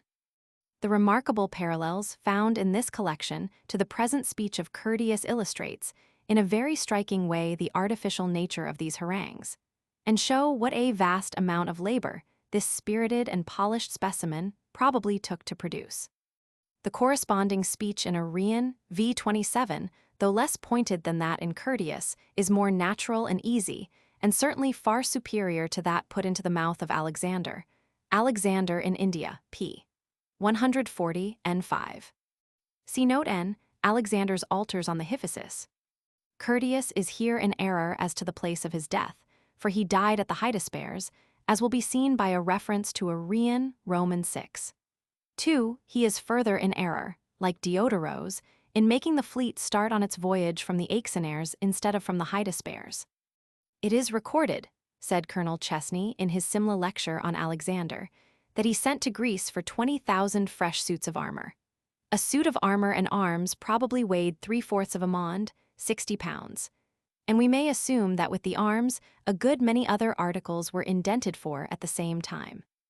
Altogether, we may take it that the requisition was for not less than from 20,000 to 30,000 mule loads, 30,000 laden mules to be dispatched from Macedonia to the Satledge, a large order. And this suggests another consideration. Alexander's army on the Satledge was 50,000 strong. How about his lines of communication? During the late Afghan War, over 50,000 men crossed the frontier. Yet I believe the general had never at any time more than 10,000 men in hand at the front. The rest were swallowed up in holding obligatory posts and keeping up the line of communication.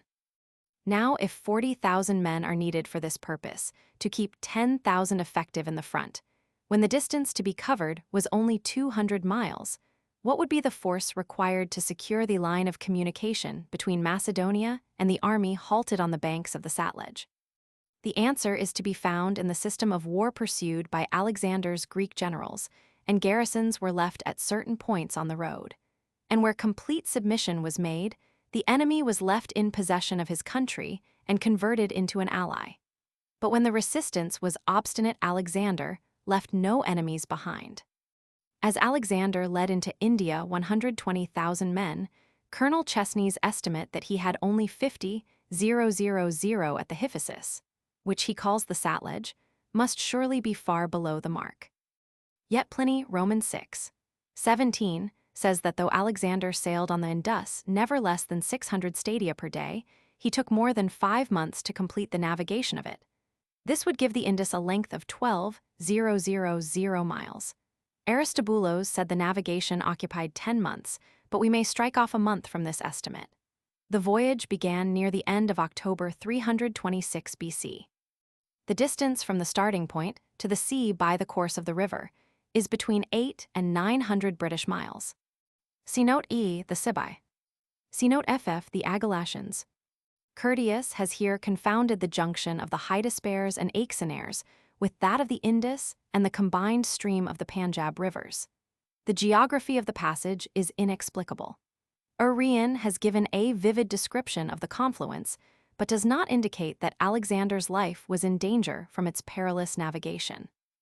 This rhetorical passage will remind the readers of Virgil of his description of the zones Georg. I 231-51. 5 zones comprise the heaven, of which 2, the frozen homes of green ice and black storms, stretch far away. 1 pole is thrust down beneath the feet of murky Styx, where eternal night, wrapped in her pall of gloom, sits brooding in unending silence. The passage was probably, however, suggested by the lines of the 6th book of the Aeneid, 794-796. He, Augustus Caesar, will stretch his sway beyond Garamantian and Indian. See, the land is lying outside the stars, outside the sun's yearly path. Racine, Alex. VI, imitating the present passage, says, Des deserts quellicil refuse declarer, ou la nature semble elmerm expirer. Alex, in Ind, p. 148. From which they were yet some 600 miles distant. Called the Oxydraci by Arrian. See Note P. Curtius here differs from Diodoros, who says that the Syracusae, Oxydrac, and Mal could not agree as to the choice of a leader, and ceased in consequence to keep the field together. Both these historians are silent as to the operations conducted by Alexander during his march from the junction of the Hydaspes and the Aixenares to the capital of the Malay, situated above the old junction of the united stream of these 2 rivers with the Hydriotares. But according to Arrian, Strabo, and Plutarch, the city where Alexander was nearly wounded to death belonged to the Malay. Thirlwall, with good reason, regards this incident as a mere embellishment of the story. It is certain, he says, that even if Alexander believed in such things less than he appears to have done, he was too prudent to disclose his incredulity, and so throw away an instrument which a Greek general might so often find useful. Hist. Of Greece, Roman 7. C. 54. The story is found in Diodoros also. If a fiction, it may have been suggested by the fact that Alexander, on approaching Babylon, where he died, was warned by Chaldean soothsayers not to enter that city. If true, Alexander had doubtless in his mind the words of Hector, Iliad, Roman 12. 237-43, where he expresses his contempt for omens drawn from the flight of birds. Hannibal had a similar contempt, as appears from Cicero, De Div Roman 2. Curtius, like Plutarch, represents Alexander to have been wounded after he had scaled the city wall and thence leaped down into the city. But this is a mistake. It was the wall of the citadel he scaled, and it was within the citadel he was wounded, as we learn both from Arrian and Diodoros. Probably a piece of gratuitous padding put in by Curtius to heighten the effect of his picture. Nothing of the kind is found in Arrian or Diodoros. Alex, in India, p. 151. Timaeus and Aristonus are mentioned only by Curtius as among those who came first to Alexander's rescue. It is supposed that the Timaeus of Curtius is the same person as the Limnaeos of Plutarch. Pliny, Roman 7. 37, mentions a Critobulus who acquired great celebrity by extracting an arrow from the eye of Philip, Alexander's father. Arrian again says that some authors assign the credit of the operation in Alexander's case to Critidermos, a physician of Kos, but others to Perdiccas. So Marius in like circumstances forbade himself to be bound, Cicero, Tusk, Disput, Roman 2, 22. The Hydriotaires or Ravi, which in those days joined the Aixenaires below Multon. Arrian, on the contrary, states, on the authority of Nearchos, that Alexander was annoyed by the remonstrances of his friends. A Thracian tribe whose country is mentioned in Ptolemy's geography as a straterga, that is, a province governed by a general of the army. That is when he crossed the Tanais, Jaxartaires, to attack the Scythians. Unius Pellio juveni non sufficit orbis, referring to his descent from Achilles, whose career was short but glorious. Alexander here refers to the plot of Hermolaus and the pages against his life. Philip was assassinated by Pausanias while entering the door of a theater. The Elsevier editor aptly quotes an epigram on Henry Roman 4. Of France, to whom a saying was attributed duo procit unius. Gallorum rex regna, ins, duo procit unius, prox seratium nec du regna caput. The incident is mentioned briefly by Diodoros, Roman 17. 99. The 3,000 Greeks who left their colonies to return home suffered great hardships on the way and were slain by the Macedonians after Alexander's death. The Sudraci and the Mali. They arrived while Alexander was still in camp near the confluence of the Hydriotaires with the Aixenaires, where he had joined Hephaestion and Nearchos. A statement, as Thirlwall observes, hardly consistent either with the boasts of independence made by the two nations, or with their recorded actions. Athenaeus Roman 6. 13 relates on the authority of Aristobulus that this Dioxippos the Athenian whom he calls a pancratiast, when Alexander on a certain occasion was wounded, and the blood flowing, exclaimed, "This is ichor such as flows in the veins of the blessed gods." Aelianos in his Hist. Var. X22 describes his combat with the Macedonian. Pliny, Roman 35.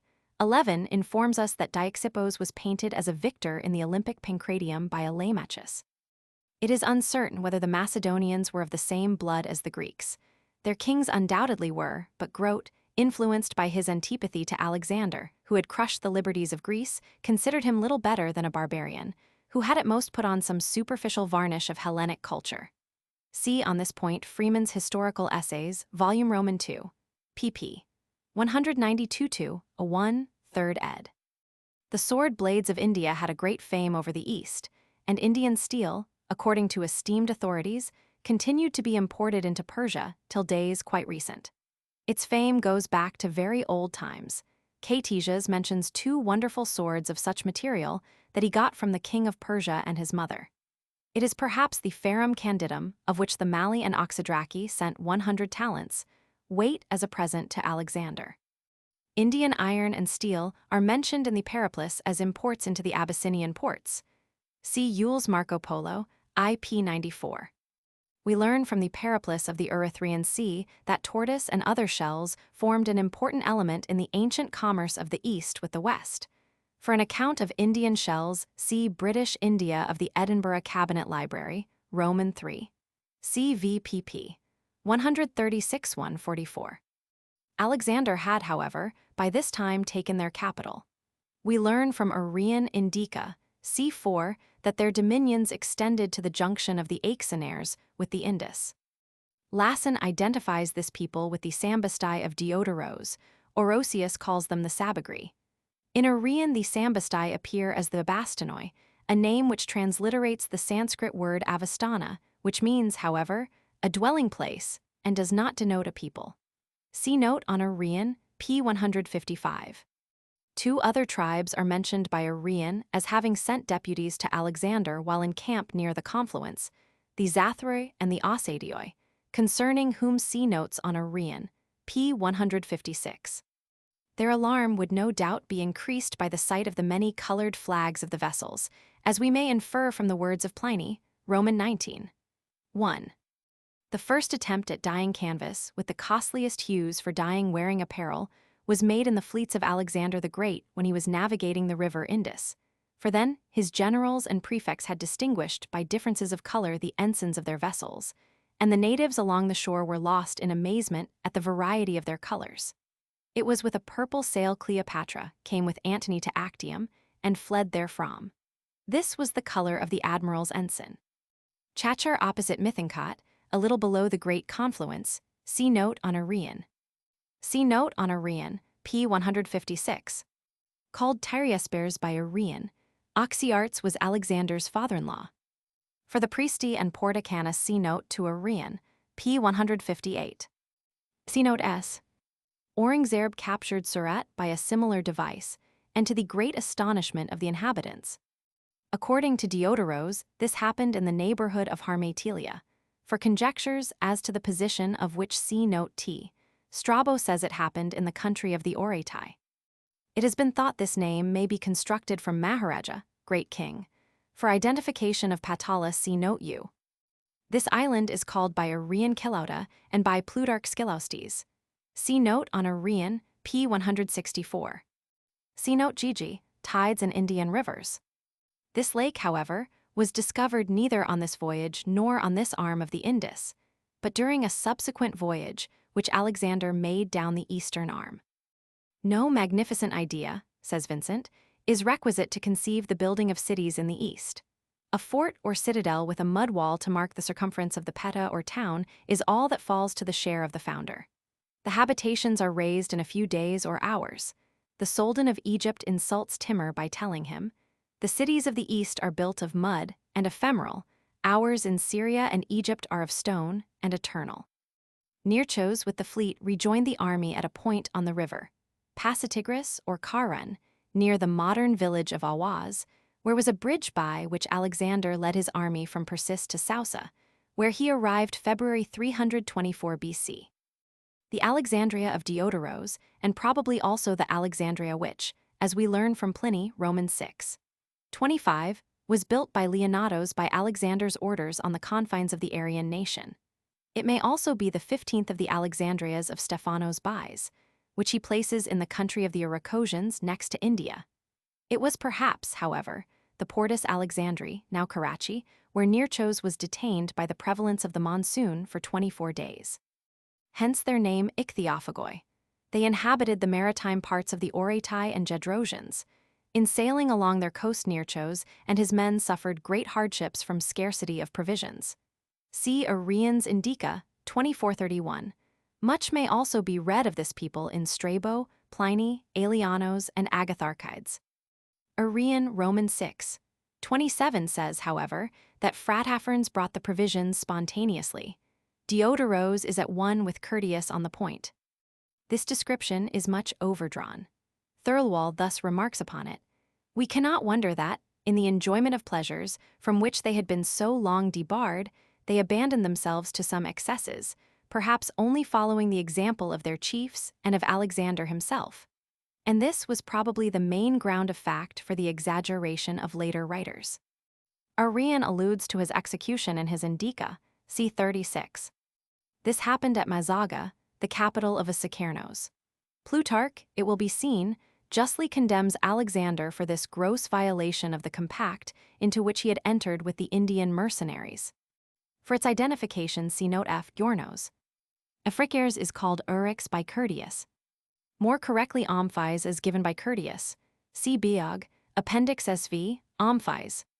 The father of Omphis had quite recently died, and Omphis did not assume the sovereignty at once on his decease, but waited till Alexander sanctioned his doing so. He then, As a matter of course, along with the sovereignty, assumed also the dynastic title taxilaires. Alexander's campaign, in which he conquered the country extending from the Hindu Kush to the Indus, took place in the year 327 BC. In the year following, he marched eastward through the Punjab as far as the Haiphasses, conquering on his way Poros and the Kathaians, and from the Haiphasses he retraced his way to the Hydaspes. He then sailed down that river, and then down the Aixenares into which it falls, until about the end of the year he reached the Indus. It will be seen from Arrian v. 19 that the battle with Poros was fought in the archonship of Herodotos at Athens, whose year of office, it is otherwise known, extended from the 28th of June 327 to the 17th of July 326 BC. Herodotos was succeeded by Cremers, so that Diodoros antedates his archonship. He was archon after the defeat of Poros and not before. With regard to the two consuls named, it does not appear that they ever held the consulship simultaneously. Publius Cornelius Scipio Barbetus was consul in 328 BC along with C. Plautius Decianus. In the following year, Spurius Postumius Albinus was master of the horse to the dictator Claudius Marcellus, but I can find nowhere in the lists the name of Aulus Postumius as holding any office about that time.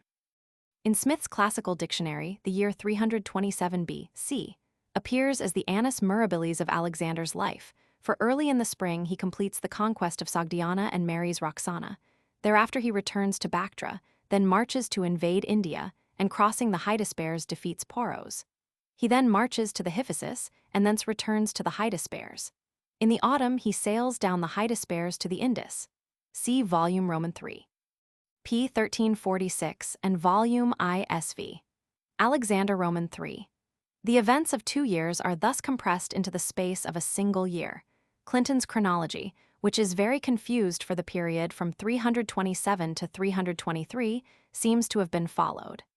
His name appears in Arrian more correctly as Abbasares. He may be described as the king of Kashmir. Baucephala and Nikia, for which see note on Arrian, p. 110. See note Z, Indian serpents. This is the whip snake which is thus described in British India of the Edinburgh Cabinet Library, Volume Roman 3. pp. 121-122. The whip snake is common to the Konkan, where it conceals itself among the foliage of trees and darts at the cattle grazing below, generally aiming at the eye. A bull, which was thus wounded at Dazagan, tore up the ground with extreme fury and died in half an hour, foaming at the mouth. The habit of the reptile is truly singular, for it seems to proceed neither from resentment nor from fear, nor yet from the impulse of appetite, but seems, more than any other known fact in natural history, to partake of that frightful and mysterious principle of evil, which tempts our species so often to tyrannize for mere wantonness of power. The Adreistai of Arrian, see note on that author, p. 116. See note II Suddy. More correctly Sophoteres, see Biog, Appendix SV. This was also a Spartan institution. See note Bibe. More correctly Phagellas as given by Arrian, see Biog, Appendix SV. Usually called the Hiphasis, it is now the Bios which joins the Satluj. The name of the Hiphasis was sometimes, however, applied to the united stream, but this is contrary to Sanskrit usage. See note C. Sayandidi. The Indian barber Napit belonged to the Sudra or servile caste. Besides the duties proper to his calling, he has other avocations, his services being often required for the performance of certain domestic ceremonies, such as those connected with marriage, etc. Callisthenes adds, after the exaggerating style of tragedy, that when Apollo had deserted the oracle among the Branchidae, on the temple being plundered by the Branchidae, who espoused the party of the Persians in the time of Xerxes, and the spring had failed, it then reappeared on the arrival of Alexander. That the ambassadors also of the Milesians carried back to Memphis numerous answers of the oracle respecting the descent of Alexander from Jupiter, and the future victory which he should obtain at Arbela, the death of Darius, and the political changes at Lacedaemon. Strabo, Roman 17. I-43. See also Introd. p. 28. Properly the Gangaridae. Diodoros should have said the Hydaspes. See note on Curtius, p. 231. See note E, the Sibai. See note FF, the Agalatians. See Curtius Roman 9, 4. This happened at the junction of the Axionaires with the Hydaspes, and not with the Indus, as here represented. For the contest of Achilles with the Simois and Scamander, see the 21st book of the Iliad. The Oxydracae. The two races, Oxydracae and Mal, were composed of widely different elements, for the name of one appears to have been derived from that of the Sudra caste, and it is certain that the Brahmins were predominant in the other. We can easily understand why they did not intermarry and were seldom at peace with each other, and that their mutual hostility was only suspended by the common danger which now threatened their independence. Thirlwall's Hist. Of Greece, Roman 7. C. 54. Called Herodotos by Curtius. For a notice of Dioxippos, see note on Curtius, p. 249. For their identification, see note on Curtius, p. 252. See note R for their identification. Cunningham inclines to believe that the Masonoi of Diodoros are the Musarnoi of Ptolemy, whose name, he says, still exists in the district of Musarca to the west of the Indus below Mithankot. See his Ank. Geog. Of Ind, p. 254. For its identifications, see note R and note on Arrian, p. 156. See note on Arrian, p. 157, regarding the position of this country. Porticanos is called Oxycanos by Arrian. See note on that author, p. 158. For the kingdom of Sambos, see note S. See note T. See note on Curtius, p. 256. Evidently an error for Patala, for the identification of which see note U. See note on Curtius, p. 262. All these particulars are recorded at length in the Indica of Arrian, from c. 24 to c. 31. Generally called Parthia, then a small state. Drangianair, now the province of Seistan, the inhabitants Dranga and also Zarangoi. Drangianair was separated from Jedrosia by the Bashan Mountains, now called the Washati. Aria was a small province included in Ariana, which embraced nearly the whole of ancient Persia. The name is connected with the Indian word Arya, noble or excellent. It occupied the tract from Mesht to Herat.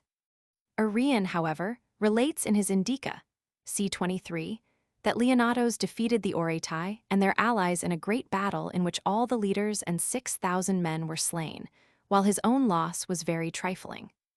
Arrian gives in his Indica, c. 33-35, full details of the journey of Nearchos from the coast to Alexander's camp, which lay a 5 days' march inland, and of the affecting interview between the king and his admiral, whom he had given up for lost. Arrian's narrative may be implicitly trusted, as it was based on the journal of Nearchos, whose veracity is unimpeachable. The admiral did not appear in the theater until his interview with Alexander had been concluded. Diodoros is clearly in error in placing Salmis on the coast. This incident occurred at Mazaga, the capital of Asakernos. The Brahmins of Sind are here referred to. When the Greek writers tell us that the district between the Hydaspes and the Hyphasis alone contained 5,000 cities, none of which was less than that of Kos, Strabo, Roman 15. p. 686, and that the dominions of Poros, which were confined between the Hydaspes and the Assassins, a tract not more than 40 miles in width, contained 300 cities, id p. 698, it is evident that the Greeks were misled by the exaggerated reports so common with all Orientals, and which were greedily swallowed by the historians of Alexander with a view of magnifying the exploits of the great conqueror. Bunbury, Hist. Of Ank. Geog. IP 453. See note to Arrian, p. 112, and to Curtius, p. 212.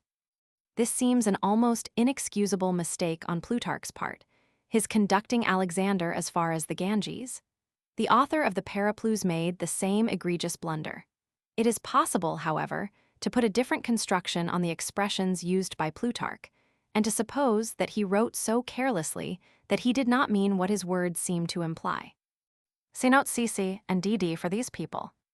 More correctly Sandrakyptos or Chandragupta, see Biog, Appendix SV, Sandrakatos. See note N, altars at the Hyphasis. See Biog, Appendix SV, Sandrakatos. This was the wall of the citadel, not of the city, as Plutarch represents. This fact, attested by all the historians, confirms the truth of the reports as to the great skill of the Indians in archery. called Timaeus by Curtius, p. 240. He is called Sambos by Arrian and was the ruler of the mountainous region west of the Indus, having Sindamana for his capital, the city now called Sawan. See Biog. Appendix SV. Sambos. He, Alexander, caused 10 Indian philosophers, whom the Greeks called gymnosophists, and who were naked as apes, to be seized. He proposes to them questions worthy of the gallant Mercury of Visay, promising them with all seriousness that the one who answered worst would be hanged the first, after which the others would follow in their order. This is like Nabuchodonosor, who absolutely wished to slay the Magians if they did not divine one of his dreams which he had forgotten, or the Caliph of the 1,001 Nights who was to strangle his wife when she came to the end of her stories. But it is Plutarch who tells this silly story. We must respect it. He was a Greek. Voltaire, Dict. Phil, S. V. Alexander. See also note HH, Indian gymnosophists. The interviews of Secretos with the Indian philosophers took place earlier than is here stated, when Alexander was at Taxila. Called Kilauta by Arrian. The native name has not otherwise been preserved. The city which Pliny calls Xylenopolis was probably situated in Kilauta and was the naval station whence Nearchos started on his voyage. The name means city of wood. Arrian relates in his Indica, c. 26, that Nearchos in the course of his voyage, having landed at a place on the Gedrosian coast called Kalama, received from the natives a present of sheep and fish. The admiral recorded that the mutton had a fishy taste like the flesh of seabirds, because for want of grass the sheep were fed on fish. See note on Curtius, p. 266. See note on Curtius, p. 194. The Queen of Mazaga, capital of the Asakenians, see note D. The rock Iornos, identified with Mount Mahaban, see note F. The Adresti are the Adrastai of Arrian. See note on that author p. 116. The Gestini seem to be the Kathaians. The Praesidae must be the Prazans, though St. Martin would identify them with the Priesti of Curtius, and the Gangaridae the people of Lower Bengal. The river reached was the Hyphasis. How Justin came to call it the Kathaians it is difficult to understand. Can he have had in his recollection the Kabul River, called sometimes by the classical writers the Cuffs, with Cuffet as the stem for the oblique cases, and mistaken it for the river which arrested Alexander's progress? Like Plutarch, he erroneously supposes that the Macedonian army was confronted with a great host encamped on the opposite bank of the river. Hydaspes he should have said. For the identification of this people, see note FF. The Scilli are probably the Sibai, see note EE. By the Ambri must be meant the Mali, and by the Sigambri the Oxydracae. The text must be corrupt. This is supposed to be a corrupt reading for Ambarges, in which case Ambi is a mistake for Sambi. We know that the incident referred to happened in the dominions of this king. In Orosius, Roman 3. 19, the name is transcribed as Ambararan. Nothing is known of this city, unless it be, as Cunningham thinks, the Barbari of Ptolemy and the Barbaric Emporium of the author of the Periplus. See his Ank. Geog, p. 295. Nandrum has been here substituted for the common reading Alexandrum, which Gutschmid Rhine. Muse, 12-261, has shown to be an error. Quoted by Heitland in the original. Ibid. The Ramiana, Roman 2. 7021 mentions among the Kathaians the dogs bred in the palace, gifted with the strength of the tiger and of huge body, Dunk, Roman 4, p. 403. Referring to the terms in which he was summoned to go to Alexander. He was to go to the son of Zeus. According to Dr. Bellew, this name is the Greek equivalent of the Persian Mahikoran, fish-eaters, still surviving in the modern Makran. Since the above note was written, the cause of Eastern learning and research has suffered a grievous loss by the death of this distinguished Orientalist, whose work on the ethnology of Afghanistan will prove a lasting monument to his fame. The work discusses inter alia the ethnic affinities of the various races with which Alexander came into contact during his Asiatic expedition. Major E. Mockler, the political agent of Makran, contributed some years ago to the Journal of the Royal Asiatic Society a valuable paper on the identification of places on this coast, mentioned by Arrian Ptolemy and Marcian. in which he corrected some errors into which the commentators on these authors had fallen. A slight emendation of the reading, suggested by Schwanbeck, restores the passage to sense, making Arrian say that Sandrocatos was greater even than Poros. It seems that Poros, after Alexander's death, had possessed himself of the satrapy of the Lower Indus, held till then by Pithon's son of Agirner.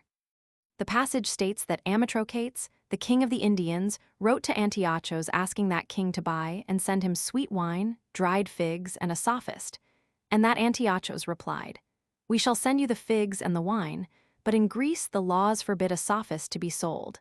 Atherneos quotes Hergersander as his authority. Indices. I. General Index. N.B. When a person or place is designated by two or more names more or less different, these names are generally given together. The modern names of ancient cities, rivers, etc., are bracketed in italics. Proper names which appear in one part of the text spelled after the Greek form, and in another after the Latin, will be found indexed under the Greek form. Hence names which commonly begin with C should be looked for under K. Abars or Sus, 344.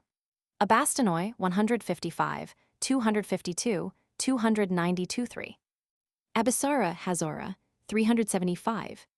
Abasarers, 69, 76, 92, 112, 115, 129, 202, 203, 216, 274, 278, 380, 402. Abrias, 146-8, 150. Abila, 123. Acacia, 171. Acadira, 64. Achaemenids, 31, 34. Achilles Achillius, 15, 246, 286. Adrystai Adresti, 116, 279, 323. Adrapsa, 39.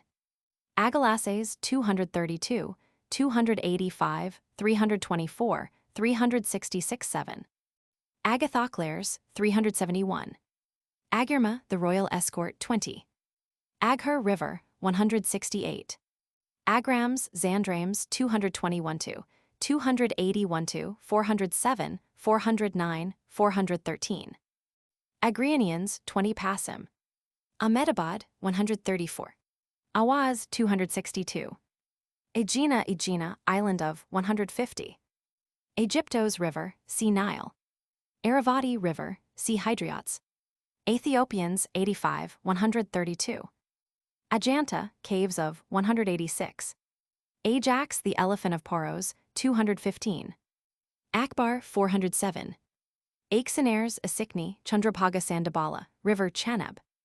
Its source and direction of its course, 87, 88, its Vedic name, 93, described by Ptolemy Soterer, 112-3, crossed by Alexander, 113 and recrossed, 129-30, 284, 324, its turbulent confluence with the Hydaspes, 137-9, its confluence with the Indus, 155, the voyage down its stream, 350. Alemachos, 249. Alexander Agos, 50, 404, a young Macedonian hero, 198-9, king of Epirus, 380, the Great. His birth, education, and accession to the throne, 15, crosses into Asia, defeats the Persians in 3 great battles, and takes Babylon, Sausa, and Persepolis, 1734, pursues and overtakes Darius, 34-35. Invades Hyrcania, quells revolt of the Aryans, crosses the Indian Caucasus, reduces Bactria and Sogdiana and defeats the Scythians, 35-44, recrosses the Caucasus, subdues the tribes of northern Afghanistan, crosses the Indus, defeats Poros, subdues the Panjab and valley of the Indus, and returns by way of Jedrosia, Carmania, Persis, and Sauces to Babylon, 57-328. His death and character, 47-48. His personal appearance and habits, 48-49. His dress and arms, 147. Wars of his successors, 49-53. General results of his eastern expedition, 35. List of his historians and estimate of their credibility, 615. Alexandria in Egypt, 27-49, 80 now Herat, 37 Eschater, 41 under Caucasos, 39, 44, 58, 80, 331-2 near Mithankot, 253. Alikasudara, Alexander, king of Epirus, 374. Alinger River cow, 61. Alishang River, 61. Alcatas, 50, 57, 68, 69, 97, 374, 382. Allahabad, 184. Alatrocadares, Vinjusara, 383, 405, 409. Allure, 157, 165, 353. 4. Altars of Alexander on the Hyphasis, 129, 215, 230, 234, 284, 311. Amastris, 393. Amazons, 42, 340. Am, 77. Ambashtha, Sambastai Abastanoi, 155. Ambager, 356, 375. Ambri, probably the Malay, 324. 5. Amycia, birthplace of Strabo, 412. Ammon, an Egyptian deity identified by the Greeks with Zeus, 27, 49, 164, 282. Amphipolis, 396, 404. Amritsar, supposed by some to occupy the site of Sangala. Its name means pool of immortality, 348. Amtikina, Antigonos Gonatas, 374. Amantas, 8, 58, 375. 6. Anabasis of Xenophon, 10. Anamis, River Minab, 397.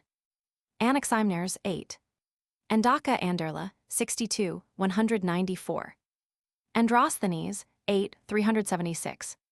Ankyra Angora, 24. Antigenares, 50, 104, 160, 209, 376.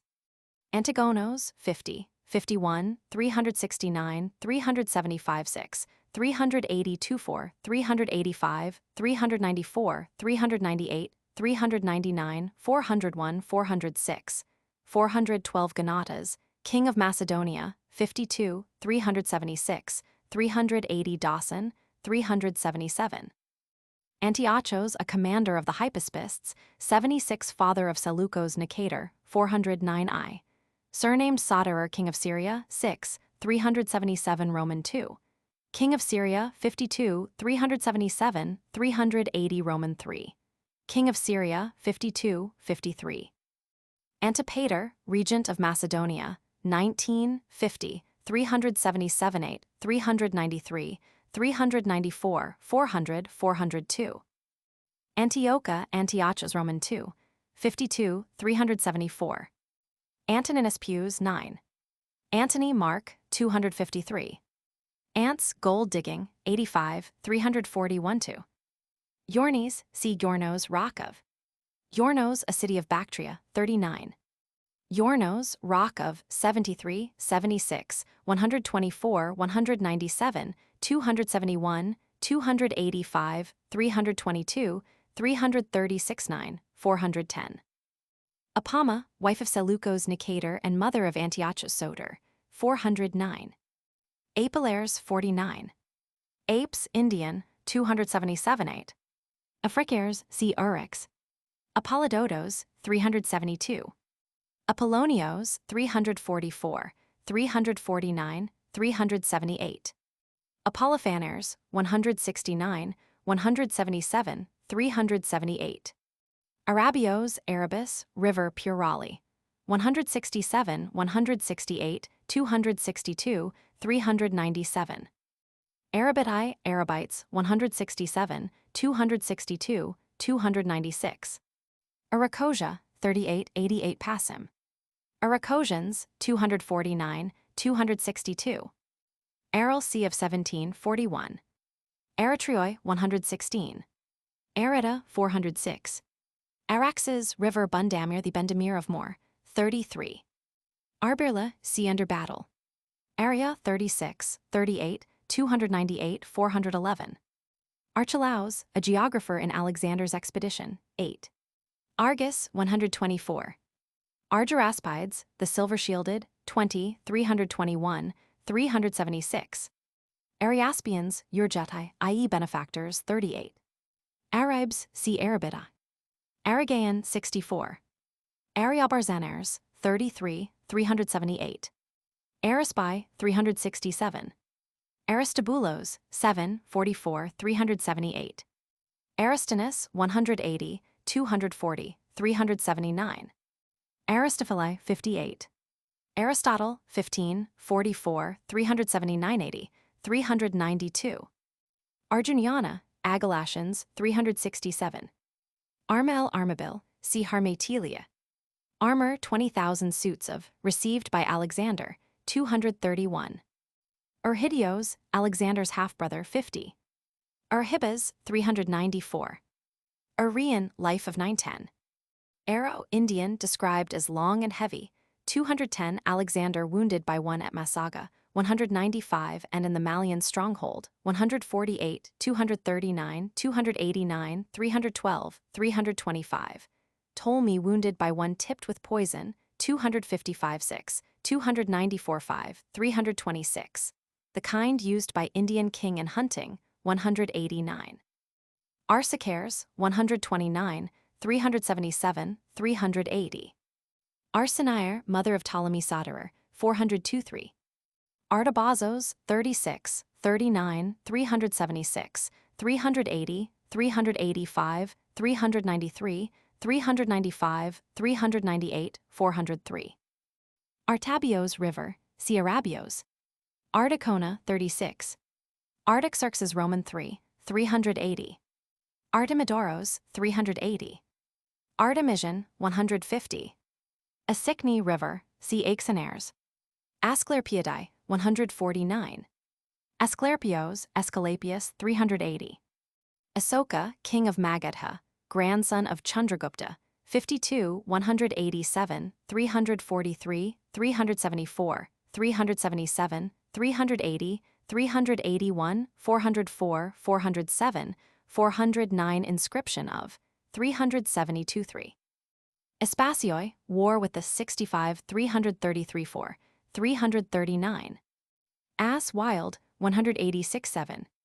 Asacanus, 194.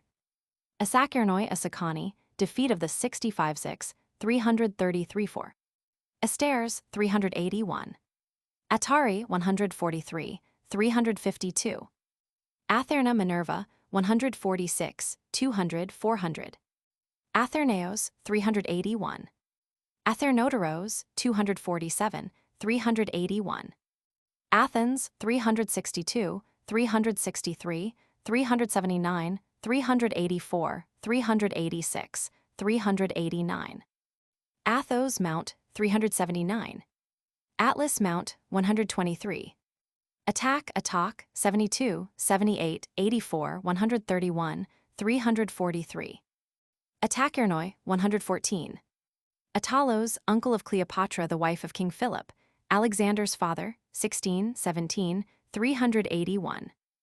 Attalos, commander of the Agrianians, 381. Attalos, one of Alexander's great officers, 51, 57, 62, 64, 69, 98, 206, 375, 382. Augustus, 11, 13, 15, 389, 412. Aurangzeb, 254. Austinaires, 57. Ayak River, 141.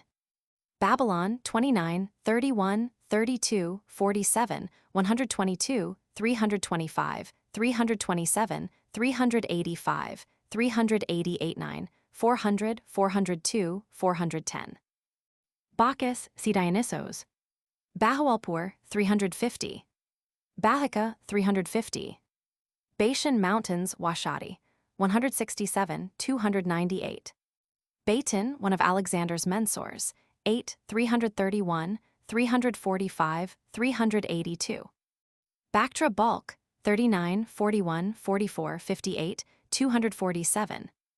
Bactria, 34, 37, conquered by Alexander, 41 4. Included in the dominions of Seleucus Nicator, 410, made an independent kingdom by Theodotos, 377. Coins of Greco-Bactrian kings, 371.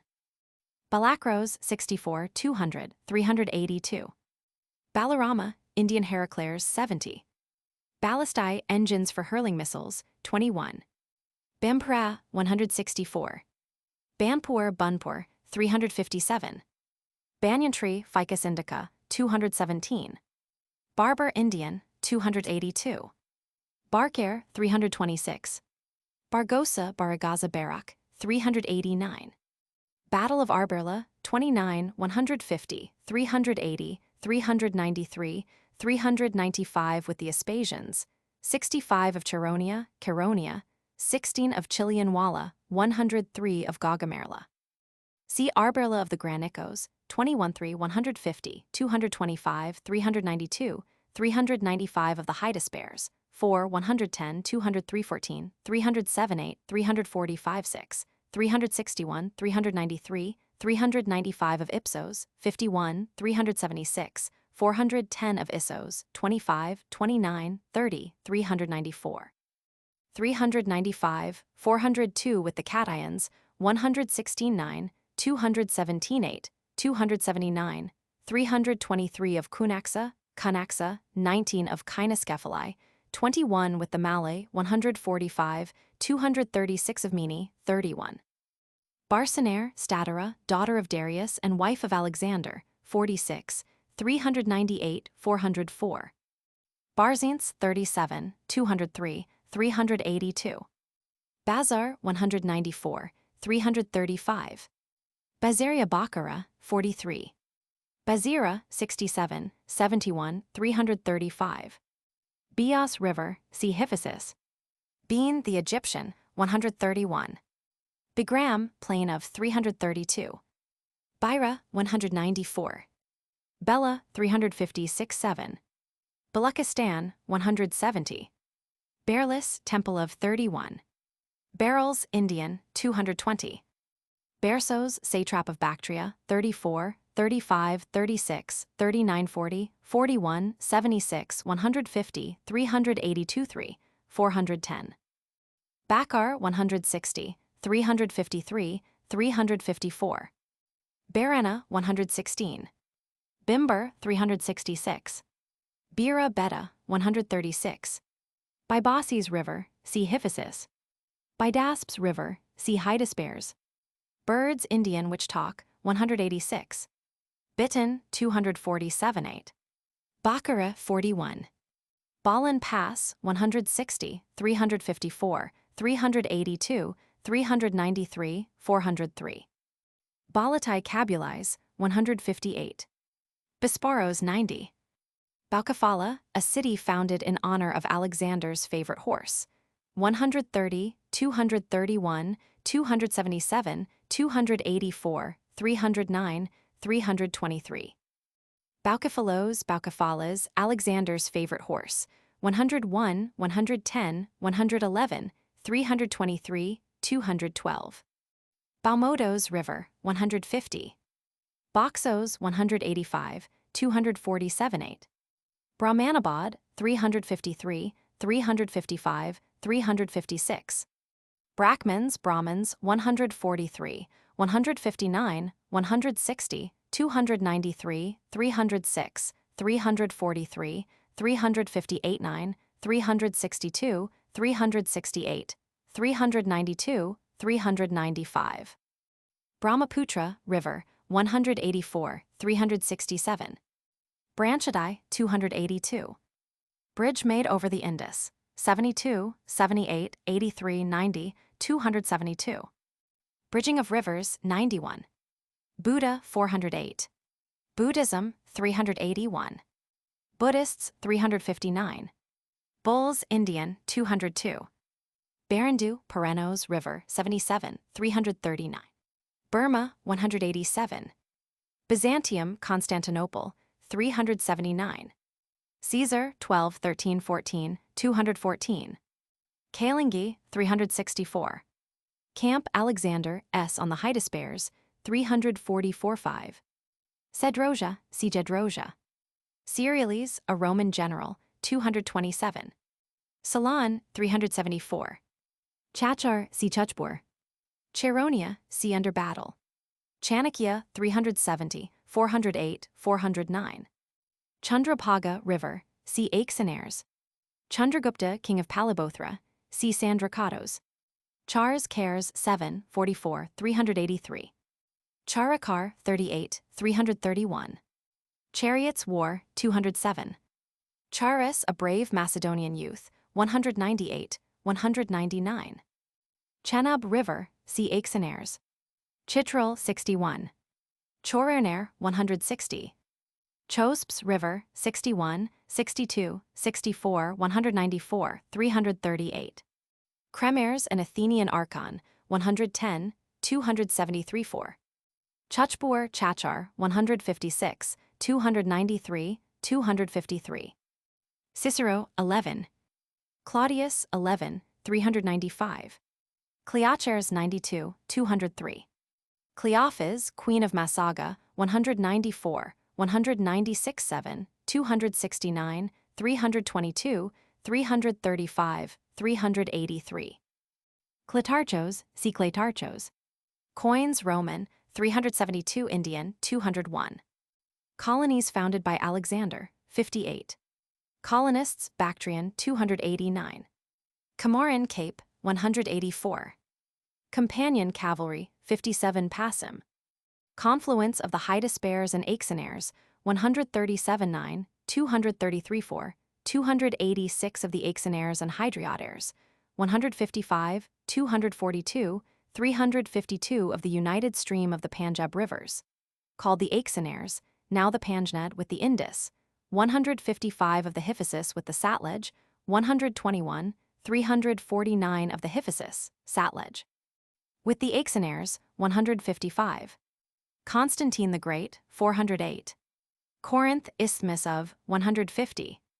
Cornelius P., 274. Cotton, 186, 188. Crete, 386. Crocodiles, 139. Cuffites River, 323. Curtius Q. Rufus, Life of 1012. Kutch, a coloring matter, 171. Cyprus, 27. Syropolis, 40. Cyrus the Great, 17, 34, 38, 40, 46, 86, 170, 173, 358. Cyrus the Younger, 19. Daedala, 64, 194, 322, 335. Daedali Mountains, Mt. Dantalak, 64, 335. Dahans, 208, 225. Dadias, 83. Damascus, 26. Dames, 344. Dandames, see Mandaнаres. Dardai, 341. Dardistan, 187. Darius Hystaspes divides his empire into satrapies. 18 copy of his seal, 29, was paid tribute by the Arabitai and Oratai. 167 Kodomanos. State of the Persian Empire at his accession to the throne, 18, 19, defeat of his army at the Granicos, 21, 22 at Issos, 24-6, his treasures and family seized at Damascus, his offers to Alexander rejected, 28. His defeat at Gaugamerla and flight to Arberla, 29-31, his flight from Ecbatana and assassination, 34, 35. Arrian's estimate of his character, 35, his contrast to Poros, 108, 346. Datafernares, 39. Daramachos, 8, 383, 405. Delta of the Indus, Patalerner, 84, 160, 352 3, 356 of the Nile, 357. Dermetrios, one of the Somatophylakes, 38, 383, 403 son of Pythonax, 69, 98, 104, 114, 144, 360, 383 Polarcardares, son of Antigonos and king of Macedonia, 51, 151, 376, 400. Dermophon, 236, 287. Dermosthenes, 16, 381.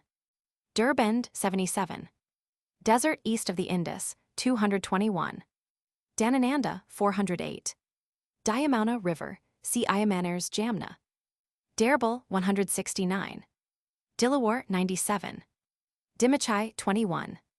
Dimwarites, Duplicarius, 146, 147. Diodoros sic, life of 1314. Diodotos of Erythrae 8. Diogenes 315, 391, 398. Diognertos 8, 331, 345. Dionysopolis, see Nyssa.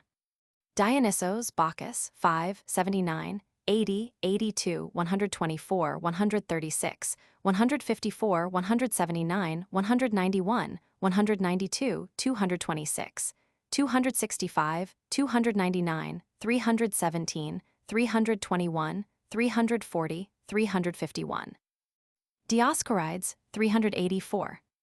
Dioxippos, a famous Athenian athlete, 249, 251, 292, 351. Dyer 76. Dirodotes Pterodon 397. Dona's River, see Diardinaires. Dog and Lion Fight 221, 280, 363 4. Dogs Indian 363 4. Dorsanes Indian Heraklês 70. Doxareres 92.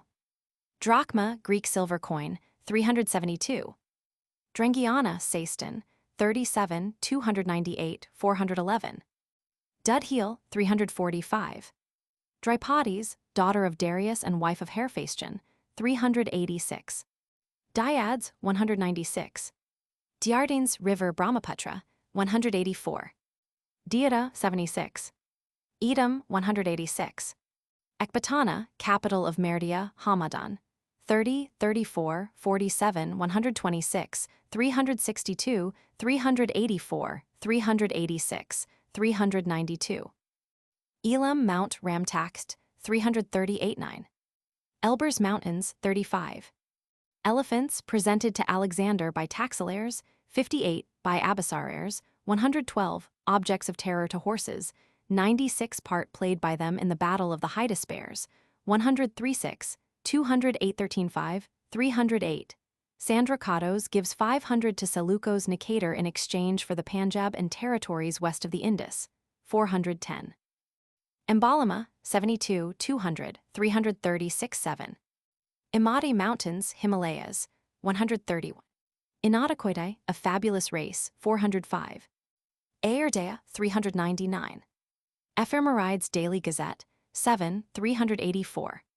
Epictetus 9, 384. Iranaboas River San 187, 407. Eratosthenes 384. Eryx Uryx Aphrix 77, 200, 272, 378. Erythrae 341. Erythraean Sea 13, 183, 185. Erythris 185. Edamander River Helmund 38, 184. Uespla Chosps River 62. Eudermos 45, 177, 384, 406, 412. Eudoxos 188.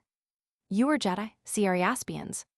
Eucratides 343, 344. Eumenares, Alexander's secretary 7, 8, 50, 51, 119, 218, 369, 375, 385, 393, 398 4, 1, 406, 410, 412. Euphrates River 24, 29, 47, 88, 91, 123, 262, 296, 301. Euryalus 198. Euthydermos 53. Ficus indica, see banyan tree. Firuzabad 169. Gadara Cadiz 123. Gadrasoi, see Gardrosia. Gandhara 59, 62, 333, 364, 399. Gandharidae 279, 323. Gandaris 112, 133, 134. Gangaridi Gongres 221, 281, 283, 310, 364 5. Gangar 365. Ganges River 12, 13, 84, 123, 183, 184, 221, 234-5, 310, 349, 353, 393, 407. Gates, Amanian, 25 Caspian, 34, 122 Cilician, 223 Persian Kale Safed, 33, 378 Syrian, 24. Gaugamirla, sea under battle. Gaza, 27, 400. Gedrosioi, 169, 171-2, 175, 179, 180, 262-4, 296, 298, 317, 401, 412. Justini, see Kathaians. Gaira River, 162. Gori, tribes of 66. Gurnar, 374. Glaucias, murder of Roxana, 404. Glosse Glauconiki, 111. Gods, Indian, 191. Gold, 187, 341-2. Gordian knot, 24. Gordian, Gordium, 24. Gorges, 59, 98, 385. Gories or Goridaler, 61, 62. Guryos River Panchkora, 60, 66. Granicos River, sea under battle. Griffins, 85. Gundalbar, 134. Gymnosophists, see philosophers. Hadrian, 9. Hagirs, 207. Hyderabad, Patala, 84, 165, 167, 353, 355-7, 396. Halicarnassos, 23. Hannibal, 23, 100, 237. Harappa, 141. Harmatelia, 256, 294-5, 355. Harpalos, cousin of Alexander, 230, 379, 385-6, 396. Hassan Abdul, 342. Hashnagar, 59, 339, 342. Hor, Ciara. Hergelachos, admiral of Alexander's fleet in the Aegean Sea, 28. Hergemen, an Athenian archon, 95, 110, 214. Hercateos, 386. Hecatompylos Damagon, 35, 36. Helican, a Rhodian artificer, 147. Heraklês, 371. Hellespont 90, 122, 410. Helmund River, see Edamander. Henry Roman 4, of France, 246. Herfaestian, 38, 45, 47, 59, 60, 71, 78, 83, 98, 114, 121, 129, 133, 137, 139, 161, 162, 167, 9, 180, 191, 201, 202, 209, 262. 281, 285, 381, 385, 386, 392-3. Heraklês, Hercules, 5, 15, 28, 70, 71, 82, 124, 135, 191, 197, 208, 232, 271, 285, 290, 322, 341, 366. Heraklês, son of Alexander by Barcenaire, 398, 402. Herakan, 178, 386. Herat, 37, 298. Hermers, 356. Hermalos, 44, 246, 403. Hermos River, 89. Herodotos, 1870. Hesidrus River, see Satlet. Hyacinthine, see Agalassi. Hieronymos, 7. Hierapolis, 384. Hindukush Mountains, 407. Himyar, 185. Hingal River, 169. Hippasioi, see Aspasioi. Herniagupta, 409. Hoplites, 60. Horatas, Horatus, Corregos, 249-51, 292, 393, 351. Hupian, Opianair, 332.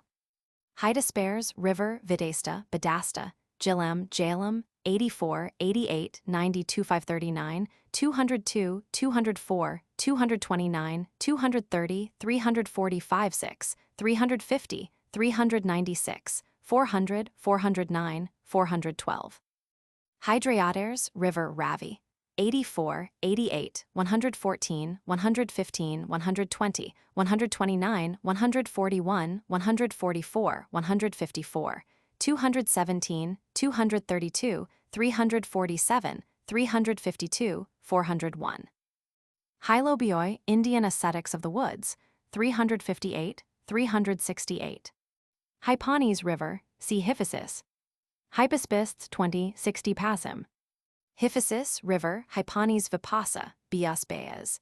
88, 112, 114, 120, 126, 129, 155, 221, 281, 345, 347, 8, 401, 411. Hyrcania, 35, 124, 401. Hyrcanian Sea, the Caspian, 87, 122, 3. Huen Tianxiang, a Chinese pilgrim, 168. Iarkas, 378. Ixiophagoi, 169, 171, 172, 180, 262, 3, 298, 316, 397. Ida Mount 21. Ilion Troy, 23, 146, 148, 401. Illyrians, 20, 124, 245. India, general description of 85, 6, 183, 191. Indica, Arrians 10, 86 of Megasthenaires 10, 407, 8. Indus River, sources of 84, its breadth 85, 155 its length, 161, 231 its bifurcation, 162, changes of its course 157, 158, 9, 353. Its mouths 164, 6, 191, 257, 61. Its tides 163, 258, 61, 367. Its resemblance to the Nile 132. Infanticide, practiced in the Panjab 219, 280, 347. Interment of the dead, curious mode of, among the Oritai, 297. Ayamaneres River Yamuna Jamna, 93, 184. Ionia 23, 122. Istros River Danube, 90. Ivy 80, 82, 193. Jalalabad 61, 62, 333, 338. Jalalpur 94, 97, 110, 129, 344, 345, 349. Jaxartes River 40, 41, 86, 88, 122, 245, 411. Jalem, a town 94, 97, 129, 344, 345 river. See Hydaspares. Johias, see Asadia. Juno 135. Kabul River 3, 323. Kach Gandava 157, 354. Kach Gulf of 221 Ran of 165, 353. Kafiristan 61, 332, 3. Kafirs 340. Kaikas 349, 363. Caicos River 89. Kailasa Mount 84. Kalakasarai 342. Kalama 316. Kalanos 46, 301, 315, 343, 380, 692.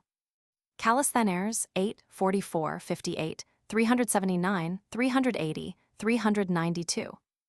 Calbare Rock of Gibraltar 123. Calci 374. Cambisthali 114. Cambysares 403. Kandahar 38, 112. Kanishka 344, 392. Kanoj Kaniakubja 366.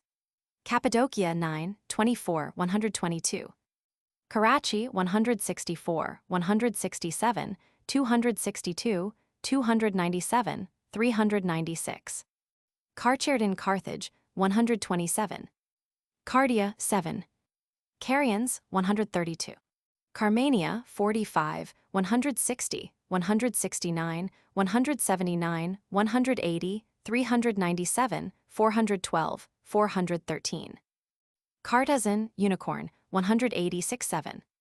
Karun, River, 262, 397. Kashmir, 69, 111, 112. Kaspatiros, 341. Cassander, 51, 379, 394, 398, 402, 404, 410. Cassandrea, 378. Catenaires, 57. Catapulti catapults, 21. Cataya, 133, 347, 369. Kathaians, 115, 279, 323, 406. Kathiawar, 347. Caucasos Mount, 58, 83, 84, 87, 88, 95, 122, 131, 183. Castros River, 89. Kej, 357. Kekaya Kerkioi, Sikaikas. Kelinai, Kalini, 23. Kirkian Mena, 186. Cardius, 369. Khyber Pass, 5960, 385. Kyers River Cow, 61. Cogent, 40. Chorasmians, King of the 42. Corierners, 44, 59. Kijil, 39. Kilikia, Cilicia, 24-6, 223, 384. Kilauda, Skilaustes. Cleander, 178, 392. Clesibara, 184. Cleitarchos, Clitarchus, 811.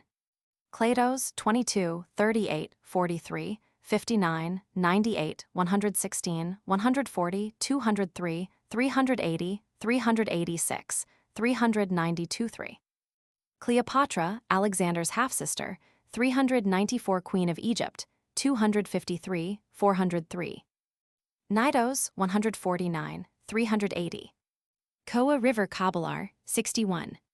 Koinos, Koinus, 98, 104, 105, 113, 114, 125, 127, 128, 133, 194, 200, 227, 229, 230, 360, 393. Kafers, Kafern, River Kabul, 43, 59, 61, 62, 66, 69, 70, 72, 73, 79, 93, 323, 334, 338, 339, 364. Corregos, Herodotos. Kori River, 165. Kos, Island of, 149, 241, 380. Kosmeropes, 112.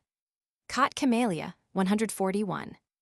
Crateros, 35, 36, 42, 44, 45, 47, 50, 57, 62, 64, 66, 97, 98, 102, 111, 114, 133, 136, 137, 139, 157, 158, 160, 177, 191.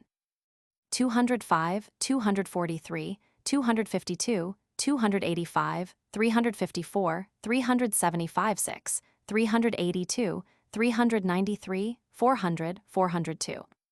Craertheus, 172. Krishna, 355. Critabulos, 241. Critidermos, 149, 241. Kshatri, Caesathror. Kshatriya caste, 347, 401. Kunar River, Chosps. Kidnos, Cydnus River, 24. Kainaner, Alexander's half-sister, 375. Chairaner, 28, 384. Kiasilos, 8, 393. Kyzikos Cyzicus, 21. Lagos, reputed father of Ptolemy Soter, 403 Passim. Lahore, 114, 161, 348. Lampsakos, 8. Landai River, 59, 66, 72. Laodicea, 377. Larissa, 8. Larcana, 158. Leonidas, one of Alexander's tutors, 15. Leonatos, 51, 61, 64, 65, 146, 147, 148, 150, 162, 166, 169, 179, 240, 261, 264, 297, 299, 394, 397, 399. Libya, 122, 123. Limnios, 312. Livy, 12. Lizards, 339. Lydia, 122. Lycia, 23, 122. Lysimacia, 410. Lysimachos, one of Alexander's tutors, afterwards king of Thrace, 15, 51, 98, 119, 180, 388, 394, 410. Lysippos, 49. Mede, 245. Magadha Bahar, 365 6, 380, 448. Magas, 52, 374, 380. Mahaban Mount, see Yornos. Mahorda, 158. Meandros Meander River, 2389. Maeotic Lake Sea of Azov, 87. Malin Cape, 168. Malayaketu, 409. Malay, people of Malton, 4, 115, 137, 139, 140, 144, 149, 154, 234, 236, 40, 311, 350, 400. Manshur Lake, 355. Mandans Dendamis, head of the Gymnosophists, 315, 386, 391. Manichaeala, 344. Mansura, 355. Marikanda Samarkand, 40, 41, 43. Marcus Aurelius, 9. Mardians of Persis, 34 of Hyrcania, 36. Mardonios, 16. Merodes Lake, 27. Marginia Marginan, 42. Marius, Roman consul, 241. Marcianos Marcian, 380. Marco, Cimeros. Mars, god of war, 290. Marcius River, 23. Marcius, a Pelian educated with Alexander, 379. Massianoi people of Masaga, 339. Masaga, Masaka, Masoka, Mazaga, 66, 67, 71, 194, 269, 306, 334, 9, 375. Maria, 408. Merdos River Palvar, 33. Megasthenares, 394, 5, 405, 407. Mecrin, 170, 357, 397. Mela, Pomponius, 395. Meliger, 51, 58, 59, 98, 160, 203, 395, 410. Memnon the Rhodian, 21, 23, 28, 230, 264, 395, 398. Memphis, 27, 28, 31, 49, 282. Menander, a Greco-Bactrian king, 332. Menelaus, 89. Mentor, brother of Memnon the Rhodian, 395. Mercenaries, Indian, 269, 70, 306. Mariers, 108, 109. Maros Mount, 80, 81, 193, 338, 9, 340. Meshed, capital of Khorasan, 36, 298.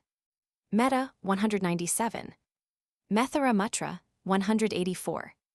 Midas, 24. Mieza, 400. Malertos, 23, 89, 172, 386. Minerva, see Atherna. Mithankot, 156, 253, 293. Mittelerner, 7, 384. Mowers Moeris, 256, 357. Moxis, 157. Mong, see Nikia.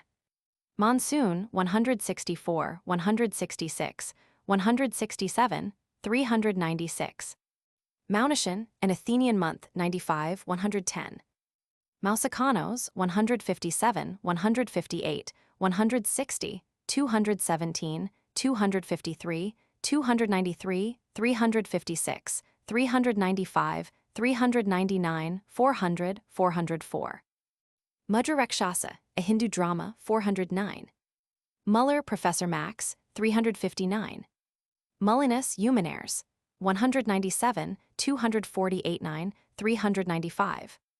Moulton, 114, 139, 143, 161, 353, 352. Mura, 409.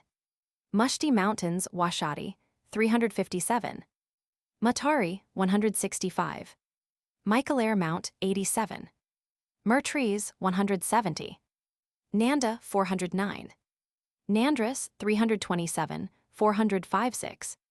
Nangnihar, Nankanhar, 333, 338. Napoleon, 2432. Narayanasaras, a lake at the mouth of the Indus, 166, 261. Nard, 170. Naucrates, 381. Nautaka Kershi or Kesh, 43. Nirchos, 7, 10, 45, 46, 50, 76, 86, 87, 123, 134, 139, 164, 165, 186, 261, 3, 296, 300, 316, 376, 379, 385, 394, 8. Nico, 123. Neority, 168. Nurbada, River, 367. Nero, 384. Nudros River, 114. Nikya, Mong, 110, 130, 134, 161, 231, 284, 323, 332, 344, 350, 398. Nicanor, 58, 72. Nicomedia Ismachnid, birthplace of Arrian, 9. Nile River, 27, 89, 131, 123. Nora, 197. Numidia, 123.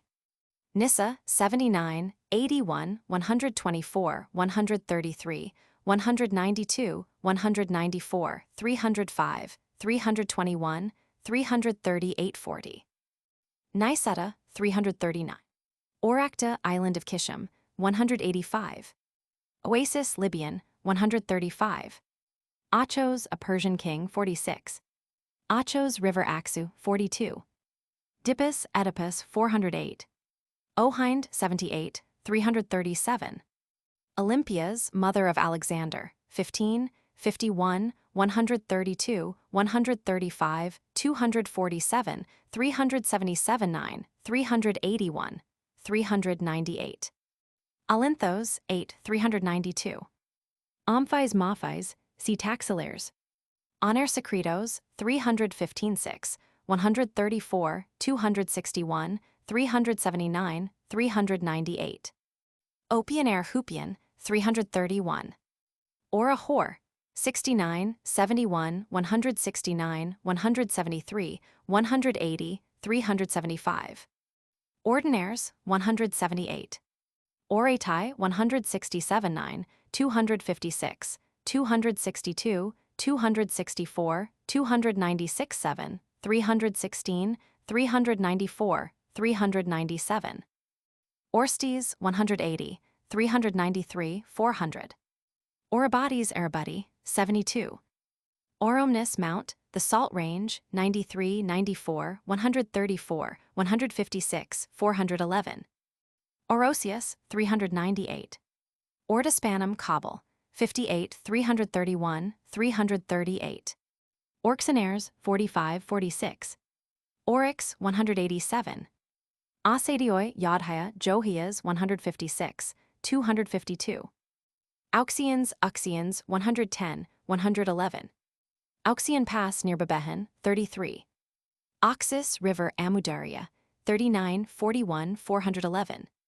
Oxyartes, father of Roxana, one of Alexander's wives, 42, 44, 156, 253, 398, 404, 412.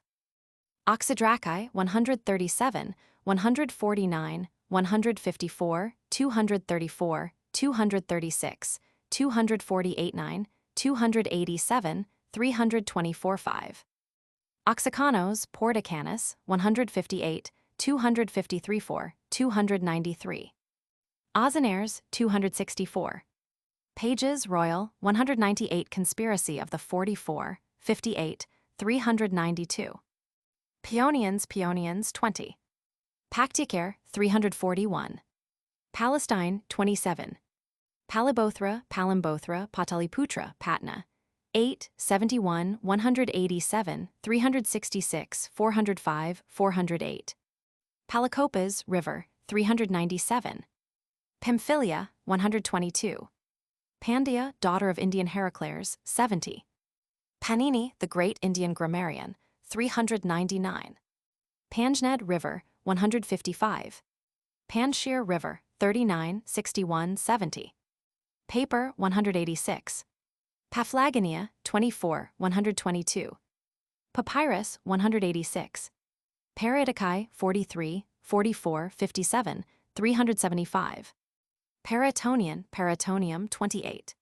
Parmenion 24, 6, 29, 30, 34, 37, 178, 393, 399, 410. Parapamasidae 58, 59, 82, 83, 253, 399, 413. Parapamizos, mountains of 38, 58, 82, 87, 410. Parrots 186. Parsioi 58. Parthales 364. Parthia 298, 401. Parasates, said to have been wife of Alexander 46. Pasargadae 34, 45, 123.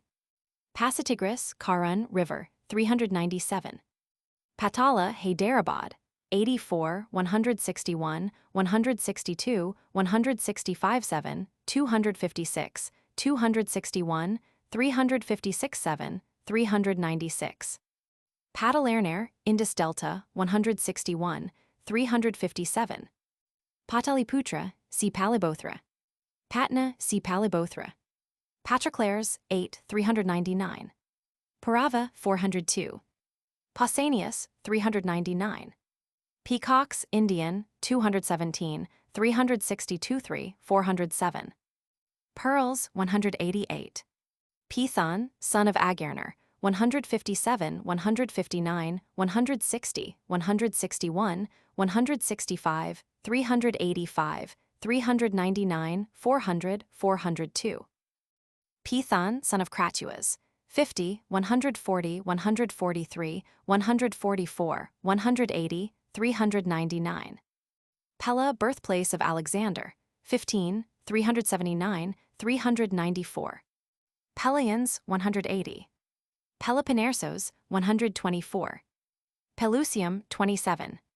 Perticas 50, 57, 59, 71, 78, 98, 99, 116, 140, 141, 145, 6, 149, 375, 9, 382, 5, 395, 399, 404, 2, 404, 409, 410, 412. Heraklês 363. Petronius 11. Pucaleates Hashnagar 59, 60, 72, 331, 342, 381. Pucestas 46, 50, 51, 146, 8, 150, 179, 180, 239, 312, 382, 394, 400. Perinthos 375. Persepolis 33, 45, 123, 378, 388. Perseus 28, 135. Persian Gulf 87, 123. Persians, defeat of by the Scythians 86. Persis 122, 179, 386, 397. Peshawar 59, 72. Phalanx, How Organized and Equipped, 1920. Pharsa, C. Prasio. Pharnabazos, 28. Pharsalos, 8, 393. Phagellas, Phegius, 121, 221, 281, 365, 401. Philip, king of Macedonia and father of Alexander, 15, 212, 241, 246, 379, 394, 396, 400, 423, 409. Philippos, Philip, one of Alexander's great generals, 45, 65, 72, 92, 133, 136, 139, 154, 155, 177, 309, 384, 401, 412. Philosophers, Indian, 190, 306, 313 4, 358 9, 368 9. Philostratos, 378. Philotas, 37, 65, 198, 382, 383, 386, 398, 403. Phocion, Phocion, 402. Phraortes, 378. Phrataphernes, 112, 178, 264, 401. Phrygia, 23. Philoli River, 165. Phylarchos, 405. Pillars of Hercules, 123. Pimprama, 116, 217.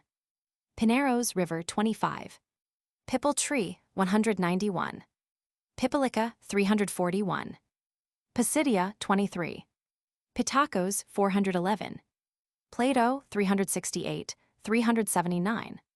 Pliny, 411. Plutarch, Life of 12:3. Polyanos, 402. Polykleitos, 8 402.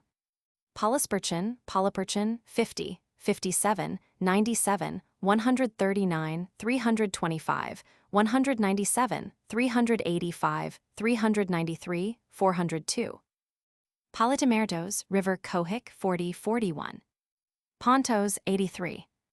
Poros, Porus, 4, 13, 92, 110, 112 5, 120, 129, 133, 202 13, 216, 222, 274 6, 282, 322, 365, 386, 393, 400, 401, 405, 406.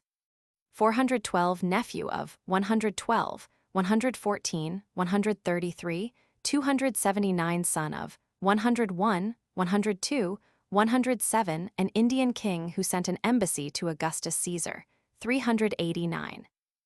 Porticanos, Sioxicanos. Poseidon, 164. Postumius, A. 274. Podidea, Cassandrea, 7. Pora, 123, 172, 177, 357 8.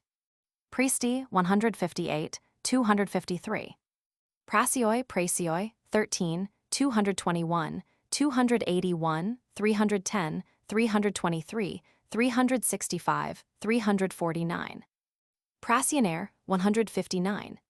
Precious stones, Indian, 188. Presidia, C. Prasio. Primachos, 389. Prometheus, 82, 83.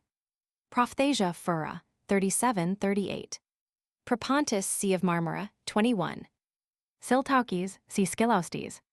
Ptolemy, son of Lagos, surnamed Soter, king of Egypt, 7, 11, 38, 40, 50, 51, 61, 63, 5, 73, 99, 112, 117, 139, 151, 168, 180, 205, 6, 209, 244, 255, 262, 295, 296, 7. 355, 378, 9, 385, 394, 396, 399, 400, 423, 410 Roman 2. Philadelphos 49, 377, 403 Roman 3. Euergetes 52, 380, 384, 403 Roman 6. Philometor 404 Roman 7. Fiskin 188, 404 Coranos, son of Ptolemy Soter, and king of Macedonia, 410. Purali River, 167. Pyramids of Egypt, 27. Pythagoras, 315, 391. Pythia, 282. Rajahodi, fort of 337. Rajapasa, Royal Road, 93, 349. Rajputs, 350, 354. Rama, 168, 340. Ramayana, 168. Rambakya, 168. Ranagat, 337. Ravi River, see Hydrioteres. Rawalpindi, 344. Red Sea, 183, 185-6. Ragai, 34. Rhinos River Rano, 90. Rhine River 90. Rhinoceros, 186, 187. Rhodians, 147. Rhone River 100. Rhodas 94, 344. Roxana, wife of Alexander, 42, 50, 156, 382, 398, 400, 404, 412. Sabagri, see Sabarki. Sabarki, 155, 252. Sabos, see Sambis. Saint Croix, 1013. Sakabda, 392. Sakala, 411, 347. Salamis, 150. Salachura, 399. Salt Hills, see Oromnis. Salmis, 300. Samaxis, 203. Sambastai, see Abastanoi. Samkala, Sangala, 348, 411. Samadragupta, 351, 367. Sandabala, Sandabaga, River, see Aixanares. Sandrakatos, Andrakatos, Sandrakoptos, Chandragupta, 4, 8, 15, 53, 187, 310, 327, 8, 365, 380, 384, 386, 395, 399, 449, 410. Sangala, 4, 115, 20, 217, 8, 347, 8, 394, 406. Sangayos 60. Sanglawalatiba, 348. Saranges River, 114. Sarasvati River Sursati, 184, 365. Sardis 23. Sarissa, the long pike of the Macedonians, 19, 250. Sarmons, Essecutramanas, 358, 9, 368, 389. Satabarzans, 36, 38. Satlej River, Satadru Zaradros, Hesidris, 4, 120, 121, 155, 231, 349. Satrap Keshatrapa, 18. Saputa, realm of Sophotares, 348. Sewin, see Sindamana. Saistan, 160.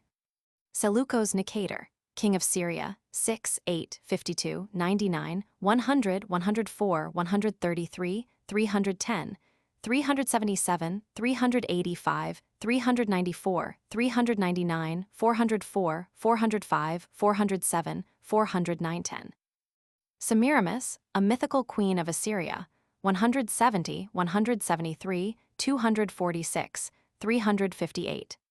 Septuagint, 186. Septimius Severus, 10. Serpents, Indian, 217, 361. Shiraz, 33. Shoes, what kind of worn by Indians, 188. Shortcut, 139, 141. Siboy, Sibai, 139, 232, 285, 286, 324, 366. Sibiadios, Tibiadios, 88, 177, 264, 412. Sigambri, see Oxydraca. Sile, see Sibai. Silphium, 39. Silver, 187, 371. Simois River, 286. Sind, 352, 4, 402. Sindamana, Sewin, 254, 5, 354, 5, 404. Sisacatos, Sisakostas, 76, 102, 200, 410.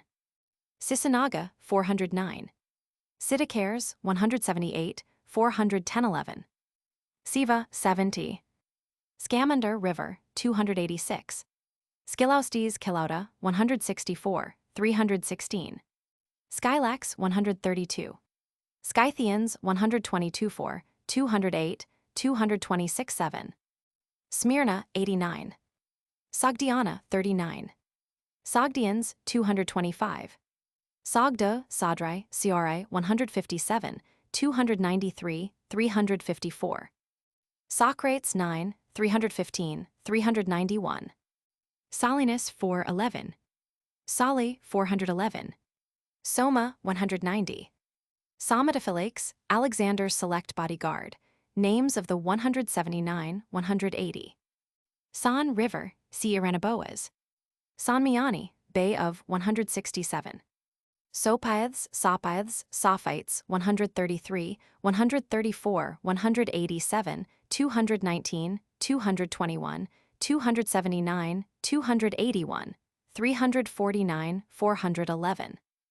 Sophagasinos, 53. Swastos River, 59, 61, 334, 335. Saurasna, 184.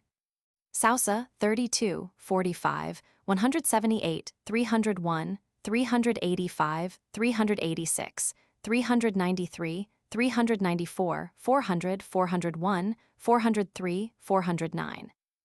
Sauja Sus, 36. Sauces, Sausiana, 397. Sparta, 16, 296. Sphenes, Sikalanos. Spidicares, Pitacus, 107, 411.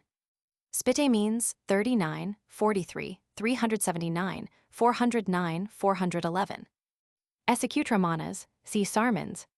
Stadium, length of 71. Stagera, 379. Statera, daughter of Darius and wife of Alexander, 301, 386, 412. Stathmos, 8. Stephanos of Byzantium, 412. Strabo, 412. Stymphalia, 382. Sudraki, see Oxydraca. Sudras, 351, 354, 409. Suicide, practice of in India, 190, 306. Siunium, 150. Surat, 254. Sati, custom of 219, 279, 347, 369. Swat River, see Swastos. Sword blades of Indian steel, 252. Syracusai, see Oxydraca. Syria, 26 in Passim. Syria Hollow, 122. Tabernala, see Tiberbome. Taparians, people of Tabaristan, 35. Taprobanair, Ceylon, 187, 372-4, 398. Toala Petala, 296. Toran, 100, 104, 209, 412. Taros Mount, 23, 24, 58, 87, 88, 398. Taxilla, 44, 83, 92, 107, 126, 215, 285, 342-4. Taxillaires, Omphis, 45, 58, 59, 72, 83, 92, 93, 108, 112, 177, 3, 212, 231, 273, 305-6, 361, 365, 371, 378, 383, 384, 386, 398. 401, 402, 406, 412. Telephos, 172. Tyriolts, see Tyriaspers. Terthes, ocean goddess, 216. Thapsakos, 29. Thassos, 8. Thatha, Derval, 356-7. Thebes in Boeotia, 17, 124, 400. Theodotos, Diodoros, 52, 377. Theophilos, 147. Theophrastos, 379. Thessalians, 20, 126. Thoas, 171, 177, 412. Thracians, 20, 124, 156, 245. Thryamboi Triumphi, 179. Tiberius, 412. Tiber River, 342-3. Tiberios, see Siberios. Tides, Indian rivers, how affected by 163, 256-61. Tigris River, 29, 45, 88, 91, 123, 180, 367-8, 397. Tilla, 94. Timaeus, 240. Timagenes, 11. Timur, 40, 43, 261. Turins, 124. Tlepolimos, 177, 413. Timolos Mount, 79. Tomarus, Queen of the Scythians, 86. Towers, movable, 196. Trajan, 13. Tribalians, 124. Triperdizos, 50, 412. Trogus, 15. Chalamba, 141. Tyre, 26-9, 68. Tyriasperes, 58, 112, 157, 252. Uch, 121, 156, 351, 352. Amritsar, see Amritsar. Unicorn, 186, 187. Urasa, 129. Utica, 127. Vasadi, see Asadia. Vigelis, 12. Velius, 11. Vespasian, 10. Vinjasara, Alatrochadares, 343, 349, 380, 409, 413. Vipasa, see Hiphasis. Vishnu, 70. Videsta, see Hydaspes. Wazirabad, 129. Weber Professor, 129. Wells dug by Alexander's orders, 261. Whales, 298, 300. Whipsnakes, 278. Wine, 190. Wives, how selected, in the kingdom of Sophoteres, 280. Writing, material used for, 186 art of, known in India before Alexander's time, Ibid. Zandrames, see Agrams. Zathre Kshatriya, 147, 156, 252. Xenopa, 43. Xenophon, 912. Xerxes, 16, 3390, 282. Xylonopolis, 316. Yamuna River, see Iamenes. Yodhes, see Asadia. Yavanna, Greeks, 122, 374, 409, 413. Yemen, 185. Yusufzai, 61, 334. Zadrakarta, Sari, 26.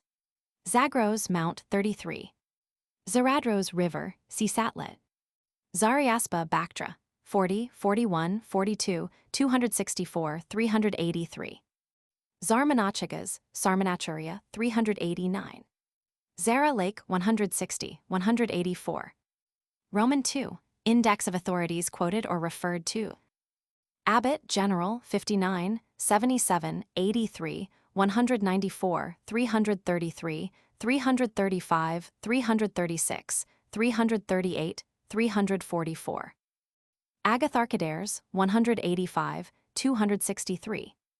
Alianos, Alien, 7, 186, 190, 217, 224, 249, 263, 361, 362, 363, 365.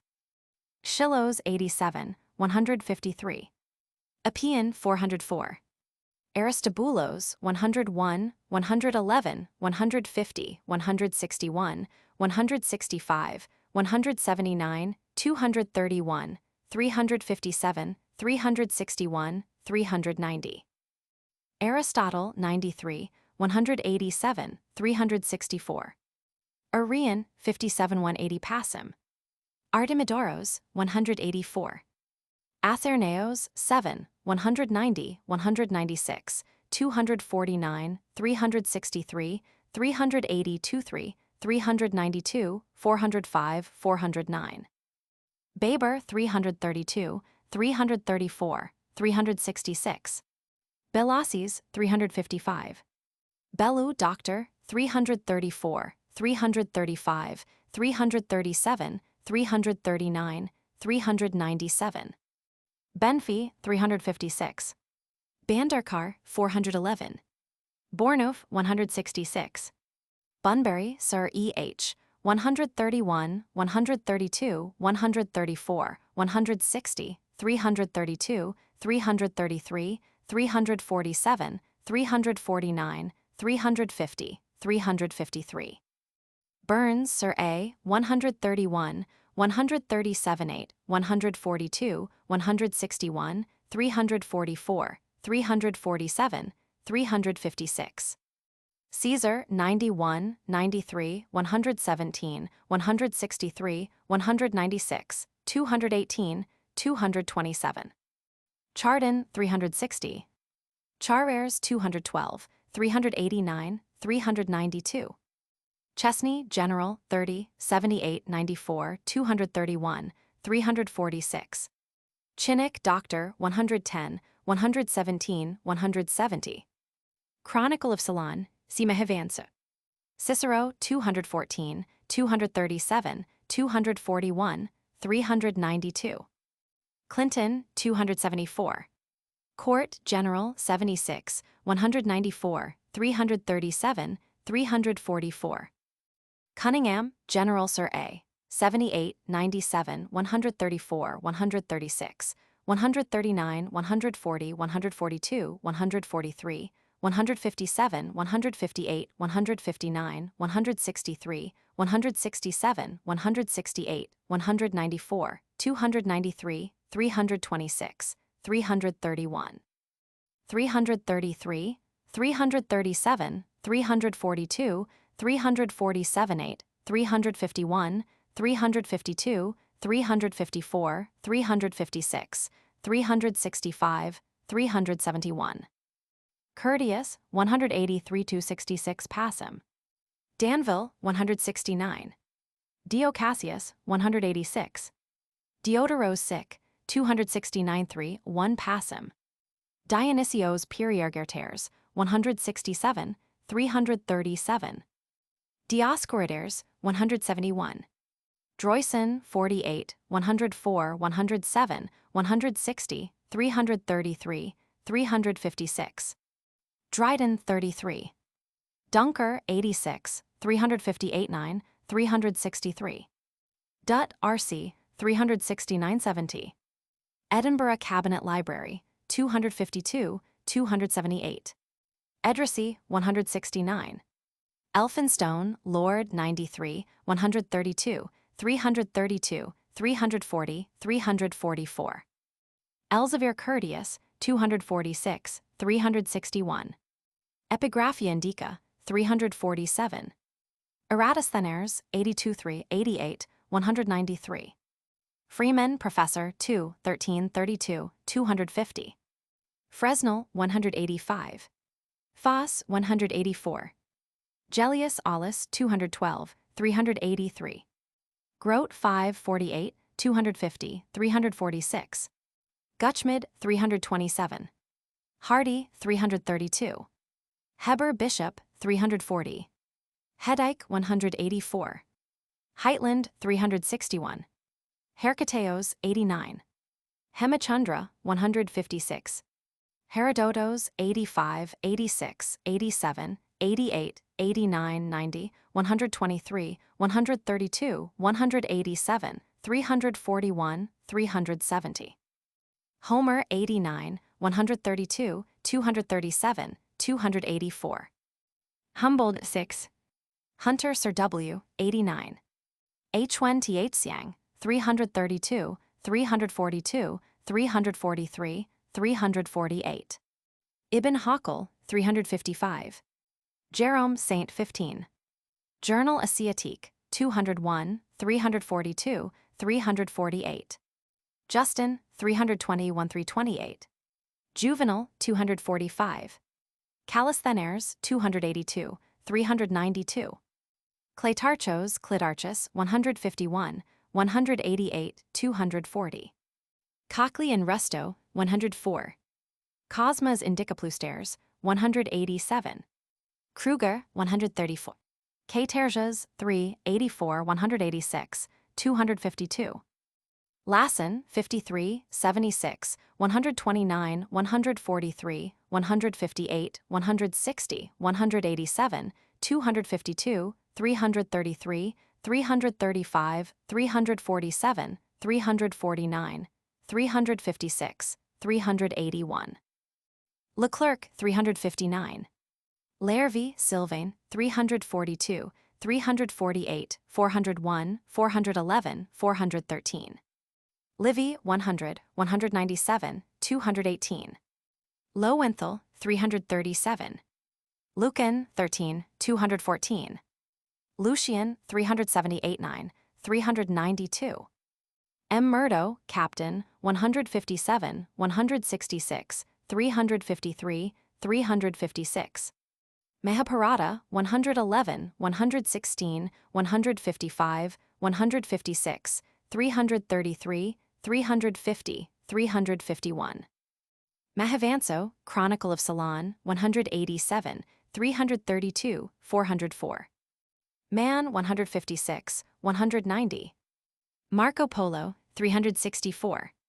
Marcianos, Martian, 167, 397. Masson, 61, 142, 156, 331, 349. Maximus Tyrius, 361.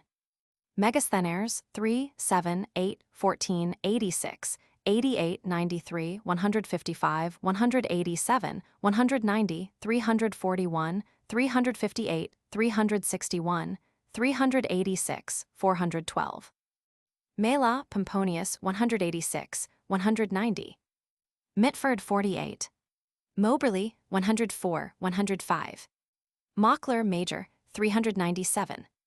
Moorcroft, 366. Muller, C., 194, 343. Nearchos, 165, 186, 188, 244, 341, 361, 391. Nicolos of Damascus, 365, 389. Nonnus, 333. Alshausen, 127. Anersecretos, 7, 157, 187, 217, 307, 309, 361, 391. Orosius, 7, 116, 155, 190. Ovid, 186. Panini, 201, 334, 348, 350, 367, 411, 413. Patroclus, 6, 8. Pausanias, 49, 72, 151, 246.